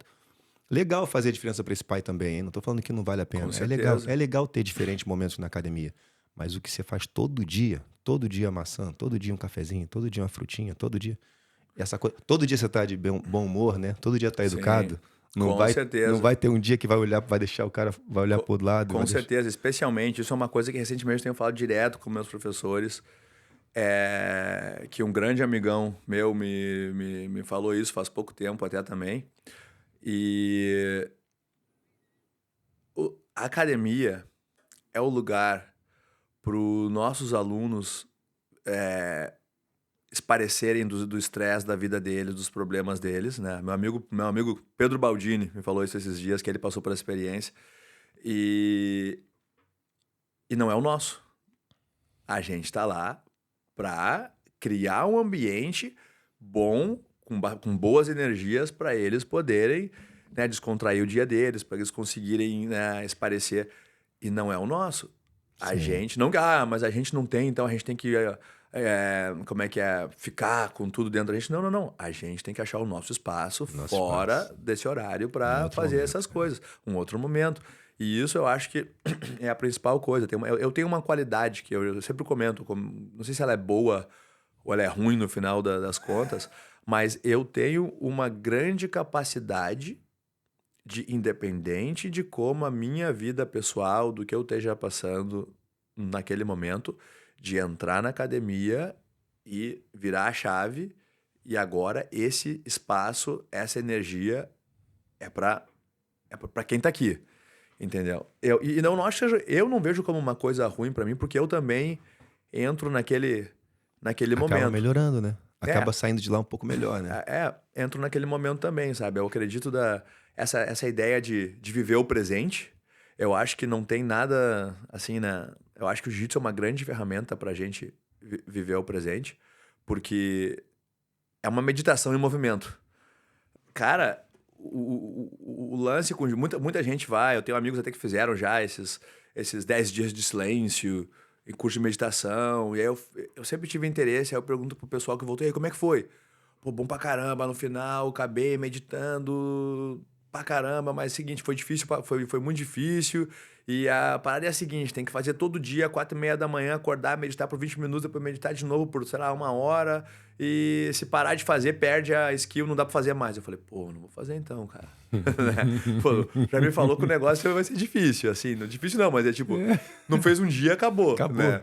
E aí eu vejo o jiu-jitsu tem essa parada de nos trazer pro presente. É uma meditação em movimento. Eu acredito por quê? Tu tem que tomar tantas decisões sob pressão, rápido, e tipo assim, num ambiente controlado, mas é uma forma muito real de ataque. Por exemplo, se tu tá treinando boxe ou Muay Thai, tu faz ali uma manopla, bate saco, mas não é todo dia que tu vai fazer um sparring tipo, na porrada mesmo, assim, saindo, indo pra pegar. Não dá pra fazer isso todos os dias, a não ser que seja dança de boxe lá, né? Mas na academia normal não vai ter, né? Agora no jiu-jitsu, pô, todos os rola que tu faz, ainda mais como faixa branca, são a 110%. Tu vai todos os rolas como se fosse assim, gladiador lutando pela vida. E isso te traz para um presente forçado muito forte, que não deixa de ser uma forma tu atingir o objetivo da meditação, que é naquele momento. O cara tá com a mão na tua gola, tá pegando teu braço, tu não consegue, tu só consegue pensar no teu braço e no teu pescoço que estão sendo, porque se tu fizer a escolha errada ou mover errado, vai pegar.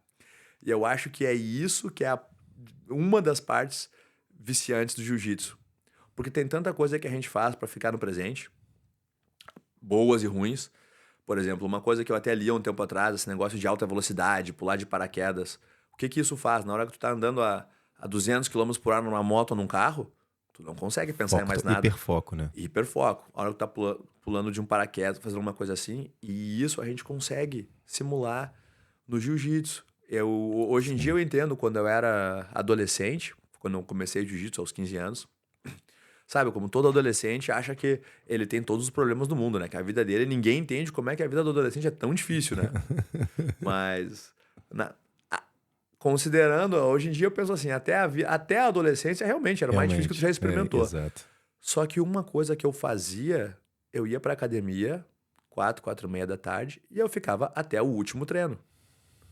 Porque enquanto eu tava ali... Não tem problema. Não tem problema, é aquilo, é o jiu-jitsu, é o jiu-jitsu. Eu lembro que em casa, na época, né, pais separados, morava com a minha mãe.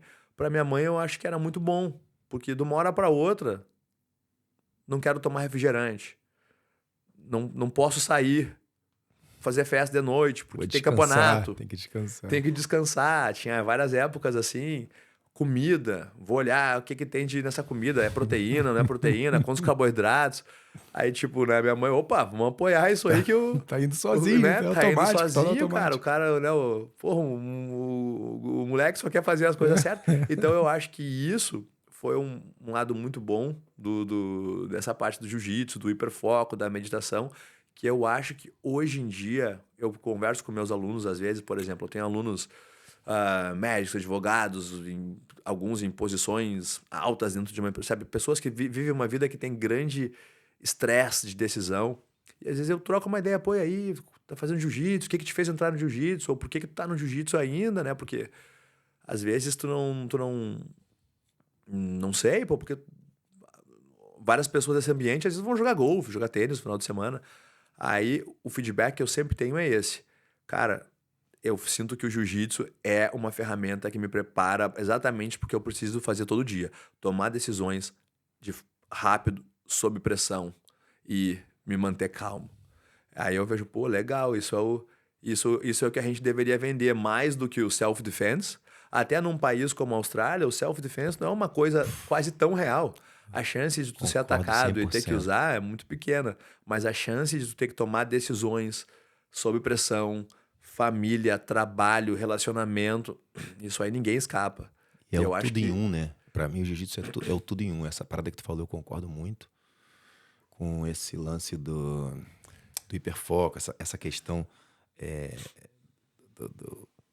tecnológica, né? Essa coisa altamente... Tu precisa pensar muito pra treinar, né? Tá ali como se fosse um xadrez, essa coisa do xadrez humano, né? Tu tá pensando no próximo... É o xadrez com o reloginho. Tu tem que pensar, mas tu não pode parar. Não pode parar, mas ao mesmo tempo ela te conecta, que aí eu acho que o jiu-jitsu se diferencia do bungee jump, do salto de paraquedas, da moto a 200 por hora. Eu acho que separa isso, se diferencia de maneira positiva, que é o diferencial do jiu-jitsu, que conecta a gente com esse lado... Neandertal, essa coisa territorial, de briga. É a coisa mais primal que existe, primitiva, né? Que existe. E ao mesmo tempo tu tá pensando pra caramba. Então tu pega dois extremos, tu consegue pegar o cara que é só troglodita e consegue pegar o nerd, bota eles juntos. O troglodita, ele entende que cara, que eu vou ter que ser meio nerd aqui, eu vou ter que repetir isso, eu vou ter que entender pra caramba. E o nerd fala assim, eu vou precisar de uma forcinha também. E aí tu junta... Eu acho que isso é adictivo, assim, é um xadrez de corpo para mentes inteligentes, né? Como é que é? Um xadrez de corpo para mentes inteligentes. Perfeito.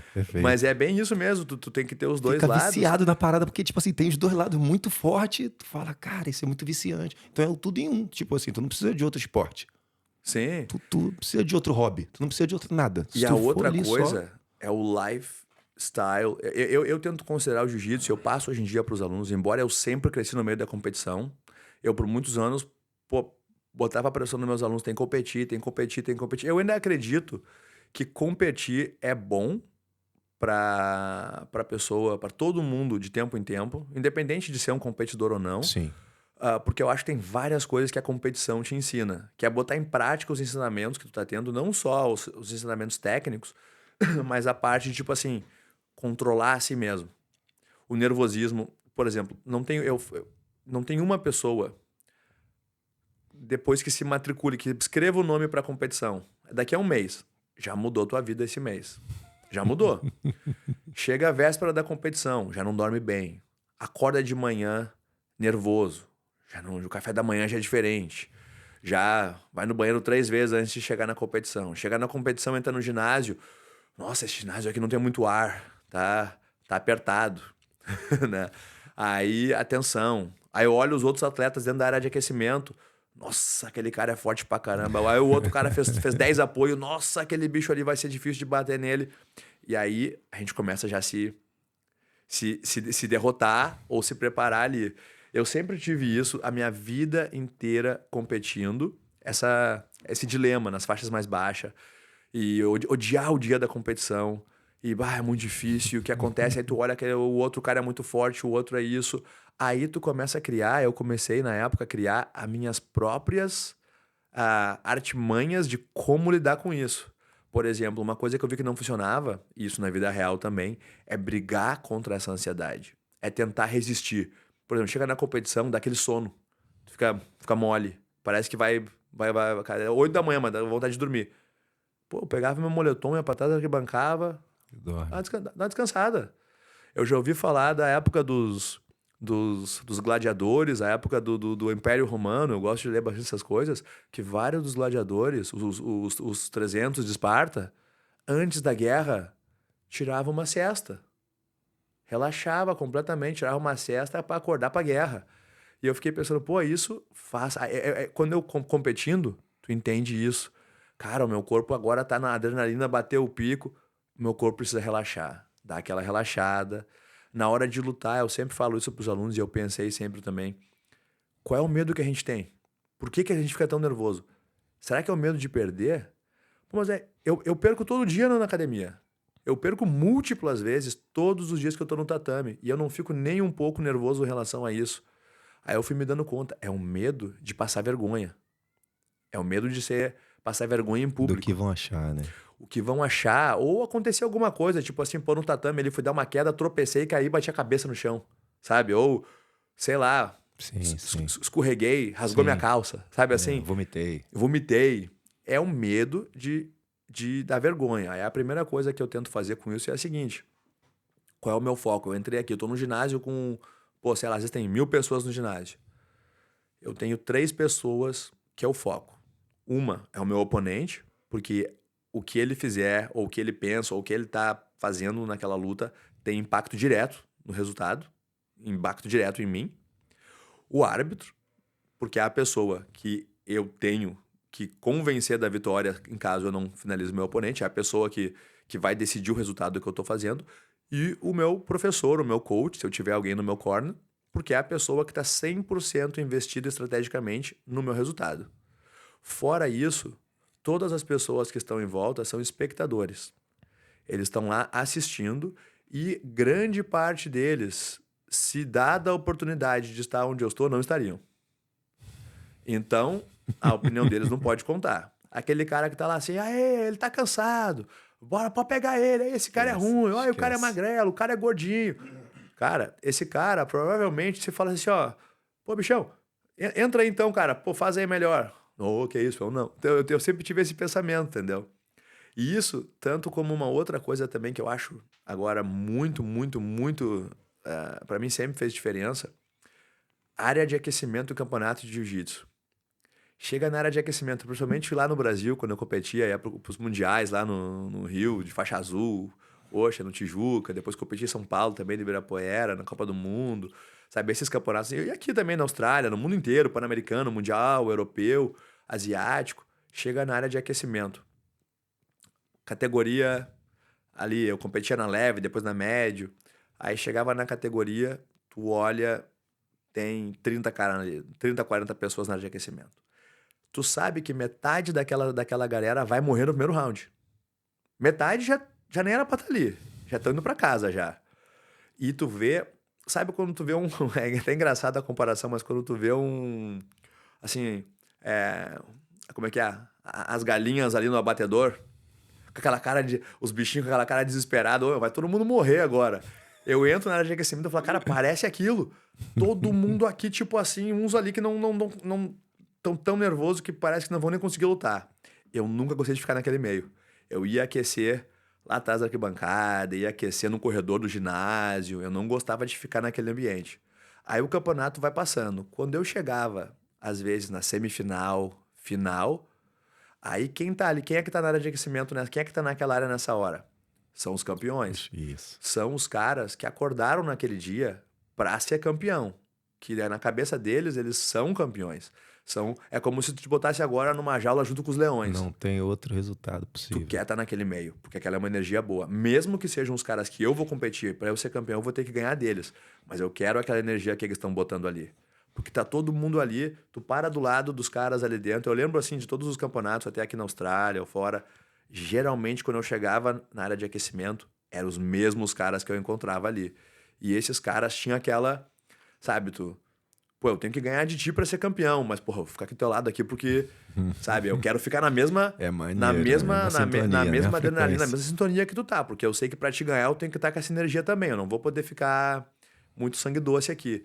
Então essas coisas, assim, essa sensibilidade, eu acho que o jiu-jitsu nos traz pro lado bom, assim, como no treino. Treinando na academia, o pessoal fala às vezes sobre treinar forte, treinar devagar.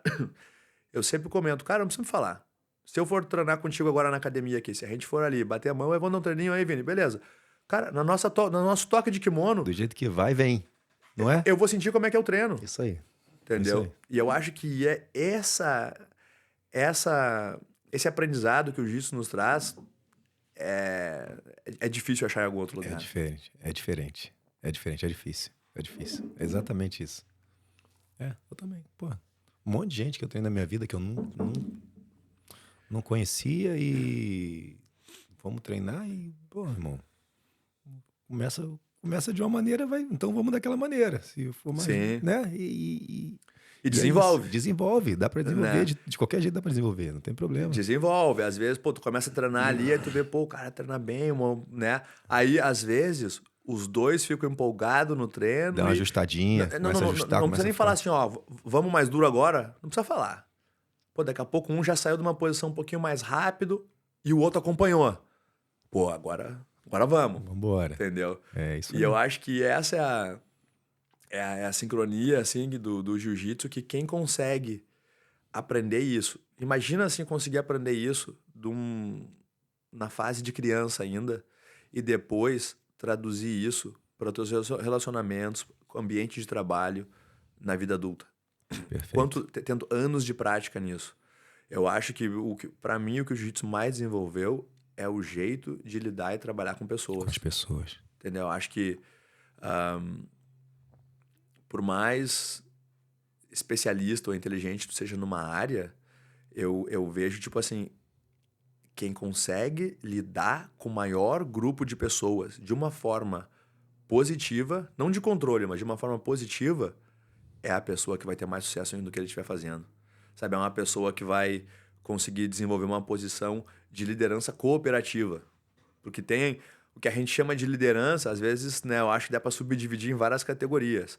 Uma liderança cooperativa, eu vejo que é assim, é uma liderança na qual a pessoa é aceita como um líder e existe uma cooperação entre o líder e as pessoas que estão sendo lideradas.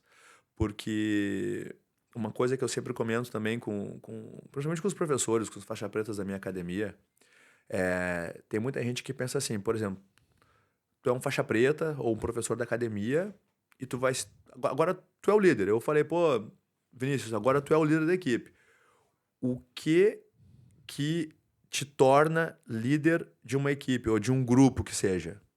É o decreto de alguém? Não é. Não é. Não é. O Não que que- adianta. o que Tu que pode falar define um isso pra líder? mim hoje e o pessoal vai continuar olhando pra você como líder. Não Ou, adianta. Muda nada. para mim, a definição mais simples é o que define um líder? É quantas pessoas estão querendo seguir ele. Tu é o líder, tu pode falar assim, ó, Thiago, não quero ser líder, não quero ser líder de equipe. Pô, mas tá todo mundo te seguindo, cara. Todo mundo quer fazer. Eu tenho faixas pretas da minha academia, até um dos faixa preta da minha academia, que tá junto com o Caio, abrindo uma academia, uma das Legacy agora que estão abrindo esse mês aqui em Parramata, e o Xandinho, Alexandre Valverde. Ele não tem atuado, agora vai começar mais, mas ele atua muito forte como competidor dentro da Legacy, mas ele não atua muito como professor. Mas ele tem uma característica de liderança nata. Nos campeonatos, ele, sabe, tá sempre competindo, dá a volta no tatame para um lado para o outro, gritando para todo mundo. Ele tem aquela energia de liderança. O que acontece? As pessoas acabam seguindo muito o que ele está fazendo. As pessoas, por exemplo, eu até comento, ele treina bastante, treina em todos os treinos da Legacy. Ele vem na sexta-feira treinar na nossa academia do Brookvale, ele treina na City, na segunda e quarta.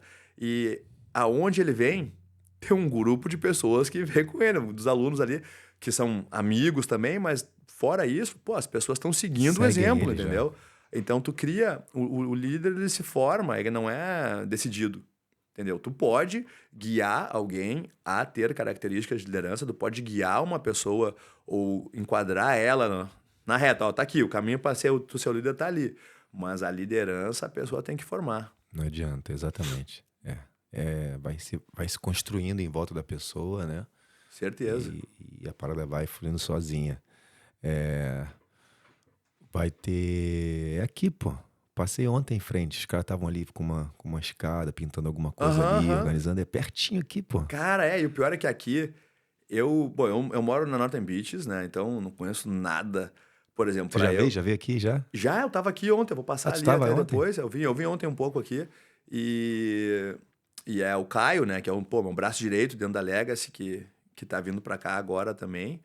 E que é por exemplo, lá na Headquarters, na Legacy Headquarters, né? Eu sou o fundador, o head coach da Legacy, mas pelos últimos, pelo menos 10 anos, né? O Caio tem sido meu braço direito, Caio Tamura. E dentro da academia, uma coisa muito legal que a gente construiu e que hoje em dia eu tento passar para todas as Legacy, para tudo que a gente está fazendo, é aquele negócio de entre nós, ninguém está buscando a posição de líder. A gente tem as nossas posições, mas dentro dos meus alunos, muitos deles, tipo, vêm o Caio como professor deles. E, tipo assim, o Caio tem uma grande presença de liderança dentro da academia principal. Até teve uma coisa muito engraçada que aconteceu uns meses atrás, a gente até deu risada. Eu vim dar uma aula fundamental, que é uma aula que naquele dia eu normalmente não dou. Aí eu fui dar a aula e tinha um aluno nosso lá, um faixa branca, tá treinando já há alguns meses. Aí eu entrei na aula, vi as pessoas que eu não conhecia, dei um oi. A gente tem muitos alunos lá, então eu não conheço todo mundo. Tem pessoas que estão há 6 meses na academia que às vezes eu não conheci, treinando hora diferente. Sim. E aí né, tudo bom, prazer, ele se apresentou, e eu falei, prazer, Thiago. Aí ele me falou assim, pô, vai dar aula hoje? Eu falei, não, hoje eu vou dar essa aula aqui. Aí ele falou assim, então tu tá substituindo o Caio? Eu falei, tô. E ele falou, big shoes to fill. Tipo assim, né? Ele falou, agora, né? Vai ter que apresentar. Eu falei, pô, vou fazer o meu melhor. Aí depois eu comentei com os outros professores, mas eu vou te dizer, eu Ficou orgulhoso, né? Ficou fiquei feliz, orgulhoso. Né? Tipo, eu não vi como assim, pô, o cara devia saber que eu sou o fundador. Não, que isso, cara. Eu fico mais feliz ainda de ver que todos os meus professores são apreciados, que o trabalho que a gente está fazendo é que nem aquilo que eu falei no começo, né? O trabalho que eu estou fazendo não depende do meu nome. Eu não tenho a minha foto na parede, eu não tenho nenhuma forma de... Inclusive, no começo, antes da Legacy, eu tinha um logo com o meu nome. TBFT, Thiago Braga, faz um logo maneiro, que um aluno meu da época ainda fez. E quando eu comecei a desenvolver a Legacy, eu fiz questão de tirar o meu nome de tudo. para que existisse só uma marca, não nenhuma menção. É algo que teria que ser maior do que eu. Não poderia ser algo que, tipo, tem Perfeito. eu no topo. Não, tem a Academia Legacy Jiu-Jitsu, é o nosso legado que vai ser deixado e não necessariamente vai se relacionar a mim no futuro. E eu acho que as grandes equipes de jiu-jitsu do mundo fizeram isso. Eu sempre falo isso Exatamente. com as pessoas, com os meus alunos, as pessoas do jiu-jitsu hoje em dia, por exemplo, de equipes famosas. Eu pergunto, quem é o líder da Checkmate? Checkmate é uma equipe grande, vários campeões. Pessoas que estão no jiu-jitsu nos últimos 10 anos, vários falam, pô, é o Bochecha? Sabe?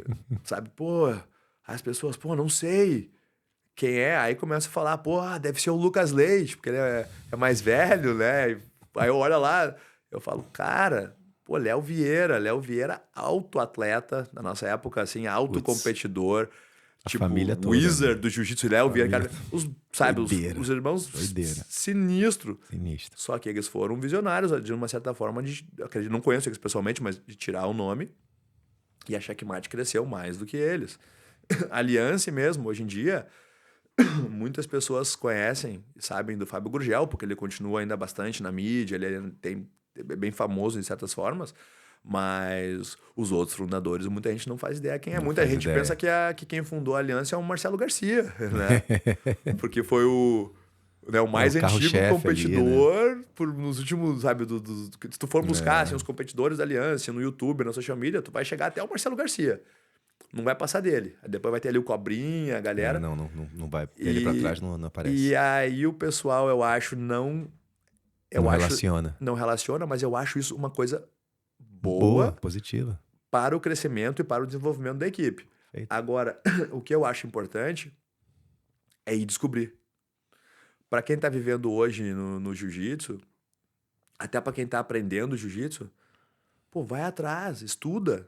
Não estuda só o que tá aparecendo quem é que inventou a nova posição de jiu-jitsu, ou quem é que tá Aí, com mais followers na social media, perfeito. mas aprende quem criou e da onde que as coisas que a gente tá aprendendo vieram, porque até no mundo técnico a gente aprende tanta coisa que veio, por exemplo, assim, quando eu fazia jiu-jitsu, na época que eu era faixa azul, roxa, meia guarda, era pra cara habilidoso. Meia guarda, assim, né, joga fora, raspadinha, como é que é? Waiter sweep, a cadeirinha, que chamava em português. Cadeirinha. Quem fazia isso era habilidoso. É que nem depois teve a geração do berimbolo, na minha época, quem faz uma meia guarda profunda e trabalha bem ali era o cara habilidoso. Aí a meia guarda depois foi sumindo, a meia guarda virou old school, guarda fechada, então virou old school. Aí uns anos atrás, o atleta lá do Caeté, Hudson Matheus, começou a fazer guarda fechada e pegar todo mundo. Aí a guarda fechada virou por um tempo moderna. Ficou na moda. Hypou. Os caras mostrando muscle sweep, aquela... Nossa, olha o que o cara faz. Ficou Eu falei, pô, hypado. cara, isso aí eu fazia na faixa branca. Aí, com o negócio de ataque de perna, tudo, a meia guarda voltou. Aí tem a galera aqui da Austrália, o Craig Jones, com a Z-Guard. Tá? Eu falei, cara, a Z-Guard é a meia guarda. A meia guarda com escudinho. A meia guarda com a canela, com o joelho ali, tá ligado? Pô, volta na história do jiu-jitsu lá, todo mundo já fez. Então, se o pessoal que tá indo pro futuro do jiu-jitsu olhasse um pouco para trás, eles chegariam num futuro mais sólido, melhor, né? E também uma coisa legal para os faixas pretas que vão... também eles, assim como pro faixa branca, faixa azul, é legal ele ter a experiência de competição, como você disse, porque é parte do caminho do jiu-jitsu, para ele parte do caminho, para ele ter todas as experiências, né? Para ele não chegar lá na frente e sentir que falta alguma coisa. Também é parte do tratamento do ego do faixa preta chegar pro aluno e contar a história de quem formou ele. Sim. Né? Dar o crédito. Isso aqui que me ensinou foi fulano. Essa posição aqui eu aprendi com o Thiago da Legacy. Quando eu estava com ele, ele me mostrou. Se a gente tiver... Isso for um exercício, também ajuda a tratar esse ego, né? De que a gente nem... Né? Pô, pior que é muito mesmo, cara. A gente não criou o jiu-jitsu, né? Às vezes os caras vão passando a posição assim... Não tô falando que tudo que você mostrar vai ter que... Não é... como se diz, jornal, né?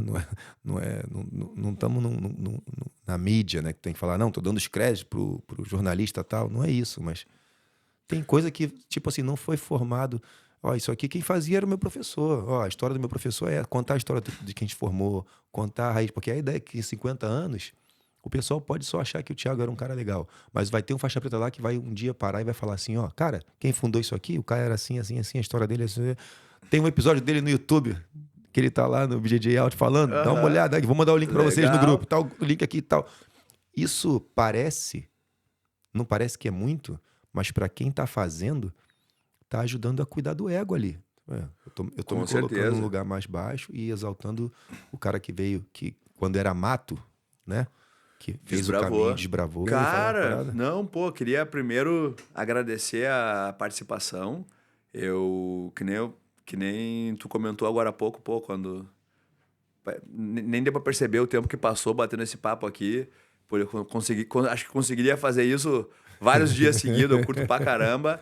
Me senti à vontade pra caramba. Recomendo, galera, vir participar aí da BJJ Out, porque, pô, maneiraço, cara, pô, tu conduz a entrevista de uma forma, a conversa de uma forma muito legal, fácil de conversar. Aquelas pessoas que ficam, Obrigado, como é que é? Que são mais assim, mais tímido. Pô, vem aí que é facinho. Pô, obrigado. Tá vendo, galera? Vem aí.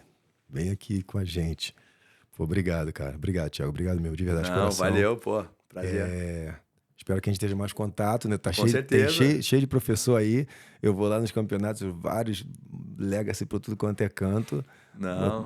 Passar o contato dos caras. Não, pô, vamos aí, cara. Fortalecer o meu pedido. Eu mando a mensagem. Pode deixar. Só me fala o que tu tá falando, que eu já falo com os caras também, pô. É isso aí, pô. Os caras vão se amarrar. Obrigado, irmão. E, pô, cara, todo sucesso do mundo. Sucesso aí, a gente vai estar aqui pertinho, vai ser vizinho. Valeu. Aparecer lá, trazer os caras aqui. Eu acho que eu sei quem é o Caio. Eu acho que eu sei quem é, porque eu passei ontem de carro assim, olhei e tinha um cara de frente pra escada. Eu falei, cara, acho que eu conheço aquele cara ali.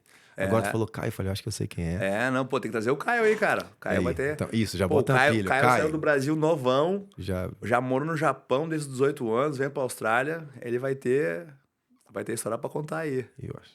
Depois eu vou te mostrar a foto, ver se não é ele. Porque acho que eu vi ele competindo sem no-gi. Eu acho que eu vi ele competindo no-gi num campeonato no começo desse ano, o ano passado. Ele competiu... Assim. Pode ser, ele compete gi no-gi, né? Ele compete tudo. Isso. E... Nada, é maneiro, pô, vai ser maneiro. Ter gente aqui perto pra gente compartilhar, pra gente trocar ideia. E nada, sucesso, todo o sucesso do mundo pra vocês aqui. Valeu, pô, pra ti também. E vamos pra cima. Bora. Galera, não esquece de deixar o like, compartilhar, se inscrever no canal. Rede social, deixa as redes sociais aí, pô. Pô, cara, Legacy BJJ, aí a localização, Headquarters, aí Legacy Jiu-Jitsu, HQ, aí vai todas as outras localizações nossas lá. Não vou nem citar para não esquecer nenhuma. Boa. Mas Legacy BJJ, pô, mostra aí, Legacy Jiu-Jitsu, e só ir procurando que vai achar a gente lá. E a galera pode te mandar alguma mensagem no privado ali? Como é? Pô, eu até recebo, tem gente vindo me visitar, às vezes vindo do Brasil, manda mensagem para vir entrar na academia, ou querendo algumas dicas chegando aqui, ou algum lugar para vir dar um treino mesmo enquanto estão se achando, algum lugar para vir conhecer pessoas e networking para conseguir trabalho, coisa assim. Pô, pode me mandar mensagem no privado. Às vezes as mensagens caem naquele... eu não sei nem como funciona no Instagram, mas às vezes a mensagem cai naquele message request e eu vejo só um tempão depois.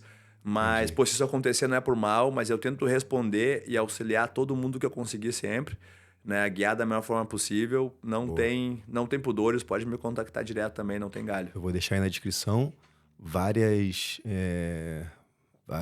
arrobas, né? De várias legacies, assim vocês veem que tá mais próximo, que vocês quiserem vir visitar, entrar em contato. Se eu pegar o pessoal dele ali, eu jogo também o arroba ali também. Beleza. E vocês podem entrar em contato aí, que a gente tá aí para ajudar no que for possível. Valeu, galera. Esse foi mais um BJJ Out. Muito obrigado, Thiago Braga. Pô, muito obrigado. Eu que agradeço. Fundador e líder, o comandante da Legacy aqui na Austrália. E obrigado pela participação, de verdade. Valeu, muito obrigado. Valeu, galera. Abraço. Tchau. Opa!